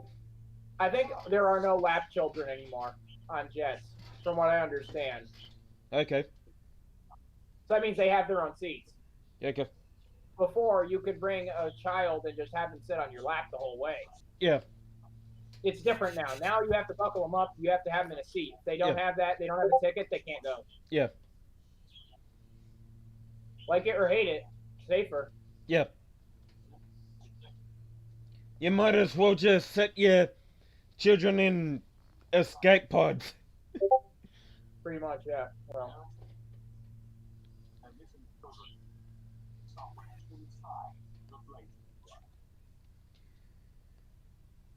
They probably are. Mm-hmm. If they want to get their panties in a twist, then all the power to them. Mm-hmm. All this happened because maintenance wasn't done right. Mm. And these are the rules I was referring to with McFlame. These are the rules that matter. Mm. When your life is on the line from something you can't control, that's on you. Yeah. Statistically, if all of you guys don't have vaccines and you sneeze on me and I have a vaccine to everything, there's a 5% chance I'm going to get it. Mm. If I get in a plane that a corporation hasn't maintained in a year, there's a very high chance that something will go wrong that could kill me. Yeah. That's what I believe in. Yeah.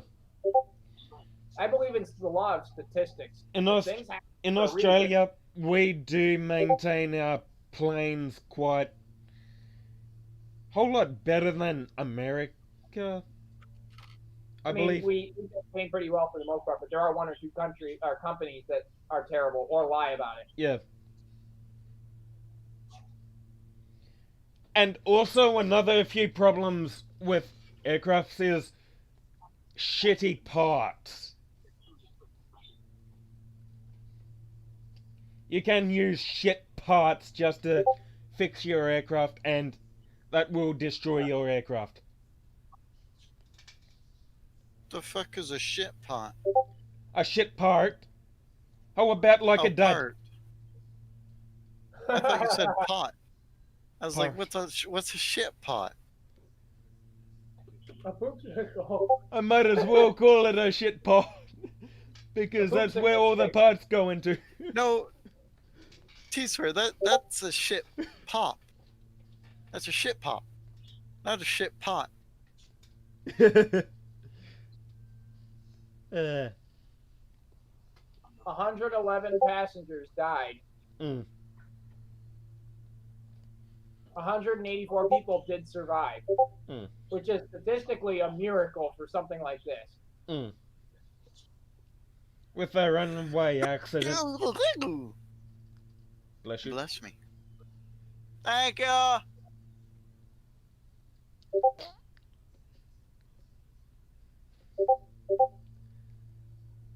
Missing.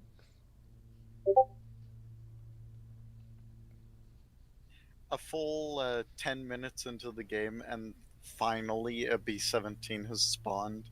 Wow. Okay, I'm back. So I was reading something on my phone. Welcome back. Welcome back. So this was one of the more, I would say, this is one of the worst ways to die.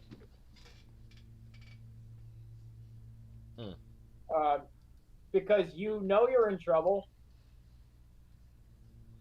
and then it is a ride that you don't. If I have to go, I would rather it be an instant, like Thanos snapping his fingers, sort of disappearing death. Why? Because then you don't have to suffer for 20 minutes upside down, knowing you're going to die. We are definitely fucked. Just wanna fucking die already. Oh, on the bone in the Qantas Airbus 380. Damn. We are fucked. Yeah. So the Alaska Airlines flight went something like this. So it was flying normally, and then they could not use their flaps on the rear of the plane. They tried to free the stabilizer on the back. Okay. So they tried for a while and they couldn't do it. So they asked him to try and use the trim. Then the stabilizer moves to an extreme nose down position. Captain Thompson, holy shit. The plane descends 6,000 feet per minute. Overspeed. And so now they're using these to control the plane. Because this is locked at a 20 or 30 degree angle upward, causing the plane to try and nose down. So they're using their yokes to pull this up to try and level out what he's doing back here. And they do manage. And then flips over and then fucks up. That's the thing that happens, but they actually inverted after a while. Yeah. Which they're gonna have to keep their nose up rather than staying inverted.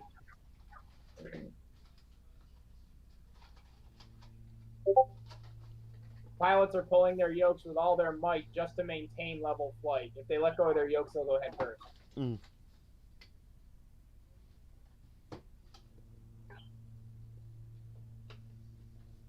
Because the stabilizer is jammed, the pilots only have use of the elevators behind them. So these. So let's take the speed brakes off. No. Leave them there. It seems to be helping. Okay, it just really wants to pitch down. Okay. Don't mess with it. I agree. The aircraft's fate is in the hands of the pilot's physical strength at this point. Yeah. Pretty much. Kinda stabilized. We're slow in here, and we're gonna do a little troubleshooting. Can you give us a block between 20 and 25? And they agree. They say maintain 200 through 250. And what happens is they try to troubleshoot, and that's what kills them.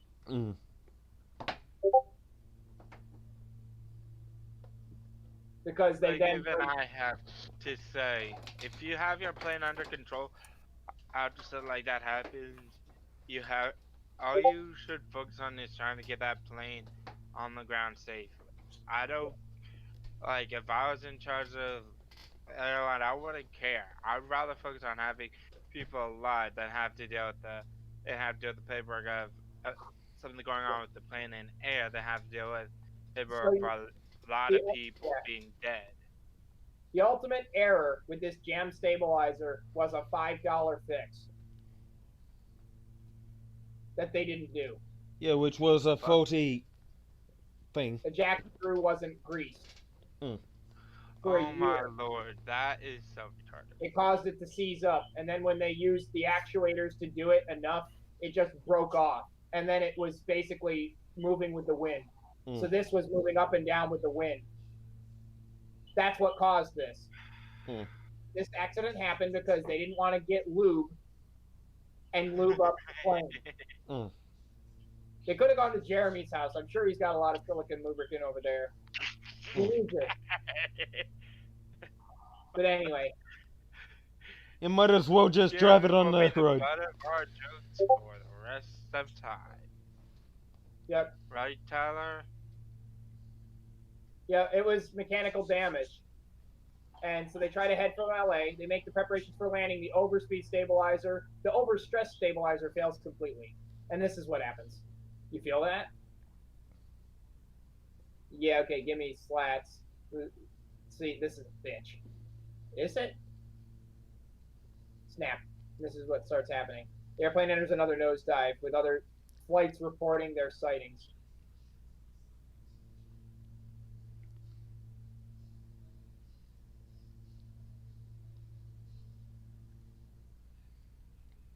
That's all they saw was ocean.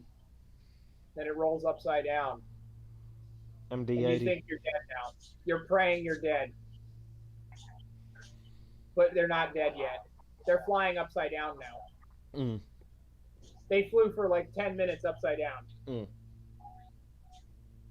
So this is what happens when, I'd rather just be like that, dead. Gone. Not even knowing I'm dead. Just wake up in God's kingdom saying, "Hi, Tyler, you died." No, this is no shit. I was shitting my pants for the last 10 hours. Yeah. Like, that's the sort of thing. Like, I'd rather be just dead in an instant than have to deal with this. Sink rate, overspeed, pull up. Don't pull up, that's down now. Can't reach it. Tells it to pull up. Okay. Dives headfirst into the water. Yeah. They still managed to make it fly upside down, inverted. Yeah. Are we flying? We're flying. Tell them what we're doing. Oh yeah, let me get it. Gotta get it over again. At least upside down we're flying. It nears the Pacific Ocean, and that's how it enters. Upside down. Yep, and every person dies in the plane. Because a little lube wasn't used. This happened. I bet some people got fired. Nope. They were fraud. It was fraudulent. They signed off that they did it, but it was never performed. 88 people were killed. I could tell right now if I was someone at whatever Alaska Airlines, 85% of people's lives was recovered. I could tell you straight up, whoever's fault that was that caused that crash. Okay, a faulty screw. That's the part that failed. That moves it up and down. I'll make it publicly known that it's his fault. Yep. So the jack screw fit later determined to be threads from the Acme nut, which had been previously worn away. Probably was going to say later analysis determined that 90% of the Acme nut's threads were worn away, and that they were stripped out during the accident flight. So 90% of it was gone to begin with, and then the rest of it was stripped off after it was pulled. And it said they had failed to adequately lubricate the screw. So since they failed to lubricate it, when they tried to free the jam stabilizer, it was only held by a single retaining nut. And that caused the entire nut assembly to basically hold the plane's weight, which it was never designed to do. That's like holding you up by a very small nut and bolt. It was never designed for that weight, and eventually it just snapped. That was what happened, and then the plane went into out of control mode. Eventually, that nut on the end, you see that yellow nut on the end? Mm-hmm. That was all that was holding the entire stabilizer. Eventually, the stabilizer was holding the forces of aerodynamics and gravity. Eventually, this nut just stripped right off, and then the thing went whee right up in the air. And that meant that the plane was then going to go in a permanent dive. So flying upside down was the only way to control the plane. But yes, that is exactly why it failed, because no one lubed this part up. That's it. If they had lubed it and maintained it, those 88 people would have been alive. But again, this only happens when companies aren't regulated enough. I think small businesses are pretty well regulated, because you do stupid shit, you get thrown in prison, or you run out of business before you do even stupider shit. These companies get that opportunity to have stupid amounts of money to do this stupid shit without a problem. No effective lubrication was present on the components at all.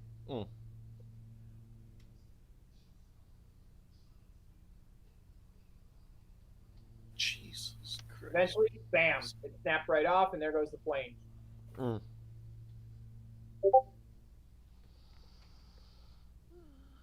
They were both posthumously awarded the Airline Pilots Association Gold Medal for heroism, even though they both died.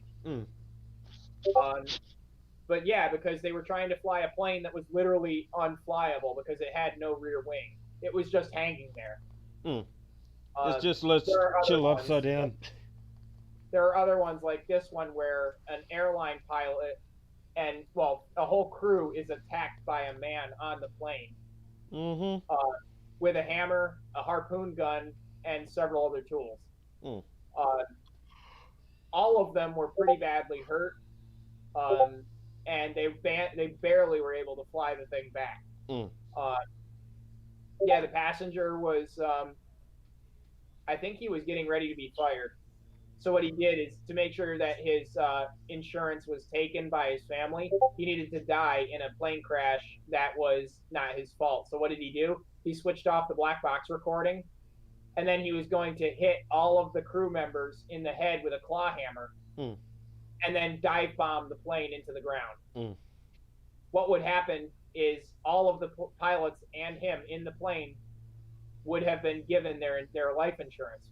What he failed to realize is that the engineer detected that he had switched off the cockpit voice recorder, and so he switched it back on. So basically, all the things he was doing would have been plausible and feasible, but because the CVR wasn't available, they would have to assume it was an accident. But the thing is, the CVR was on, and they knew it would not have been an accident. They knew that these guys were actually, you could hear the cockpit voice recording, which means that you could hear the whole cockpit. You could hear the person get hit in the head. You could hear this guy take control, and you could hear it crash. You would know what's going on. So anyway, they all survived, but barely. Many of them actually had brain damage because they had a claw hammer go into their skulls. And I bet that guy got the death penalty. Yeah. He did not get the death penalty, but he got pretty large payouts. Well, technically, his only death penalty was just dead with the plane. Yeah, I mean, he was pretty lucky that he was lucky that the plane, didn't crash. He was lucky that he got court, because now he's going to suffer for that. Here's another interesting flight. Helios 737 flight 522. Is that the one that was just left to fly by itself? Yeah, it was a ghost plane. So that meant that everybody on board was dead. Just about. Yep, there was one guy, I think, left on board that was alive. One guy and his girlfriend. Yep. Okay, so in my current battle, we have a Sunderland acting as a Spitfire. Yeah.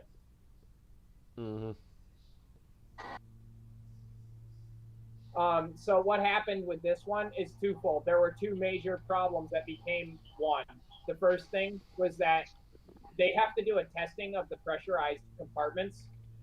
And so when it was maintained and done, to do so, they have to turn off the sensor, and then they have to decompress the cockpit, and then they have to test the sensor to make sure it warns you.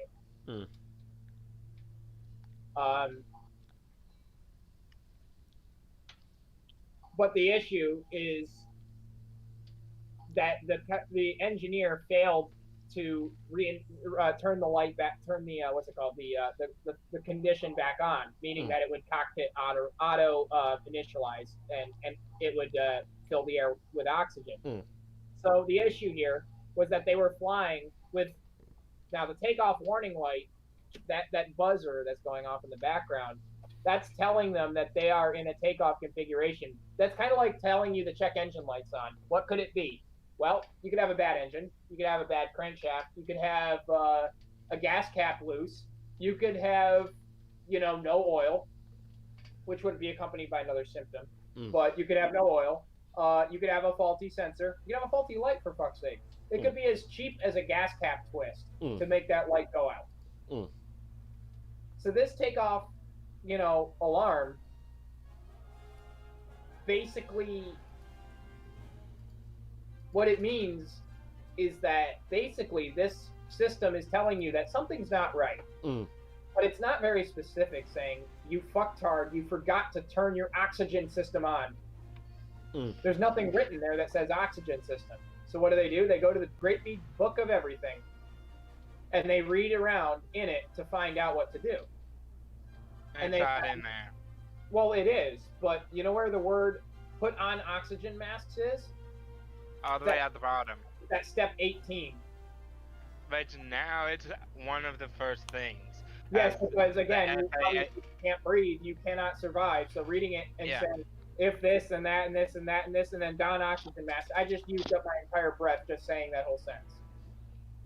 So now the FAA has pretty much made it a requirement that has to be pretty much the first step.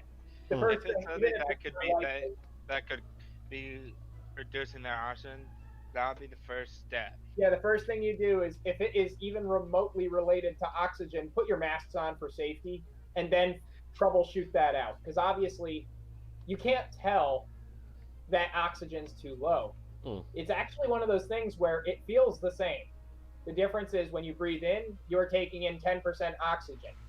So that means you're not taking in enough for your body. So you start to become delirious and then pass out in a matter of 3 minutes. So that's why the issue is that they all died except for two, because two people put on oxygen masks and had mobile tank oxygen masks that were designed specifically for flight crew. And so these two guys managed to take the oxygen masks, and they were passengers. This one guy had a pilot's license. He was not a commercial pilot's license, but he knew how to fly. So he was trying to break into the cockpit to land the plane. But obviously, by the time he got past the 9/11 doors, as I like to call them, the ones that are basically bomb-proof, he basically broke in at the last 500 feet off the ground as it was coming down. Which meant that he had no way to fix it by then. He'd have to take the yoke and all this stuff, and he couldn't disable the autopilot, which was still on. There's a lot of things that he could not do. And eventually it just crashed when it ran out of fuel. And again, all of this could have been avoided if they wrote down oxygen masks and they lowered themselves down to an altitude that is safe for human breathing. And then they would have found the button was fucking disabled. And they would have enabled it, and it would have been hunky-dory, and they could have continued with their flight. But no, they had to die. And this is for two reasons. One, the maintenance department wasn't paying attention. Two, the pilots weren't paying attention. And the most important part was the FAA. Because if all of those things still happened, they still would have survived if they read don oxygen masks and go to this altitude, then troubleshoot. But again, this is the thing, is that all of these accidents, every time it happens, we usually don't have the same accident twice. Because we learn from it, we put in regulations almost immediately. Yeah, that's same with Um, CASA in Australia.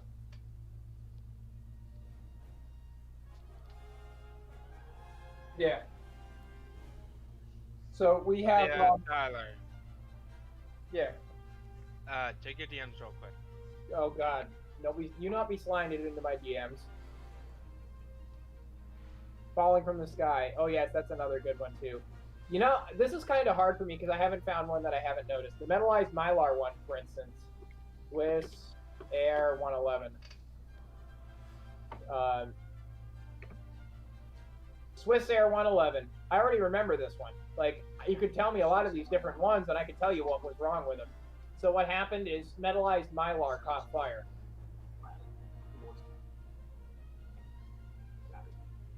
You know why?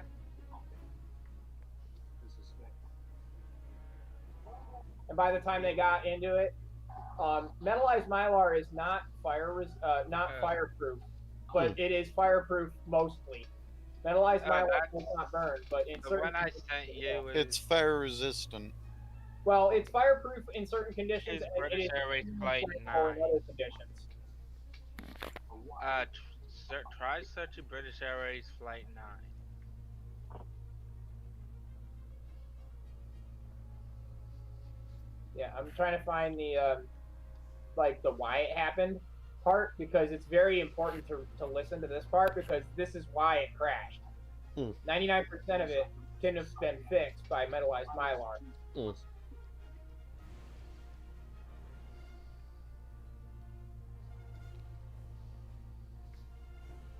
But anyway, the metallized mylar, when put in a confined space, and using electricity, it actually becomes flammable, and it is highly flammable and burns for a very long period of time. And again, this is stuff that the FAA didn't know about until they found out by the worst way possible, which is kaboom. Too late, too late, too late, too late. Every accident, too late. Yeah, well, sometimes accidents are important. Yeah. Because if you learn, then you won't repeat them. Yeah.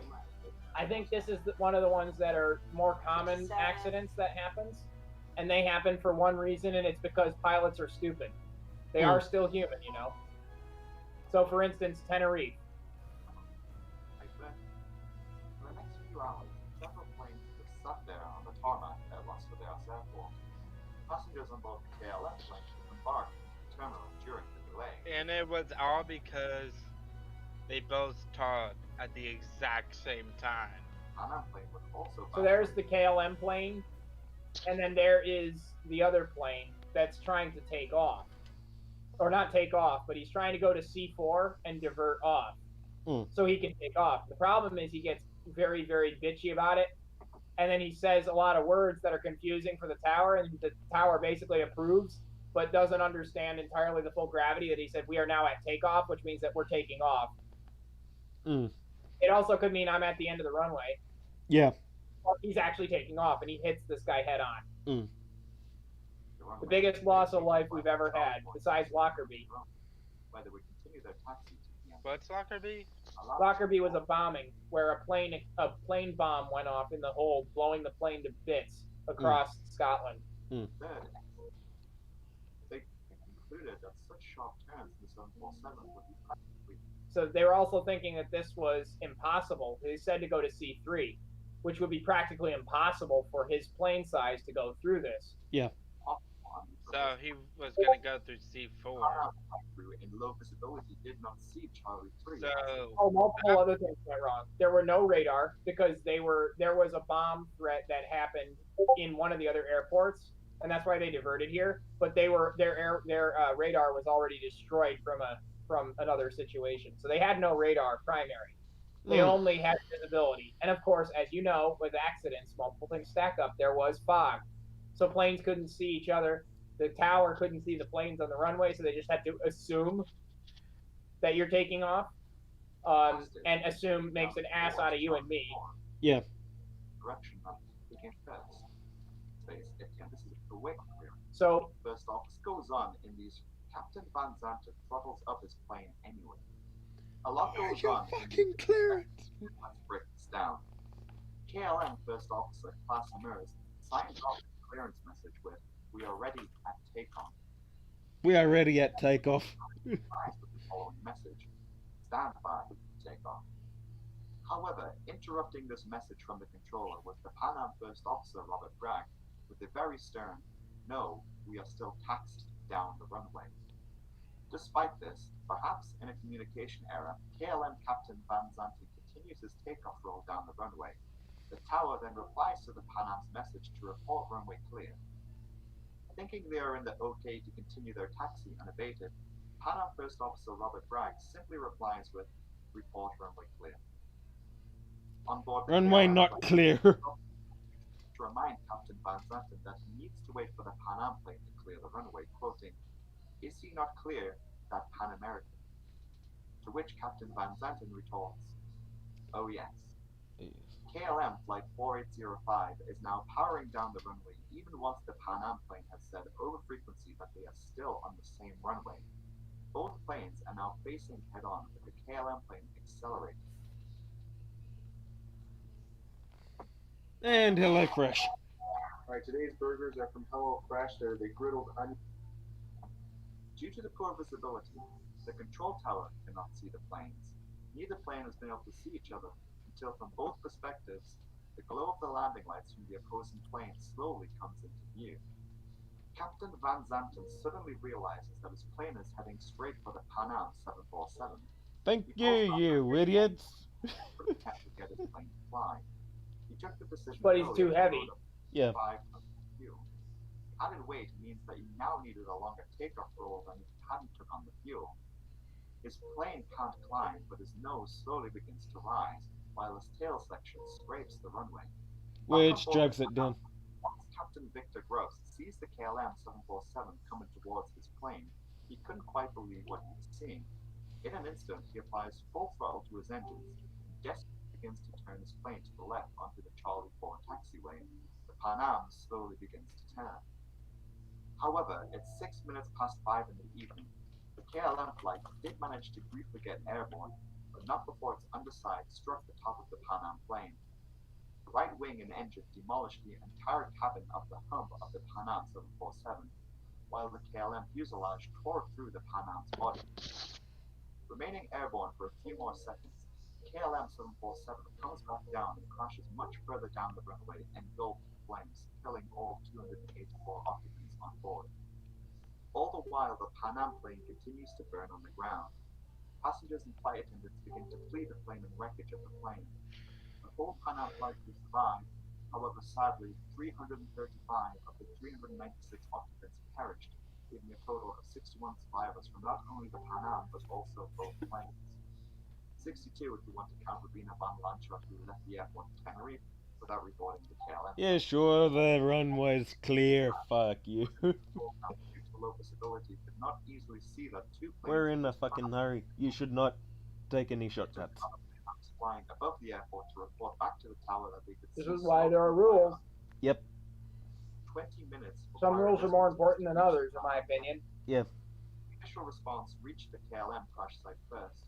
Could not see further down the runway that the Pan Am 747 was still burning with people trying to escape the wreckage. In the aftermath, a lot of the blame came down on Captain Van Zanten's decision to take off without the appropriate clearance from ATC.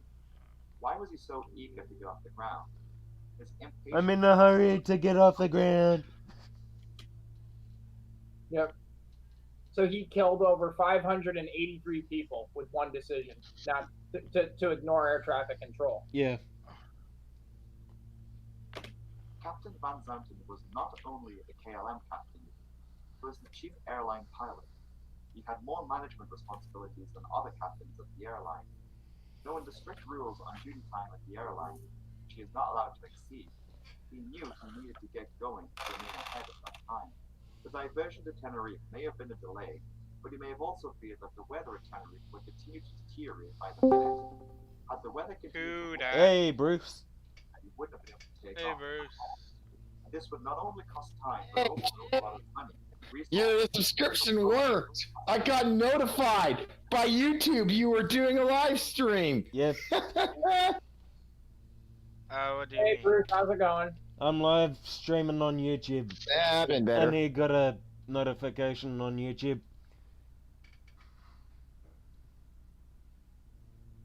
So anyway, yeah, the reason that MRM and NEM don't exist anymore is because Lucas. Noted. So anyway, I politely kicked you from the group, knowing very well what was about to happen would be a shitstorm. Copy that. I'm not going to answer that one. Loki, I was going to say, oh yes, Daddy, slap me harder.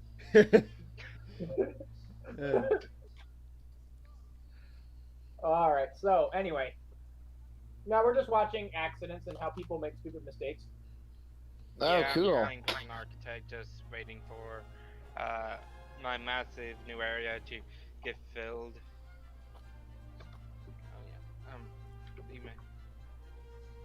Oh yeah.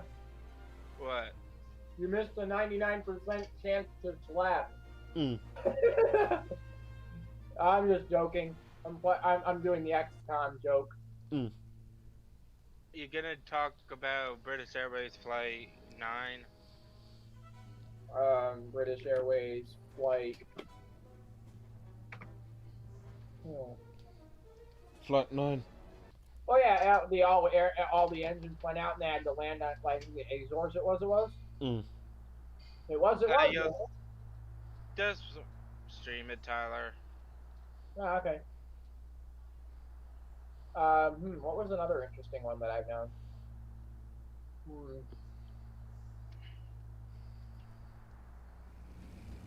Yeah, there are way too many to list, but yeah, a lot of these accidents happen for good reason. One, because there's probably some idiot handling their controls, or B, oh yeah, here's another there's always one. an idiot in the cockpit. This is another reason why you should be keeping a close eye on all of your information. There's fine air.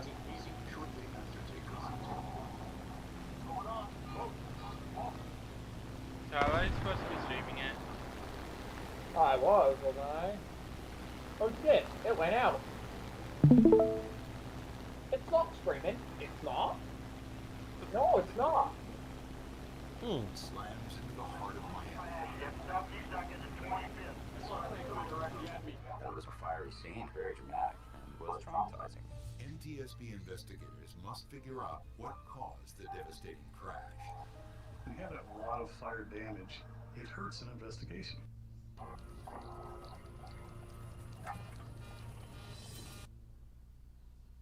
£4 to the back.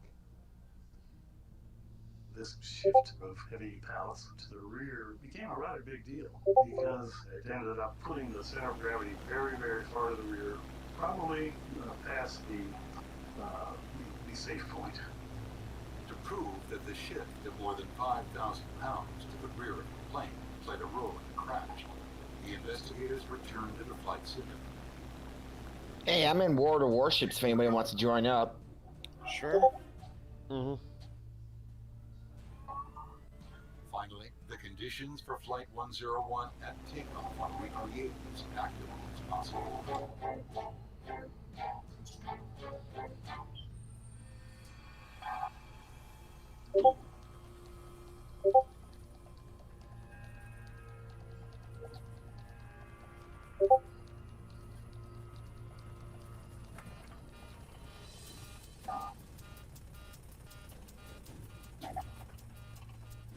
In the end, we were able to determine that the actual center of gravity for the accident airplane was just beyond its safe limit. Too low, terrain. Perfect timing for a update, isn't it? Just after takeoff. Oh, always, right? The exact time you always want to play something. It's over in less than a minute. They didn't stand a chance. We think that Got you there, man. best job they could under the circumstances. The investigators now believe a cascading series of events caused the crash of Flight 101. Fine Air and Aeromar employees misstated the cargo's actual weight by more than 5,000 pounds. This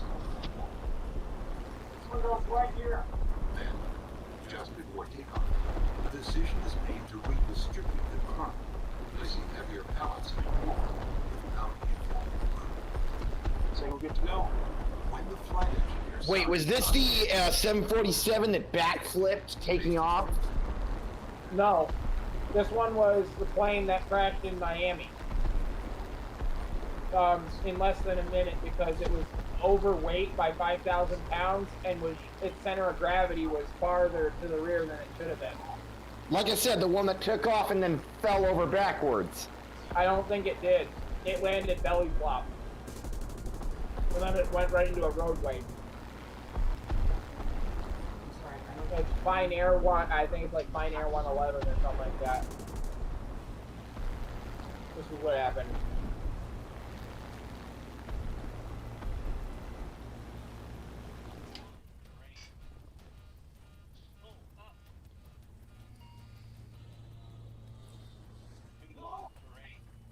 Belly flop. Yep, boom. That's all what happened. And pretty much had sex with something. Yep. Because they usually have something called trim. Yeah. Which helps with the flying, with weight. Well, unfortunately, they were given the right trim for the weight before, minus 5,000 pounds, which wasn't an issue. Mm. It was overweight by 5,000 pounds, which still was flyable, according to the flight simulator. Mm. Not safe, but it was flyable. Yeah. But then when you take that 5,000 pounds and shift it to the tail, that's when the tail wants to go down heavier than the front. Yeah. And that's what happened, is the plane wanted to backflip, and the plane had to be pushed nose down. Yeah. Eventually, the plane was just unflyable, and the plane crashed. Yeah. Right after takeoff. In less than a minute, it was over. Yep.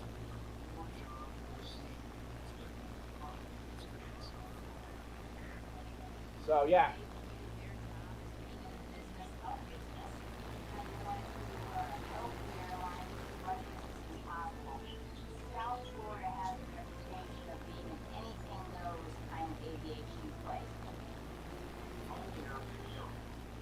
Okay.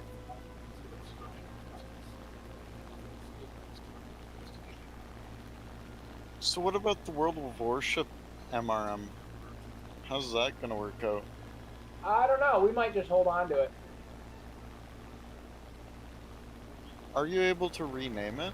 I probably cannot. I probably have to pay to have it removed, but that's okay. A small price to pay for dealing with that. Mm. Especially after what he said to me.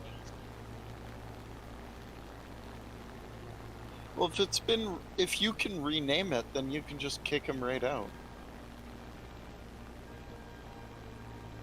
Well, and that's the other thing, is half the things that I'm a part of, I'm still on his friends list on Steam, so he hasn't kicked me out of that yet. Mm. Yeah, same here.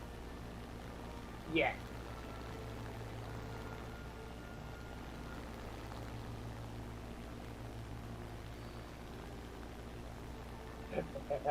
Blink slowly.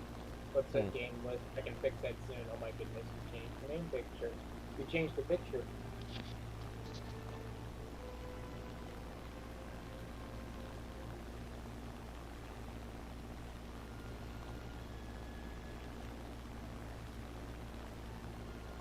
But yes, I think that XCOM in a nutshell, it's actually pretty funny.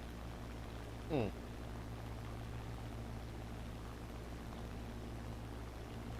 I might go on to like Space Engineers or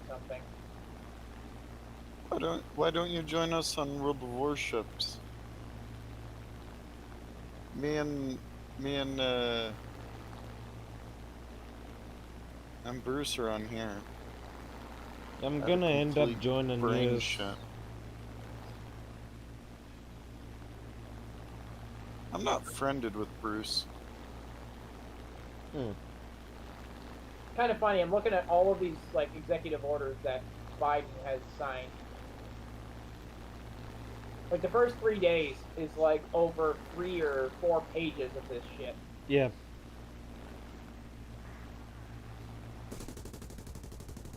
And this surprises you? What is surprising me more is a lot of these are not entire reversals. There are a lot of reversals. Halts construction of border wall by terminating the national emergency declaration to fund it. Directs OMB director to develop recommendations to modernize regulatory review and undoes Trump's regulatory approval process. Undoes Trump's expansion of immigration enforcement within the United States. Reverses the Trump administration's restrictions on U.S. entry for passport holders from 7 Muslim majority countries. Requires non-citizens to be included in census. That is probably for states that are, you know, very heavily Democrat because they can actually control a lot more. Rescinds Trump administration 1776 commission, which directs agencies to review their actions. And then he canceled the Keystone Pipeline the day of his election. By the way, the union that was doing the Keystone Pipeline actually voted for him because he said he wasn't going to cancel it, and then he cancels it. Yeah. That's and like, they're all like facepalm and I'll let you guys live if you guys hand your guns over. You hand the gun over to him, and then he turns it on you and points it in your face and said, "That was easy, wasn't it?" That's pretty much No, they endorsed him because he didn't support right-to-work laws where Trump did. Right-to-work laws somewhat undermine unions because then they can't force people to join the unions to be employed at a job. And so because Biden was not because Biden supports unions, although apparently not that one, but he generally supports unions, and as a result, right-to-work laws, he wants them gone. That's why they voted for him, not realizing, well, you'd rather have a non-union job than no job. Yeah, it's stupid that they have to. This poor guy Holman has to answer to all of these Democrats and say that crossing the border illegally is illegal. Like, how dumb do you have to be? Crossing the border illegally? It's not dumb. Trust me, it's evil. They want more votes. Yeah. I honestly think that they should get a lot more immigrants into the country. The thing is, go through the legal ports of entry. They're there for a reason. Go and do your paperwork. Wait your time. Wait your turn. You will get in. Just wait your turn. Don't go across illegally. Otherwise, you get arrested and you end up like this. If I drive drunk and my kid's in the back seat, that's what will happen. So it's the same thing. You will end up getting arrested and put in jail pending trial. And of course, if you have kids, you can't share the cell with them. So you will end up having your kids put elsewhere, along with your wife. She will probably go to a female jail. Again, this situation is pretty much universal for all crimes. If you have a whole family involved, they get split up. Few reasons. One, they can't get their stories straight. Two, men can easily beat the crap out of women. So obviously, separating women to women and men to men is a better idea. Kids are usually put elsewhere, like in a home, temporarily until the trial's over. Yeah, all this stuff happens because, you know, that's the law. And if you're going to bitch about it being the law, then just say what you really want to say is that you just want completely 100% open borders. And then you're going to have to also say that you also wish to have anyone that is a gang member from MS-13 also come in. Because that is what will happen. And yeah, I don't know how you can take that face and actually like trust that person with anything that they do. Like, this person's face looks like she is consistently 100% always surprised, no matter what you say. No matter what she says, she always looks like she's surprised. Ridiculous. That face looks like you've just penciled in a surprised face out of Sharpie. Like, whatever she says, she is surprised. She could be crying and be surprised. Definitely not crying. She's just surprised. Yep.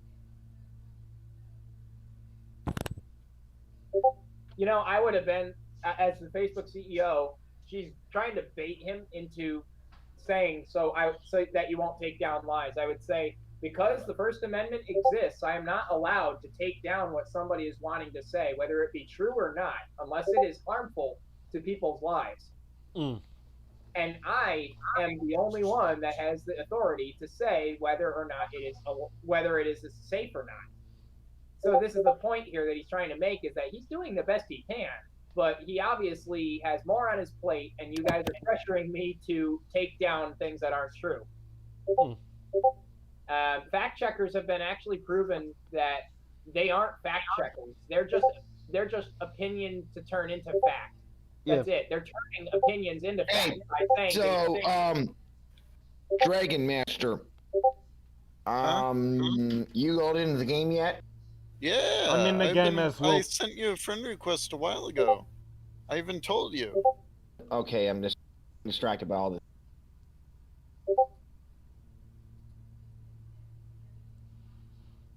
Do you want to start the thing? Oh, Commander Killer, is that you? Yeah.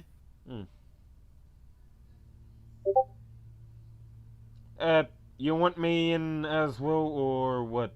Yeah, we can have up to 3. You're right. Looks like the Marshall Holic Navy only people, right? Oklahoma man kills 3 home intruders with AR-15. Why isn't that on the top of the list? Oh, I know, because it's not important.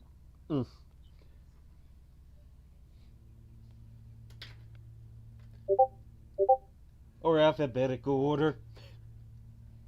I just want to, do my job, and Republicans keep, being mean. They're not being mean. They're just trying to fix what's going on in the Democrat Party, which is brain cell loss. Who wants to create the group? Squad or whatever. I'll make the division. Okay. Okay.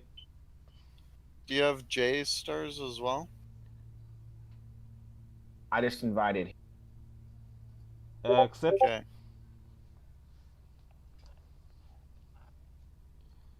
Oh, by the way, the Polish Prime Minister, or whatever you want to call it, President, whoever, offered to give AOC a private lesson on what Auschwitz is. Because he said that it didn't exist.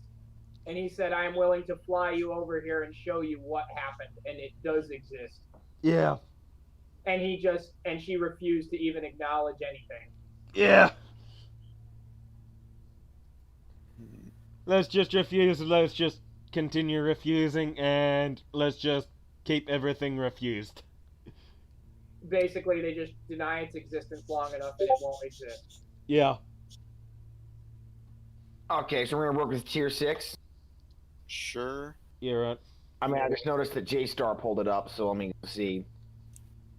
Sure, I currently only withhold a minimum of Tier 4 and a maximum of Tier 6. Yep. Currently, but I can easily buy a Tier 3, 2, or 1. Here's a guy that just did a GoPro of him illegally coming into the United States. Yeah, fuck it. Yeah, that just shows how easy it is to do. It's not as hard as it looks to sneak illegally across. It's not hard. Problem is, first of all, you're an idiot for putting it on YouTube. Second of all, you should just put your paperwork in, and if you aren't a criminal, which you obviously don't look like a criminal other than crossing the border illegally, I would say, now the police are there. It looks like he already got caught. Wow. But anyway, it's not as difficult as it looks to cross illegally. Yeah. I still think that you should just put your paperwork in, wait for 13 to 18 months, and deal with it. I have to wait at least 30 months for my stuff. Because it's 15 months or so. It's been about 15 months since I put my paperwork in now. And I still haven't gotten a no yet, or a yes. Oh, fun time. So we're in a Tier 8 match, guys. You see that? Nani? Oh, that's just wonderful. Y'all think it's bad for you? This is just like War Thunder. This is just like War Thunder. Yeah, a Tier 6 cruiser, which would be just fine if I was still at Tier 6. I'll be back later. I'm running a completely unupgraded Tier 6 battleship. Mhm. Yeah, I run the same or ship the unupgraded. You okay? Wait, that's unupgraded? Oh, well, yeah. No, my ship is upgraded. Also, what are you talking about? That is upgraded. This? The Bay Aaron is upgraded. You know, the World War I battleship, it definitely Yeah. shouldn't look like it has a superstructure from World War II. My Bay Aaron is unupgraded, and it does not look like that. It looks just like all the other World War I German battleships that I've got. Maybe it is upgraded, oh well.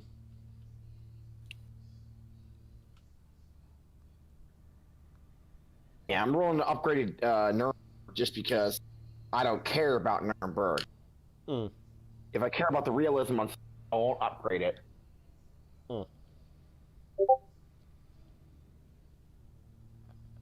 then I it rolled gets unupgraded Bismarck too, just for realism and nerd stuff.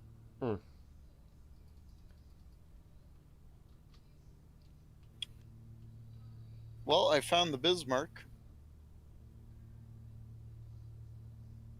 Okay. The first vehicle I come across. The Bismarck. So, you think you're bad off?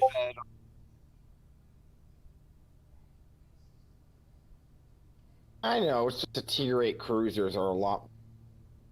They're pretty bad. Yeah.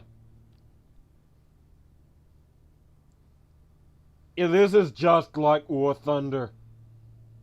When you can't even stand the chance about just having...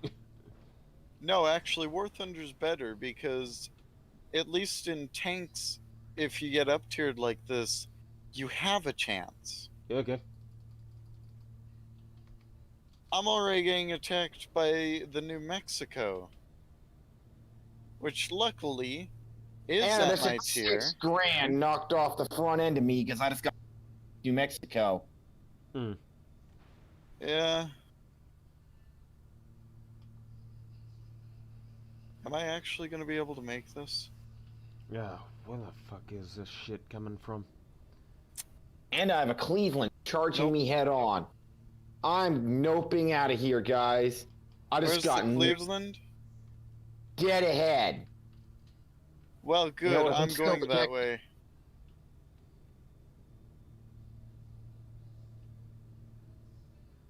I don't really have a choice in the matter of where I'm going.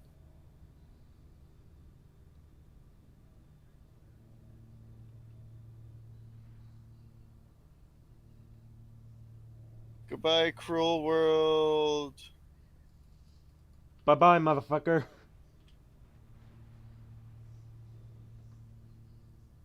Hopefully.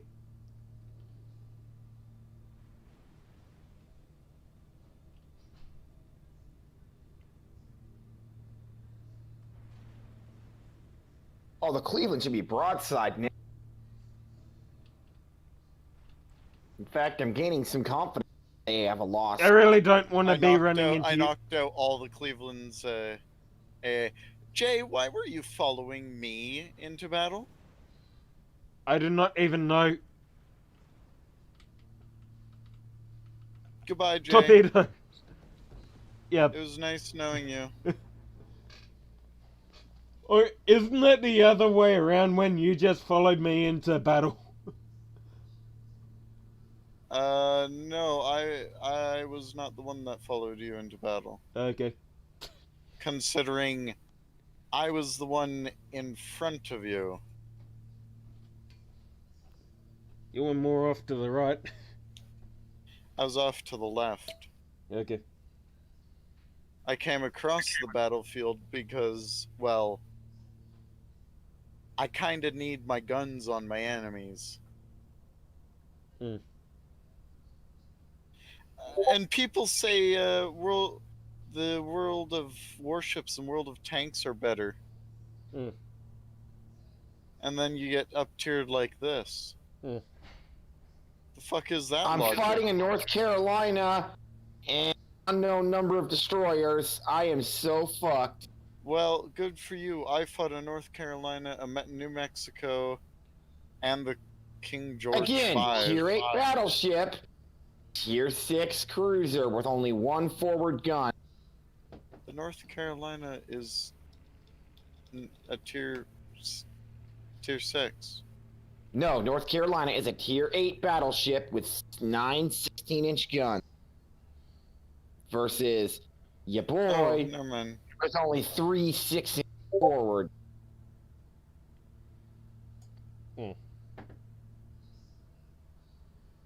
Now, unfortunately, tactical situation has been so bad I'm going to have to advance on a bonsai suicide charge if I'm break the stalemate of them controlling the circle.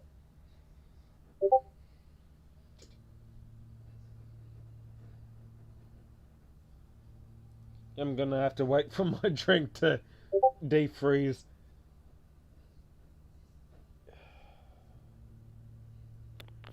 Well, I'm gonna go get a popsicle. Okay. Cold snap or not, I like my popsicle. Alright. What are the odds that virtual railfan would catch a fire? Oh, you 0%. know I don't care about virtual railfan. That is a very niche thing I like. I'm surprised, even amongst y'all, that someone else knew or cared what that even was. You'll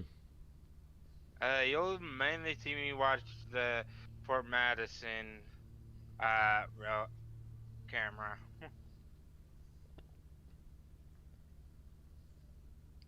Again, Right now I'm trying rail to fanning isn't exactly a popular thing. I'm surprised anybody else knows it.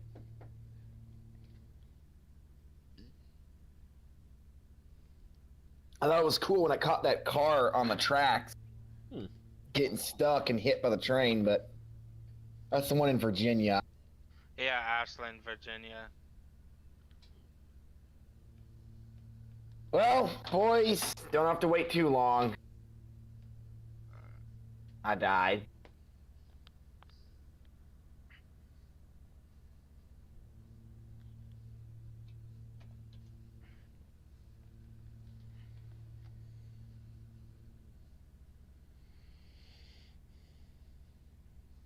I'm ready to play Tier 5 now.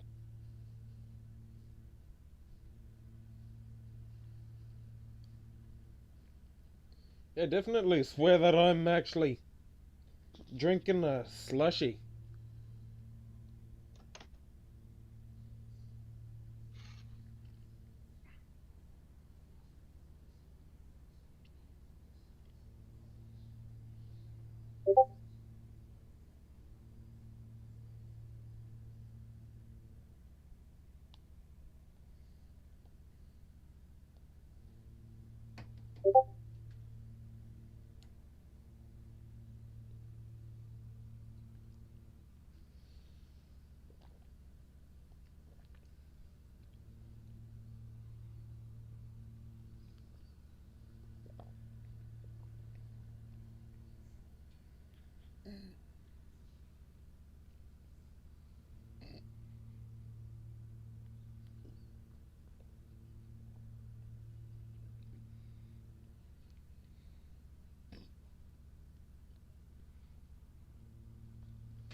I'm back.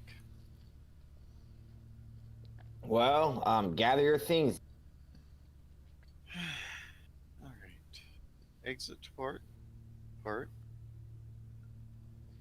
I picked up my other Tier 6 and I'm ready to go. Or Tier 5, sorry, Tier 5. I got a Tier 5 now. Okay, Real short on Tier 6 5, there. I guess I have to go with my, I would either have to go with my Tier 6 Ranger, or my Tier 4 everything else, or my Wyoming. Or my New York, sorry. Oh, go with whatever. I'll go with this, because Jay took the only other thing I like playing as. So I'm fine with working on my Americans for a bit. Cool. Let's see if we get anything. If anything, we should only have one tier higher than us because of Jay. Yeah, that would be nice to Hmm. only have to put up with stuff. That, or Jay's going to be up tiered by 3 times. Or 4. No, 3 is max. Okay. Because me and Bruce can be up tiered 2 times. Okay. So that means you can be up tiered 3 times. Hmm. I was holding up 4, but it doesn't matter because you can't see it. Mhm.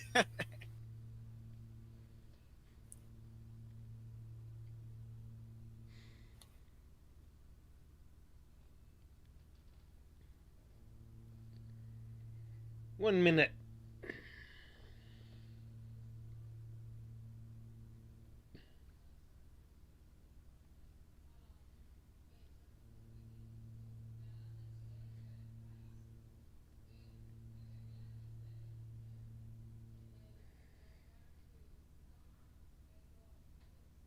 Oh, Bruce. So I'm gonna put this in other games, or are you in the War Thunder games chat? We don't have I the don't- Thunder games channel. Yes, we do. Oh, I added one? Yeah. Totally There's forgot. there's a War Thunder one. I totally forgot. Whoopsies. It's empty.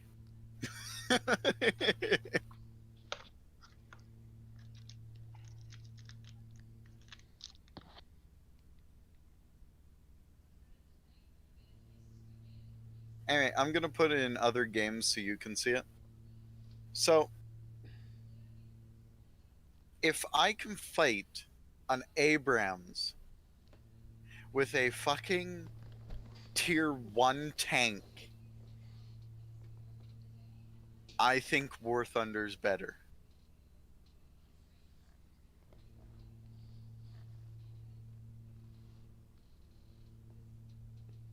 You fight what in War Thunder? Abrams. With your and it's tier 7. And you fought it with a tier 1? Yeah. Why wouldn't I? It was there. The chance was there. How many kills did I get? I think it was like 3. Let me double check. I got screenshots of it all. Yeah, 3. 3 kills.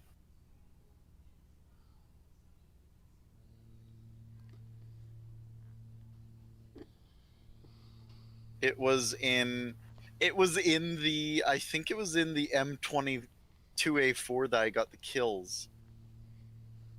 And then I just went through damaging others. By the way, yes, that's the first M2A4, the reserve. The vehicle you start with.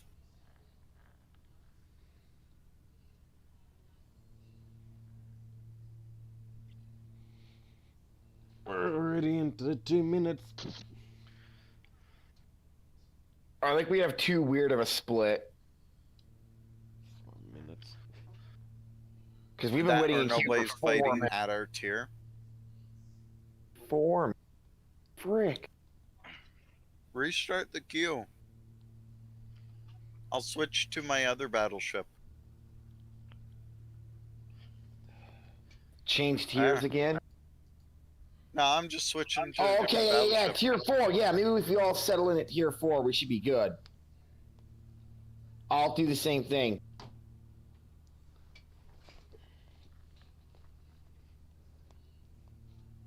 Well, I don't really have any other choice on vehicles.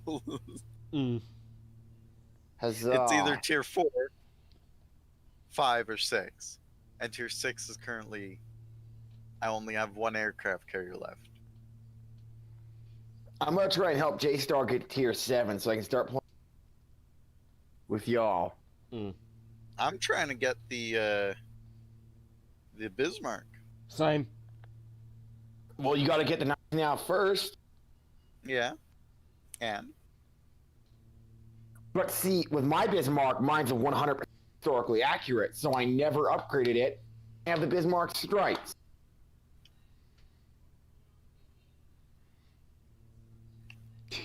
And then it just gets upgraded with upgrades.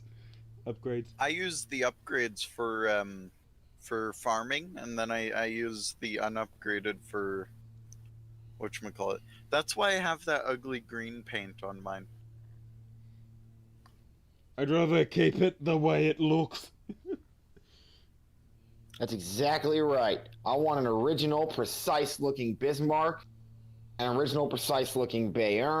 Those are the two ships I have that I do no upgrades because I want them looking just right. The reason I upgraded the Gneisenau is because, well, it's already fictional. They never put the 15-inch guns on it. I put 15-inch guns on it. All right, let's do it.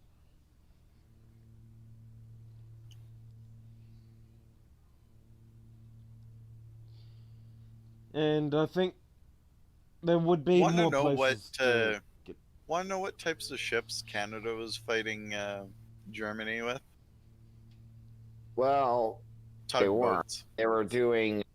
They were given whatever was whatever. They had was no longer in destroyers, service destroyer in, escorts, and they mostly did convoy protection duty. Yeah, they did that, but here's the thing: they were given World War I ships from early World War I. Well, late World War I, actually. Mostly like the production ships. No. They were given early World War I to mid-World War I ships. Yes. To have enough of these ships to outnumber the IJN point. Canada had a total of 200.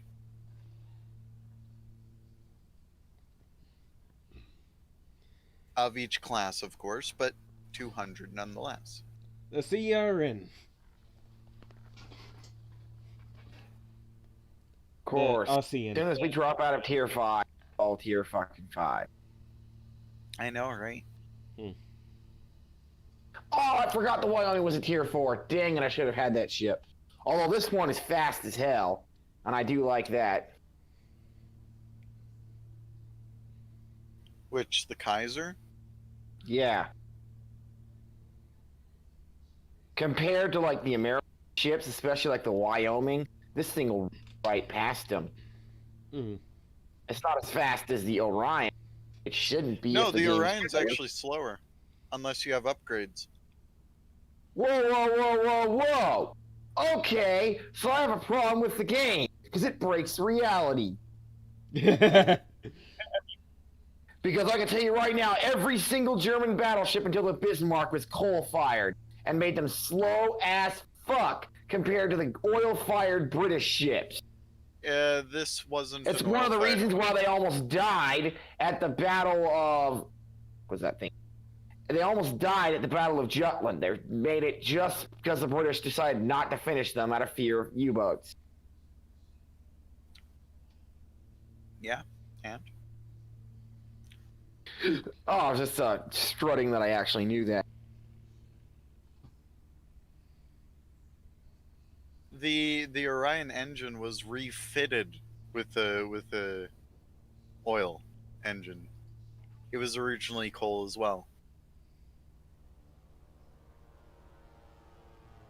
It was refitted.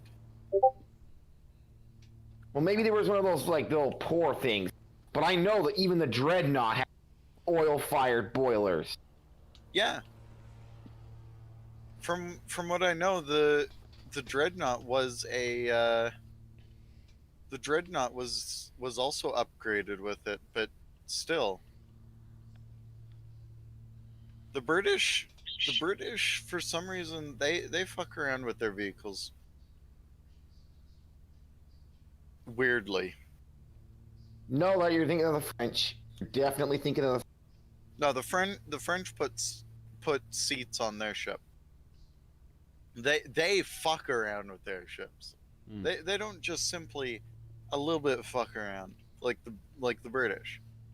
The British do a little bit of testing here and there and maybe fuck up one or two things.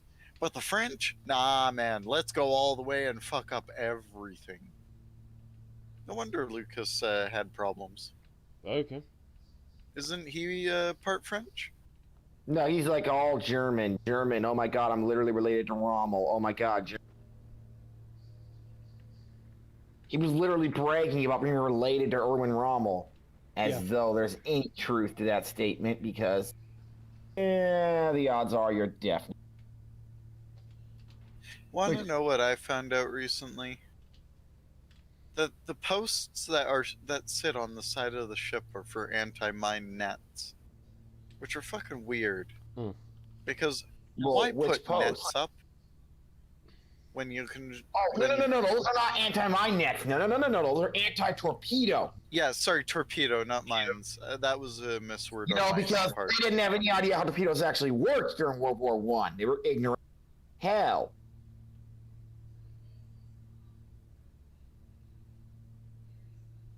Oh, like, hey, look at the friendly torpedoes that just flew off my front.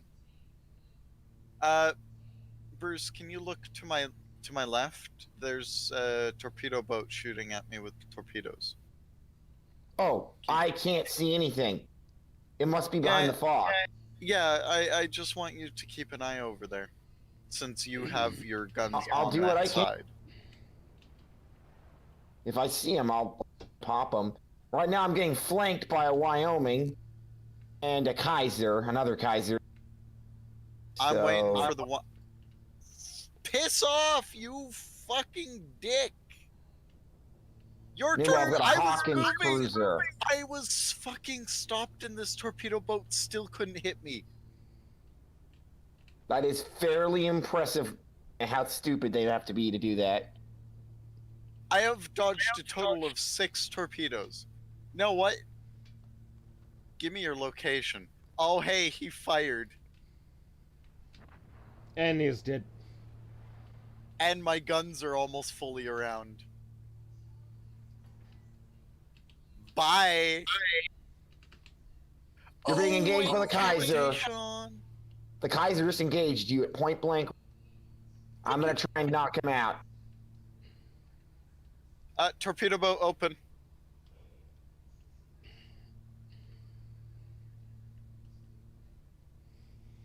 Okay, I see him, but he's like at the limit of my range. I can't guarantee a hit. 8 kilometers. He's about 15 kilometers out from my location.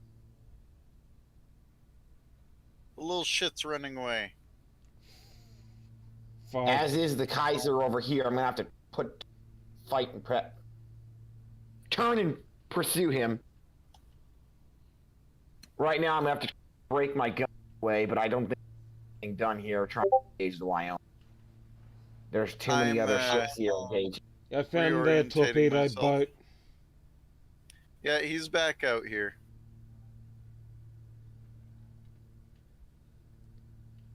Yeah, he's trying to turn around and trying to kill our battleships.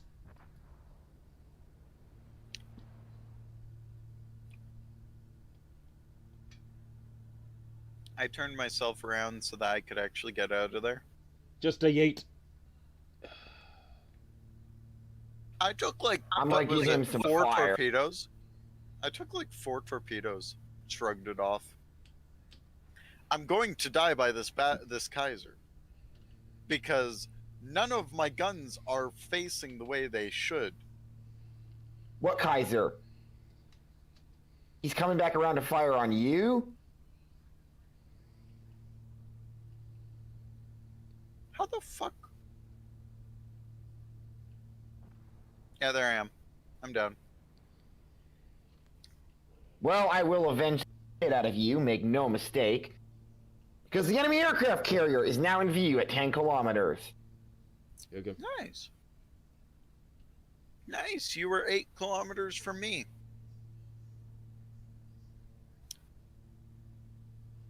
Hey, that torpedo boat's coming your way. I am aware, I just noticed. dangerous threat. But You luckily can in front of avenge me, my I have 90% of my HP that he took away. I have a Mitsuki torpedo boat in front of me that is running forward. He will reach him before he reaches me, and hopefully that will get that. If not, well, we're gonna be in trouble. Torpedo boat's coming around the mountain soon. Right. He missed his opening salvo. That's good. Yeah. This is a Jap one. This is a Jappy one. He's coming around the mountain. What is it? 2 seconds? I'm looking as soon as he's in out. view. Oh, yes, I knew my damn partner would help me. Oh, motherfucker. Oh, all right, I'm going to reload for engaging these next guys. Battleships around the left of the mountain. Yes, he is guaranteed fucked before I even get there. He'll be dead. Because he's engaging several other ships. And also my aircraft. Figure out where the enemies really are because I've only got a couple aircraft what would have carriers. been so painful is if all those torpedoes hit you. Yes, that would have been extremely painful. I would be dead.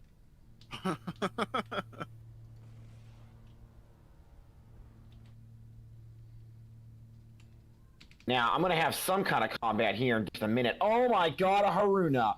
Oh! Get away, dumbass!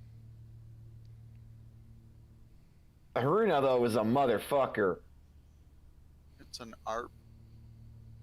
Kaiser on point here with all of his guns lined up on my broadside. I'm going to have to turn into this. Fire at will! How did you not? Oh wait, no. That's I'm too used to playing the British. British kill instantly at that. Rank. I did at least have a full salvo. Yeah, full salvo. I did 8,000 damage one time with only one shell from a British gun. And he's dead. All right, fuck him. Your death has been avenged. Why, hello there. Now it's time to go. Now it's time to go. And I'm about to hit my teammate and possibly killed in a murder-suicide. Hate my life. And yes, I made it. That yes. the closest freaking thing I've ever seen. Oh yeah, man. Woo! But I made it. I made it.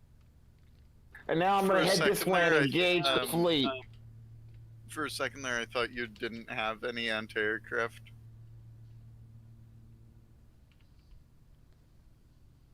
All right, Julio Caesar. My next big thing.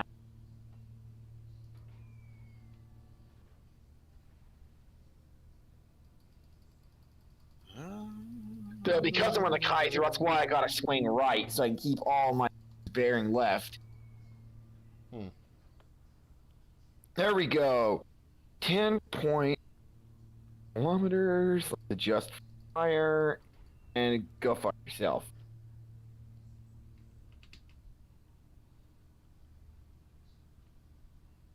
That's a solid hit.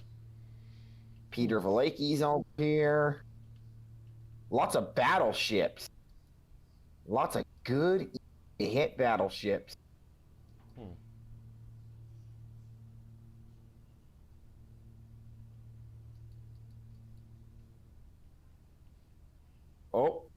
Oh. Gotta turn in now. Picked me as his target.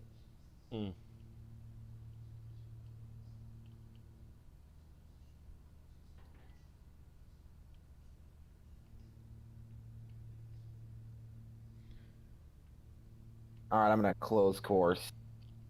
Yeah, I wanna just make my aircraft squadron as small as possible, just so that they can just get in and get out immediately.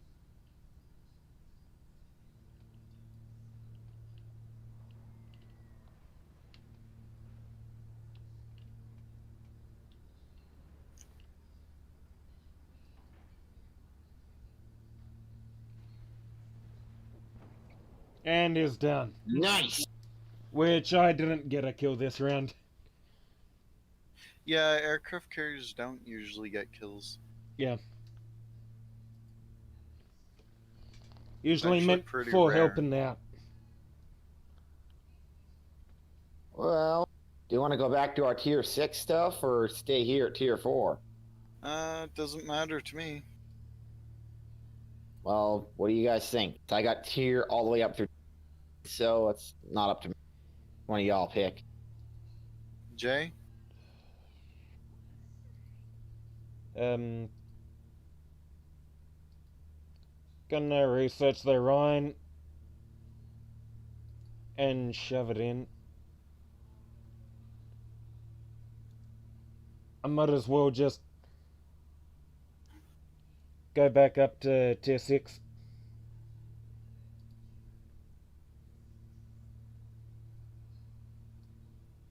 Okay, so tier 6 it is. Do do do do. I'm gonna add something into not safe for work that I got in another server. In another server? There you go.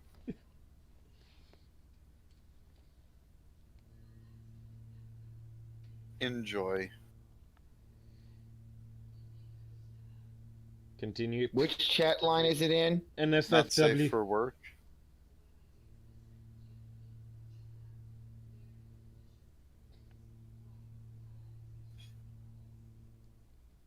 Some BDSM with a chick tied up. Sure. We're at our tier and lower. Nice. It's nice to be on top of the food chain for one. All right. We're actually it's mostly the same food. We're at our food chain. Okay, well, it's nice to have a fair fight for one. I know, right? It's so nice. Mm.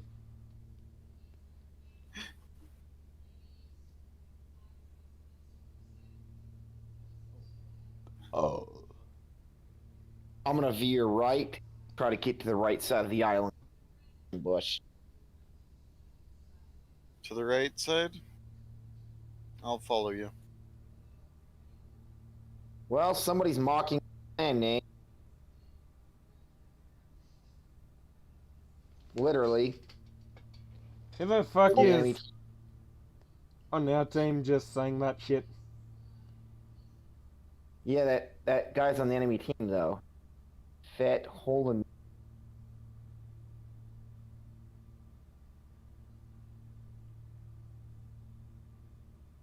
Yeah, he's saying we're named medical record. Eh. Oh crap, there's already a ship in range. Yeah. Turn to your right. Spay. We're going to the right. Alright. I'm waiting until he detects me and then I'm going to open fire. Oh my god. Kurov is fucking getting in my way. A Kurov is getting in my way.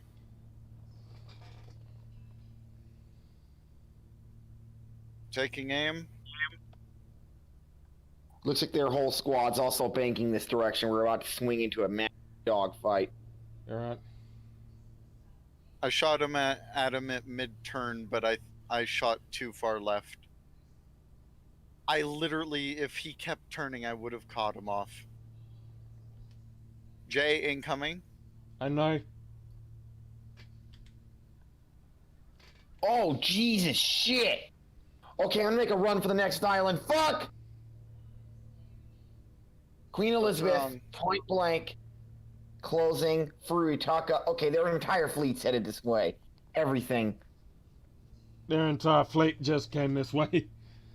Oh shit. Yeah, but they're everything over by the Furuitaka. It's crossing. It has to cross the entire battlefield to reach us.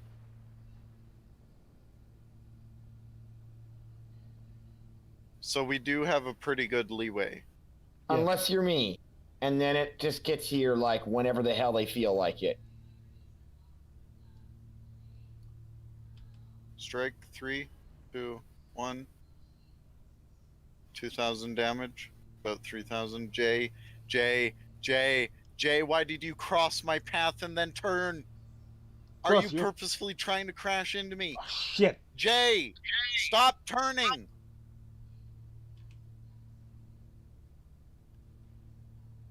God dang it. My torpedoes are down. That's my only chance. I think So you're dead otherwise. probably too fast that you're crossing paths with me and... I may be fast, but I was... You crossed my path. And who's meant Guys, to give focus on way? the enemy. Focus on the enemy. You have the Graf Spay at your mercy. Yes, Except maybe you. Jay, watch out, torpedoes. Yeah, no. I'm only letting one hit. I'm gonna hit his, something.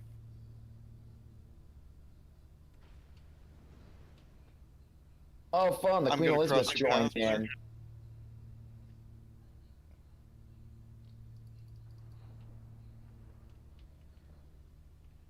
Piss I'm gonna off, say, Grafspee. Space Ghost here now informs you that you are tactically outmatched by Queen Elizabeth, another Queen Elizabeth, and the Graf Spay. Watch out, the Queen Elizabeth, the British ships, they have an outrageously good armor penetration.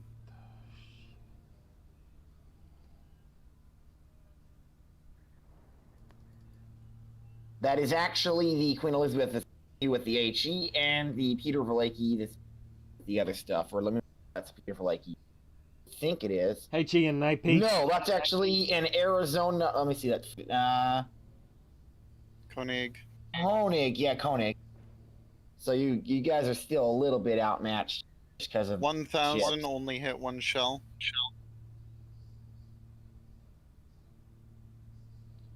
I'm gonna slow down to quarter. I'm going Queen full Elizabeth throttle. has sight on me.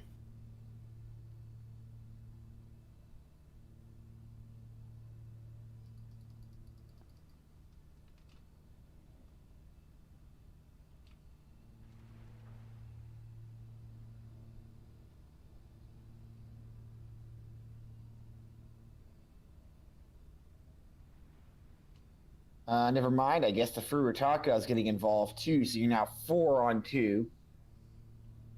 Space Ghost does not rate your odds highly.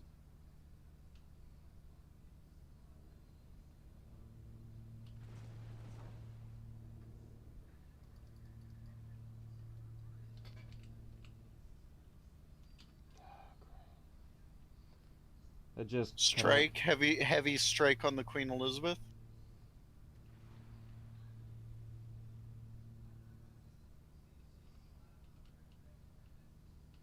Switching guns to the other side.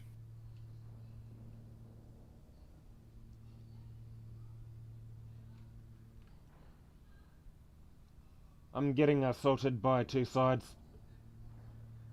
Yeah, we all are gonna be soon, Jay. Alright. It's a destroyer. Okay. I would cross back.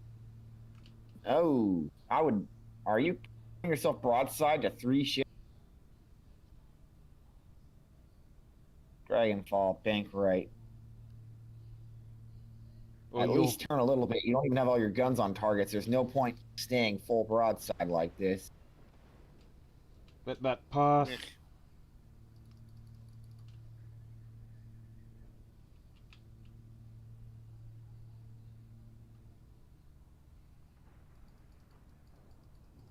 Come on, man.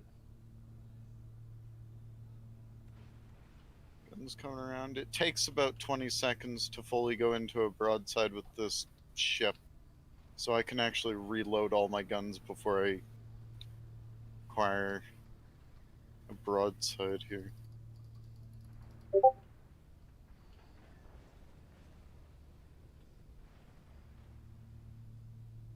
And they're armed and then I'm dead. I was about to try and maneuver around that, but oh well. Guess I don't.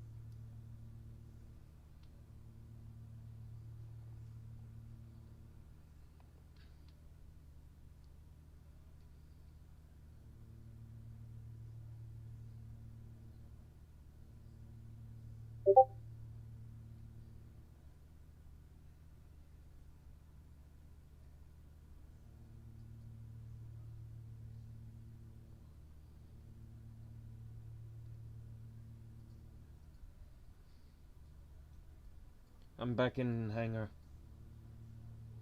How am I alive still? I don't know. You're gonna not be soon enough. Next time a major, like right now, the Queen Elizabeth is fired. You're fucked. Calling it. One shot nicked the tip of my frickin' ship.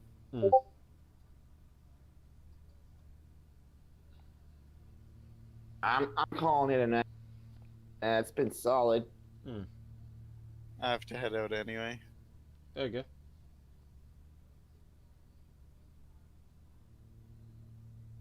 Catch you later. Okay, see ya.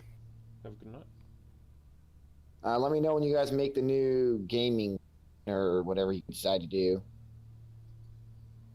Yeah, eventually it'll be there.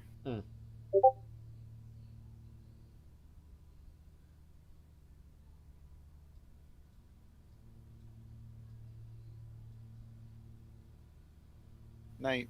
Good night.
Okay.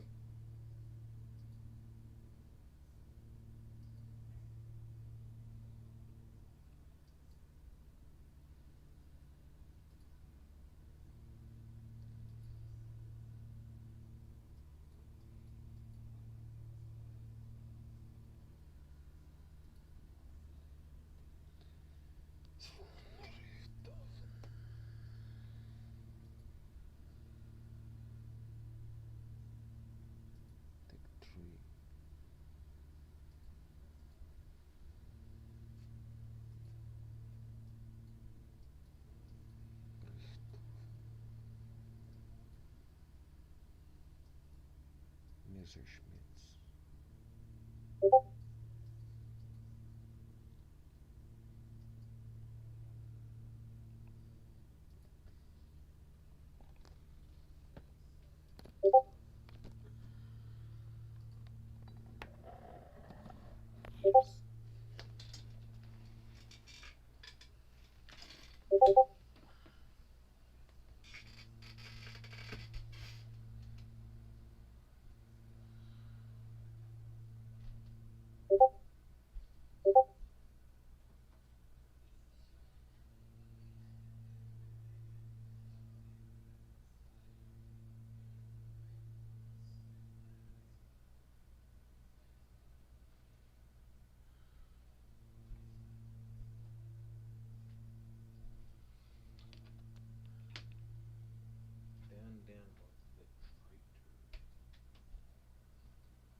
Testing, testing, 1, 2, 3.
So, first of all, let's make sure that's clear. Not a legal expert, not a lawyer. None of this is legal advice. If you follow this, you'll probably end up dead and or in jail. So make sure that you don't make fireworks on your own. But on my purely speculative knowledge, here we have what is called a consumer firework. And then here is the fireworks that Jake made, a legit M80. What happened is the difference is that the Consumer Product Safety Commission, total party poopers, came along back in the 60s and said, hey, all these morons are getting their hands blown off by M80s and cherry bombs and legit firecrackers like that. We have to protect people from doing dumb things. So what they did is they came in and defined what consumer fireworks are. And basically it has to be something with just an extremely small amount of explosive materials in it. What that does, it allows you to sell that to people that do not have a federal explosives license. On the other hand, illegal fireworks, there really isn't an illegal firework as long as it's controlled as explosive materials. So like this right here, we're making this underneath our explosives license, and we could, if we wanted to, sell it to other people that had a federal explosives license. However, we could not sell it as like consumer grade fireworks. But there are some folks out there that sell illegal fireworks, and the reason they're illegal is because, well, they're probably not licensed, and also it's probably larger than is allowed under the Consumer Product Safety Commission's definition of consumer fireworks. So whenever you go out there and buy it from Billy Bob, who's missing a couple of teeth and he's doing it in his back of his trailer, use caution. That can have Darwinian consequences. So let's get on to blowing stuff up. So around here at the Renaissance Shooting Club in Todd, Mission, Texas, we're going to be setting this off. They were really nice to let us do this because normally a lot of ranges, they're not okay with it. But we're not going to tear it up because we're not doing fragmentation everywhere. So what we're going to do is we're going to first test out the M80, and this is the Clone Correct M80, which has approximately 3.5 grams of flash powder. It's a lot of flash powder. To give you an example, a flashbang has about 5 grams of flash powder, so it's up there with it's going to have a lot of report. But it's all bark, no bite. There's no fragmentation to this. It's just in a cardboard hull. And then we have a decent sized fuse on here of about 20 seconds so that I can light it and get away without harming myself because I'm not trying to lose my hands. And we're going to put it on a witness plate to show what it can do, and then we're going to compare it, and we'll have a couple pumpkins we have because hey, it's October and there's a ton of pumpkins. We'll use that as a reference to see what it can do. So let's light this thing off and see what happens.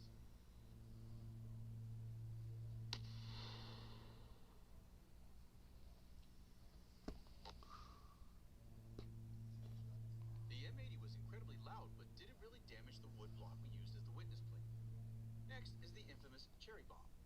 This is more powerful than the M80 as it has significantly more block roughly in the same location as the M80, lit the fuse, and then got back.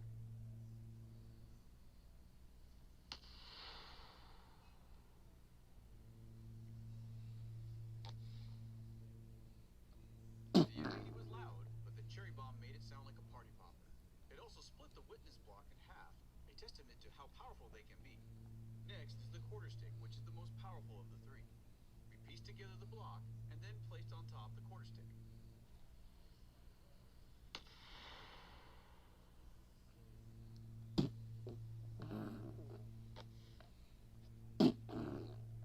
The quarter stick exploded with enough force to generate a fragmentation pattern onto the block. It also created an explosive impression into the wood. The block was also broken up into several new pieces. To get an idea of what kind of damage these fireworks can do, we're going to test them out against some pumpkins. First up is the M80 stuffed inside one. Yeah, screw it. Boom.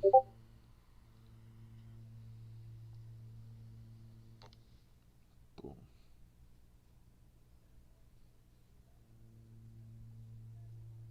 Throws it back at you. Not much is left of the pumpkin. This is why you never want to hold on to one of these while the fuse is lit. Next is the cherry bomb against this mutated herpes pumpkin. Let's see what a bigger charge can do.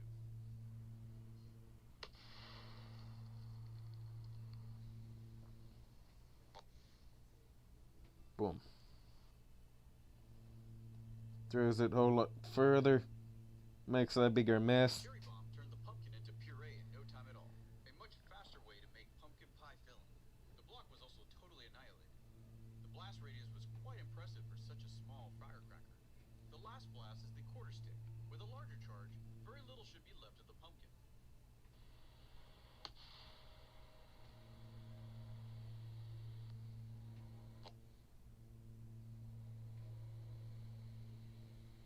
Unfortunately, the quarter stick had an incomplete explosion. Texas humidity is very unforgiving and has caused a ton of issues before with a lot of other projects. This one fell victim to it most likely. Looks like it's back to the drawing board. There's good. Then there's Perry Perry good. Meet your new favorite.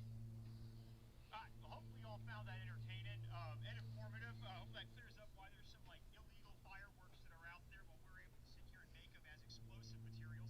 You can see actually how much explosive force they have with them. It blew the ever-living hell out of the smaller one, and the cherry bomb with that funny-looking pumpkin that had herpes or whatever scattered that everywhere. Fortunately, with the larger one, ran into an issue. Jake's pretty sure that it's due to the humidity where we actually fabricate stuff. We're here in southeast Texas where it's like 90-something% humidity all of the time, so we need to do a better control mechanism for that. But we like to show y'all the unvarnished thing of like, hey, sometimes it goes great, sometimes it doesn't go so well, and we're gonna strive to improve. So a big thanks to Sportsman's Guide for making this right here possible. Really appreciate their support. There'll be a link in the comments section for you to be able to go in there and get stuff from them that'll go about supporting us. Please remember us on Patreon, Bitcoin, Litecoin, as I've said before, anything except for controlled substances or conflict diamonds. We're happy to accept for to support us. Anyways, again, hope y'all enjoyed this, and make sure not to do this at home, and we'll see y'all next time. But wait, there's more. We got another firecracker here we're gonna set off because we had a dud with those ones in the pumpkins there. Unfortunately, the moisture got to it, but we have this toilet that we've had here forever. Cody didn't make it out here this trip, unfortunately, but we're gonna go and dispose of this toilet for him. We've had sitting out here for a while. We'll throw this in here. This has got about 40 grams of flash powder. That's about 5 times as much as a flashbang has in it. So it's gonna be a hell of a bang. Let's make it happen.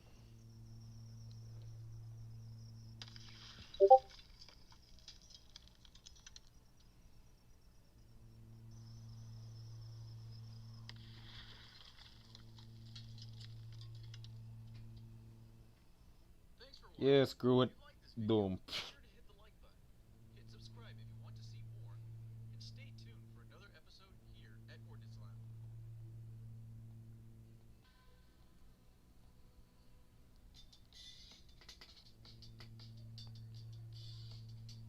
Oof. Do we know what we're doing? Yes. Let's make it larger. Hold on, we're just setting off a nuke.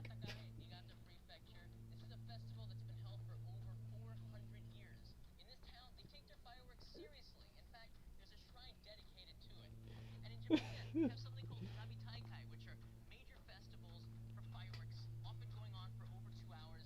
This one goes on for over 3. In Tokyo, the fireworks may be this big. Here in Katakai, they're this big. This is the Yonshakudama, over 400 kilograms, was in the Guinness Book of World Records a few years ago as being the biggest in the world. And tonight, we're going to see this go up into the sky. Just how big is this thing? Japanese firework sizes vary, marked by their number. Numbers 3 and 4 are the most common in the cities because of the tall buildings and dense population. But when you have more space, you can get to the Shakudama, which is number 10, and much larger. It goes into crazy mode. The Yonshakudama, invented here in Katakai, is 4 times bigger than that.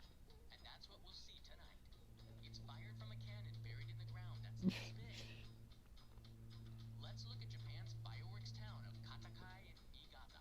First, you can see in Tokyo how dense the buildings and population is. Such a crazy idea for supersized fireworks is impossible here. There's no space large enough. But if you cruise on over to Niigata Prefecture on the Sea of Japan side, down there, you'll see that Katakai town is perfect for this kind of insanity. The town is small, only 4,000 people, and the area around it is all rice paddies and fields.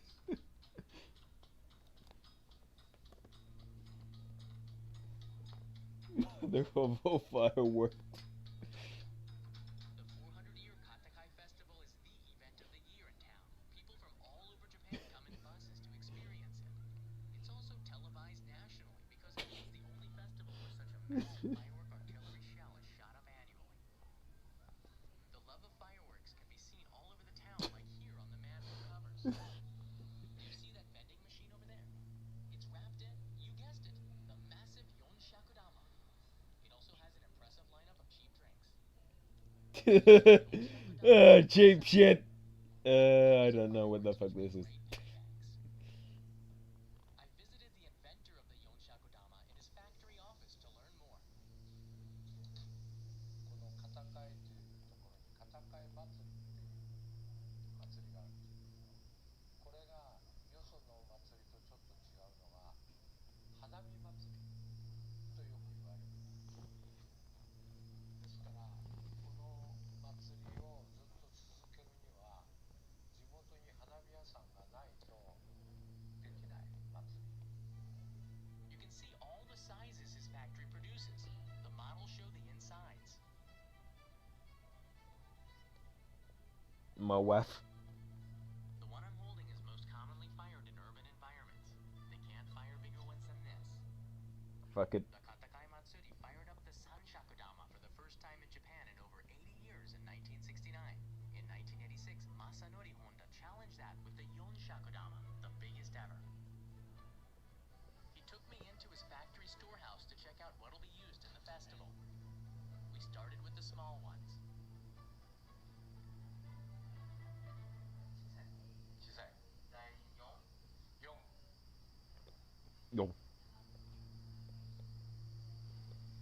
大小。 They're about the size of a grapefruit. 青いリング。あ、書いた。で真ん中に蝶々。はい。青ワニ蝶。これは専門家しか読めない。The information, like color, is written on the label.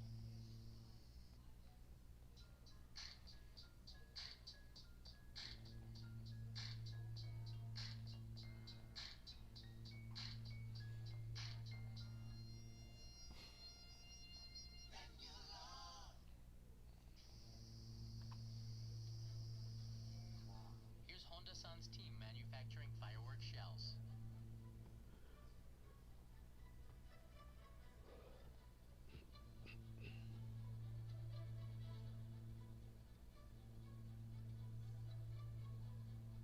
Here's the other finished half of the firework ball. They look like melons ready for transport to the supermarket.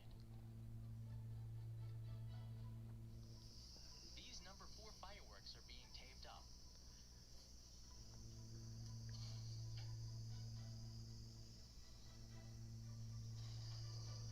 When finished, the next one starts. Staff needs to be trained and licensed to make fireworks here.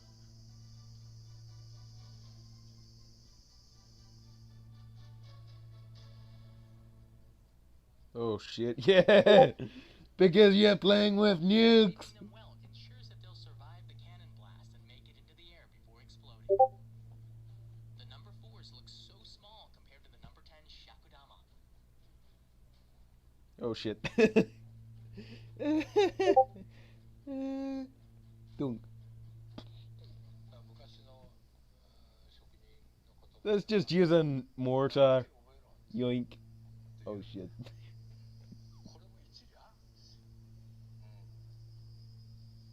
そんなね、いちいちね、教えられないんだよね。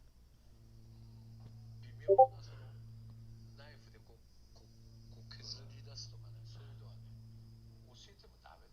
その人が見よう見まね、ああ、親方、あの時親指に力が入ってるとか、小指に力が入ってるとかね、そういうの見ながら自分でやってその感覚を覚えるしかないんだよな。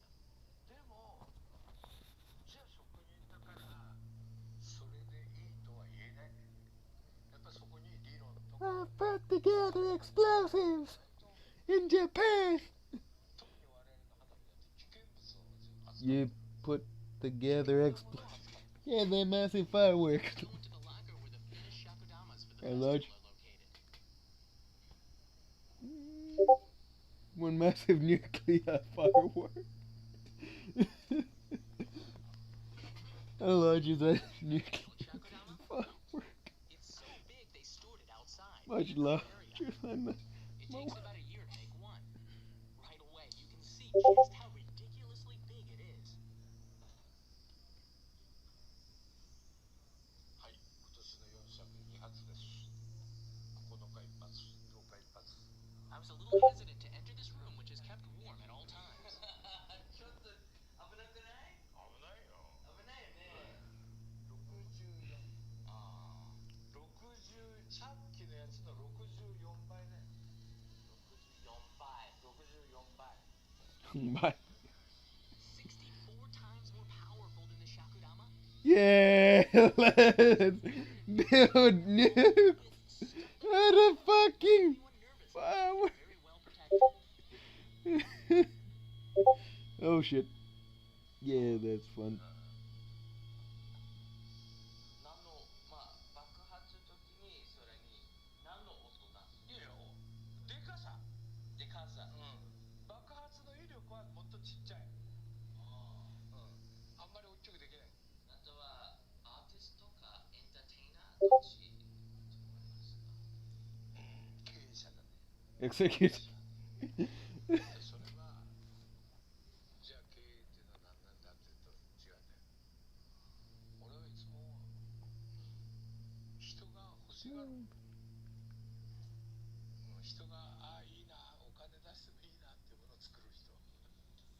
ね。それが経営者だと思うね。The morning of the festival. It was quiet, but the town was ready. This festival is held annually every 9th and 10th day of September. The program for the event is as big as a newspaper. Yeah, fuck it.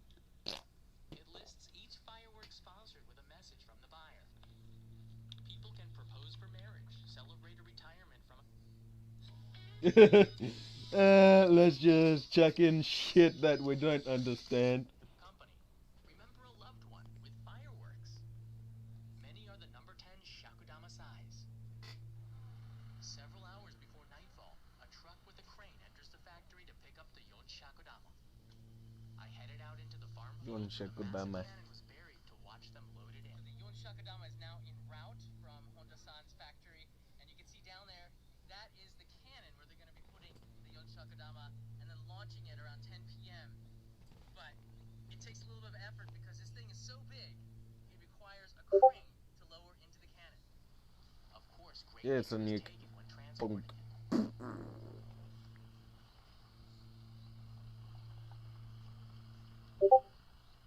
Honda-san directs the truck to the launching spot.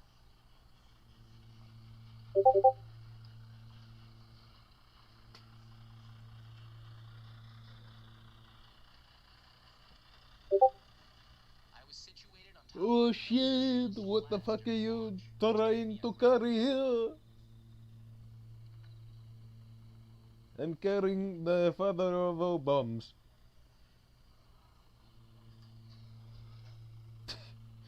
Why are you carrying the father of all bombs? It's fireworks! Oh fuck. Why?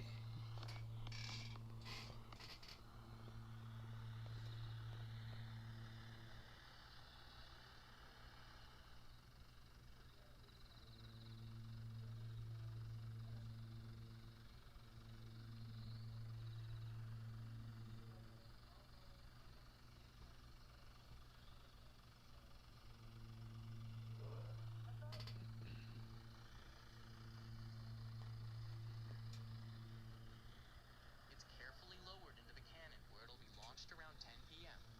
The finale for the festival. Yeet. Boom.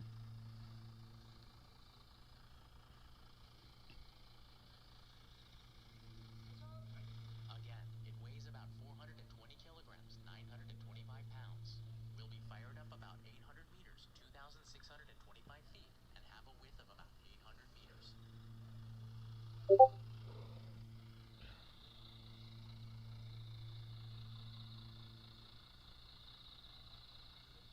That's an incredible record considering the massive weight of the Yonshakudama, which is the largest firework in the world shot up by a cannon. Oh shit.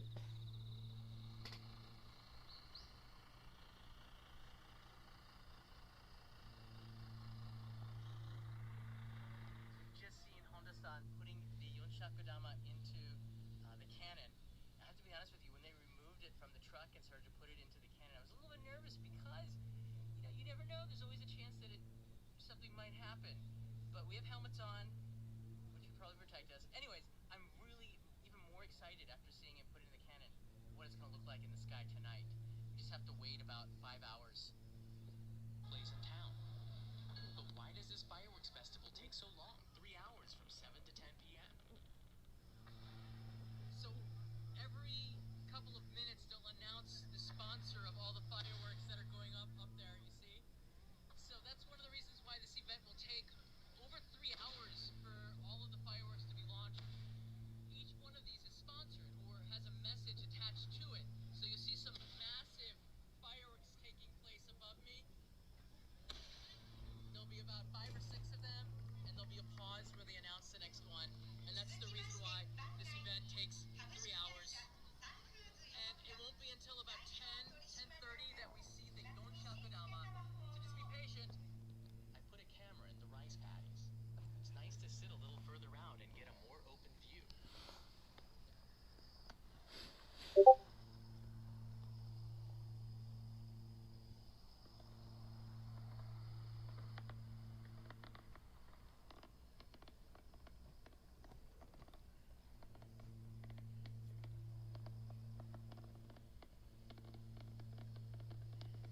Feeling here than at viewing in the stands by the shrine.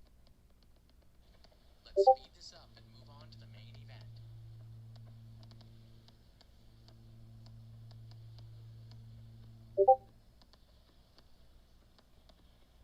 Moab. Get set. As we drank and ate and enjoyed the announcements of family, friends, and work colleagues sharing a moment with fireworks, 10 p.m. quickly sprang upon us. It was time for the Yonshakudama. The announcement is exciting.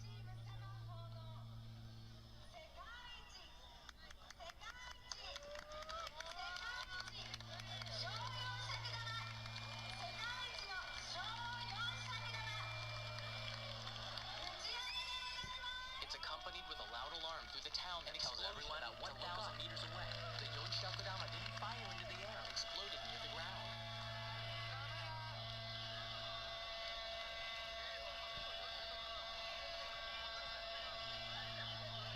The few seconds before the launch seemed like an hour.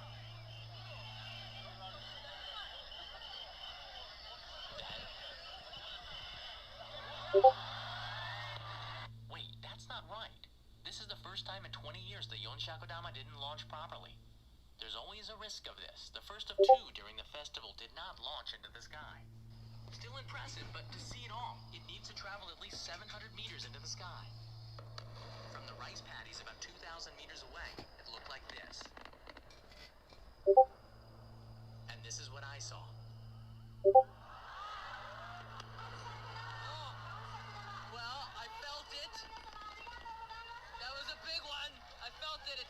get into the air, but... Wow. Yeah, the Yonshakatama didn't go up into the air, explode, and show us all of its glory. But there is a risk that it won't happen, and it's quite amazing that every year, despite that risk, they just keep doing it and doing it and doing it. To me, that's pretty amazing. I like that spirit that they have. But because you watched all the way to the end, I cannot not show you, right? This is what the Yonshakatama would have looked like had it gone off this year.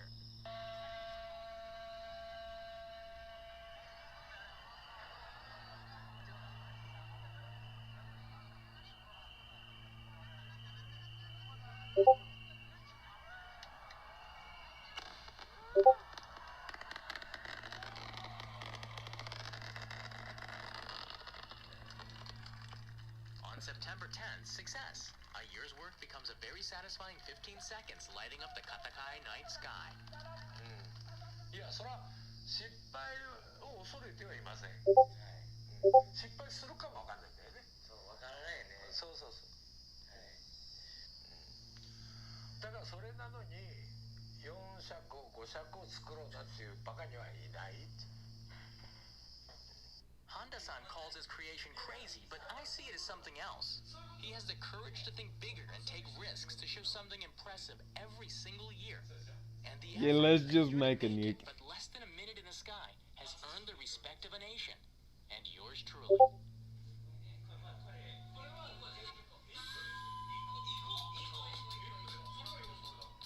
If you liked it, hit that subscribe button and check out another one of our shows. Don't miss my second live streaming channel, Only in Japan Go. Register as a COVID-safe business to get a New South Wales government QR. And check out local.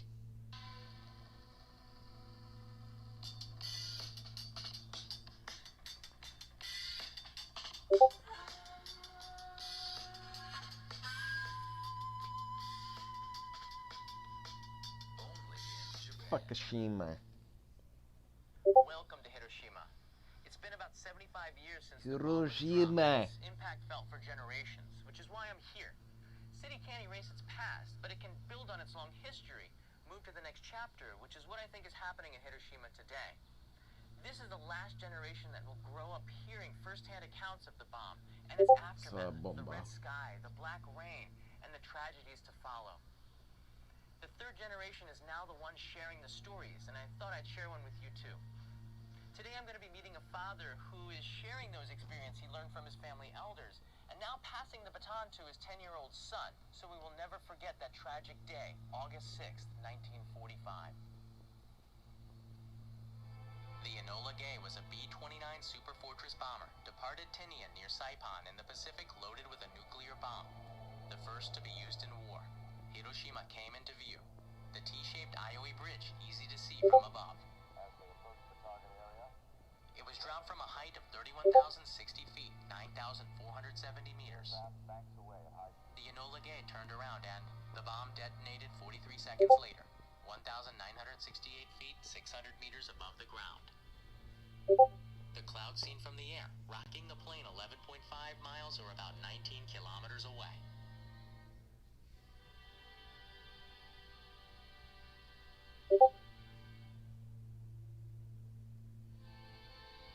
Hiroshima. On the ground around the hypocenter, the city was devastated. Homes, offices, parks, life wiped out.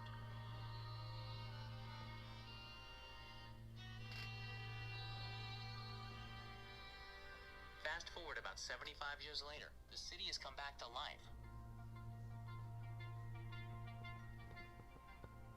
Lessons of the past are all around the city, and I'm meeting Yuji and his son Keito, third and fourth generation Hiroshima residents after the bomb. Yuji decided to become a guide to share the city's history with international visitors, as well as make sure his son doesn't forget about the past.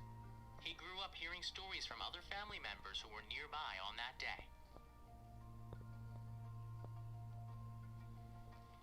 Hiroshima's Memorial Peace Park is where you'll see some of the most striking reminders of that day because it's very near to the hypocenter of the bomb.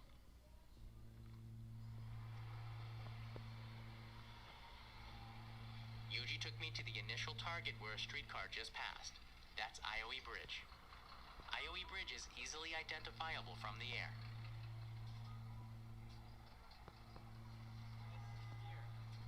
Yeah, this is a we call a T-shaped bridge.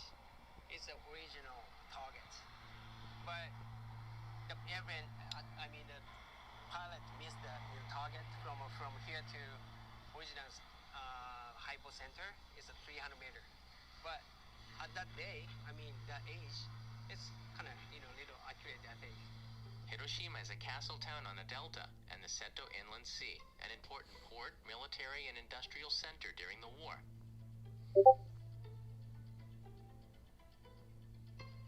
The bomb detonated 600 meters from the ground, triggered by an altimeter at that height, which forced the blast down and out. This increased the radius of the blast, destroying more of the city. It's estimated that 12 square kilometers or 4.7 square miles of the city were destroyed as a result. You can see just how close the atomic bomb dome was to the hypocenter. We walked there next. The building here is known as Genbaku-dome in Japanese, and it's one of the most striking reminders of that day. So this is the Genbaku-dome. Right. This is the Genbaku-dome. We call the atomic bomb dome, as you know. So we have to keep it forever for the peace history. It's about 200 meters from the hypocenter, and can you see that? There's good. Then there's tangy tartare good. Meet your new favorite. Ethereum. Ensure your child graduates with skills employers want. Explore, inquire, enroll. Simple question. Which of these items is the healthiest?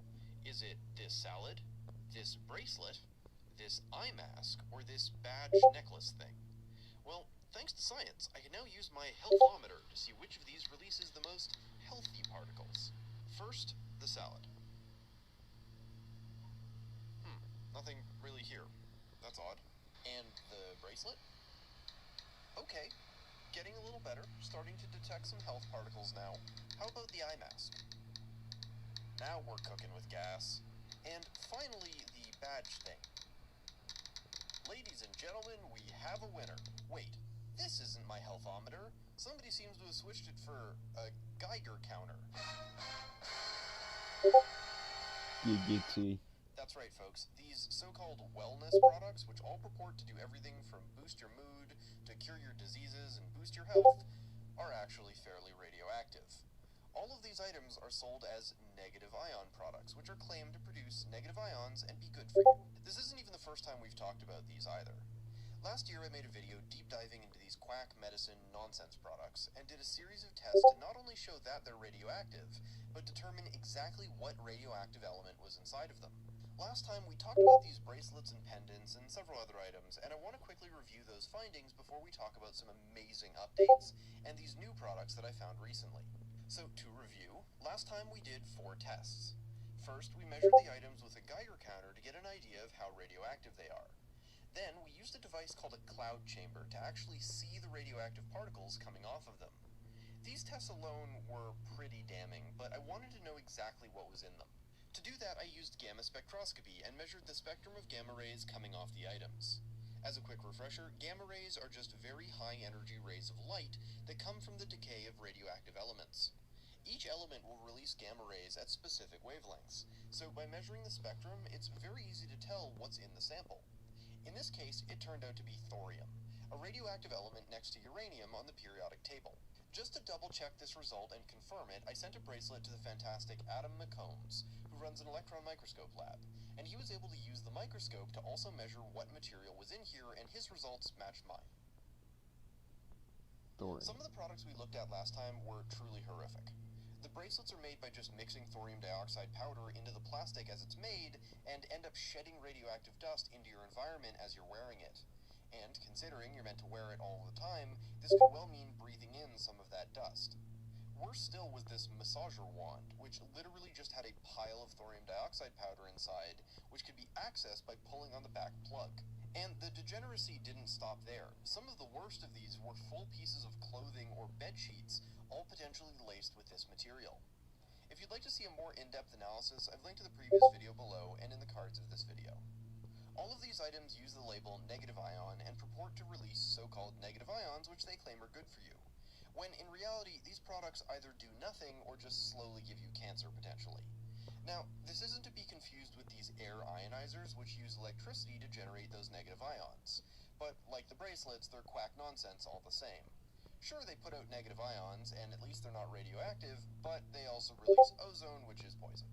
So, as a rule, when it comes to products that claim to make you instantly more healthy, you're better off just eating a salad and avoiding all this horseshit entirely. Now, before I talk about the new and equally horrific items that I found, I want to give a very exciting update. Since the last video, I was actually contacted by both representatives of Amazon and the US Nuclear Regulatory Commission about the video, and was asked to file a formal complaint with both. As a result, Amazon has now pulled dozens and dozens of these dangerous quack products from their site. And better still, the NRC has banned the sale of these items in the US, and at least 2 companies that were making them have been shut down. To say that this is a massive win is an understatement. I honestly never thought that a stupid YouTube video could make such a real impact, but I am thrilled that it did. Now it is so much harder for these quacks to sell their products, and people are much safer for it. But that's not to say the fight is over. The snake oil salesmen that make these products have simply found new ways of marketing their garbage. Instead of negative ion, now they call the products things like quantum energy, or scalar energy, or similar vague nonsense terms. But nonetheless, they are much harder to find.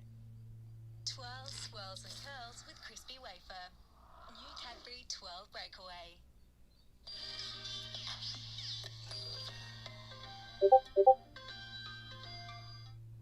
So, now let's talk about the new items I found, and then I want to talk about what to do about them. Now that I know how seriously the NRC takes these issues, it's so much easier to find and report them when they pop up. Now, what exactly did I find? Well, you saw them in the intro. The first are these eye masks from a company called Energy Armor.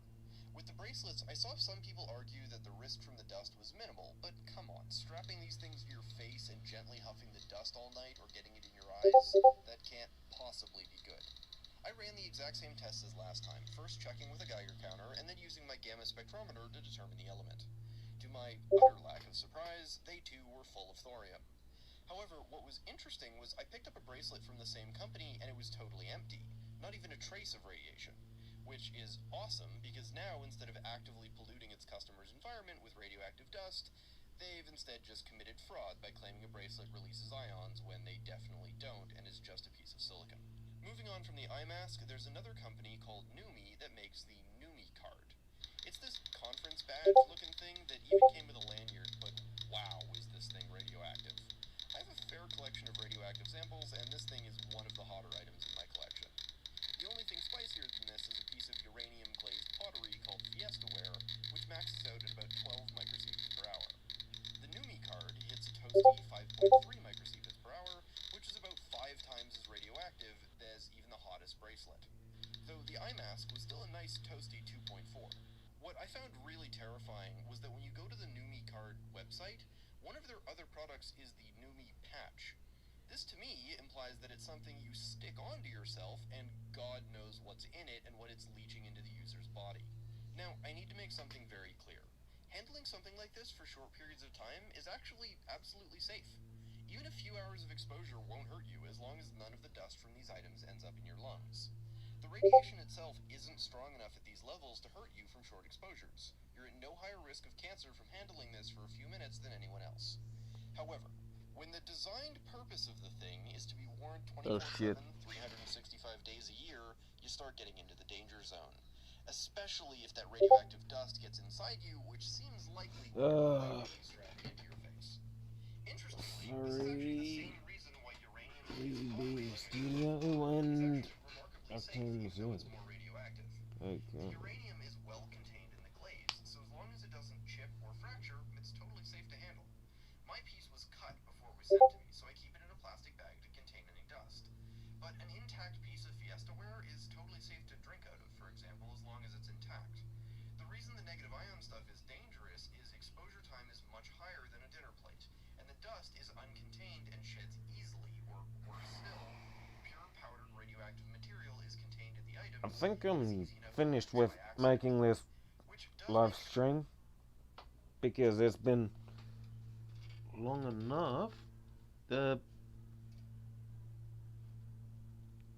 I usually don't read the chats most of the time.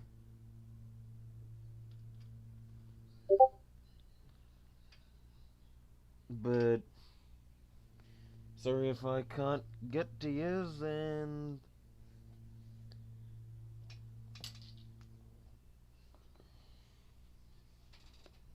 if you're new to my live stream, please like and subscribe and hit the bell notifications for more live streams.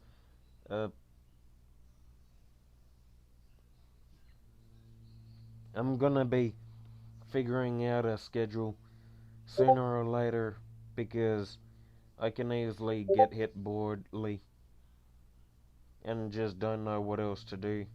But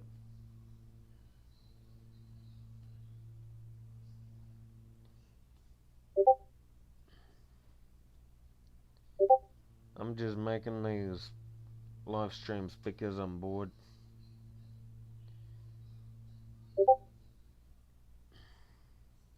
And also, don't know what else to do in my life, but so if you're new to my live streams, please do come in and like and subscribe, and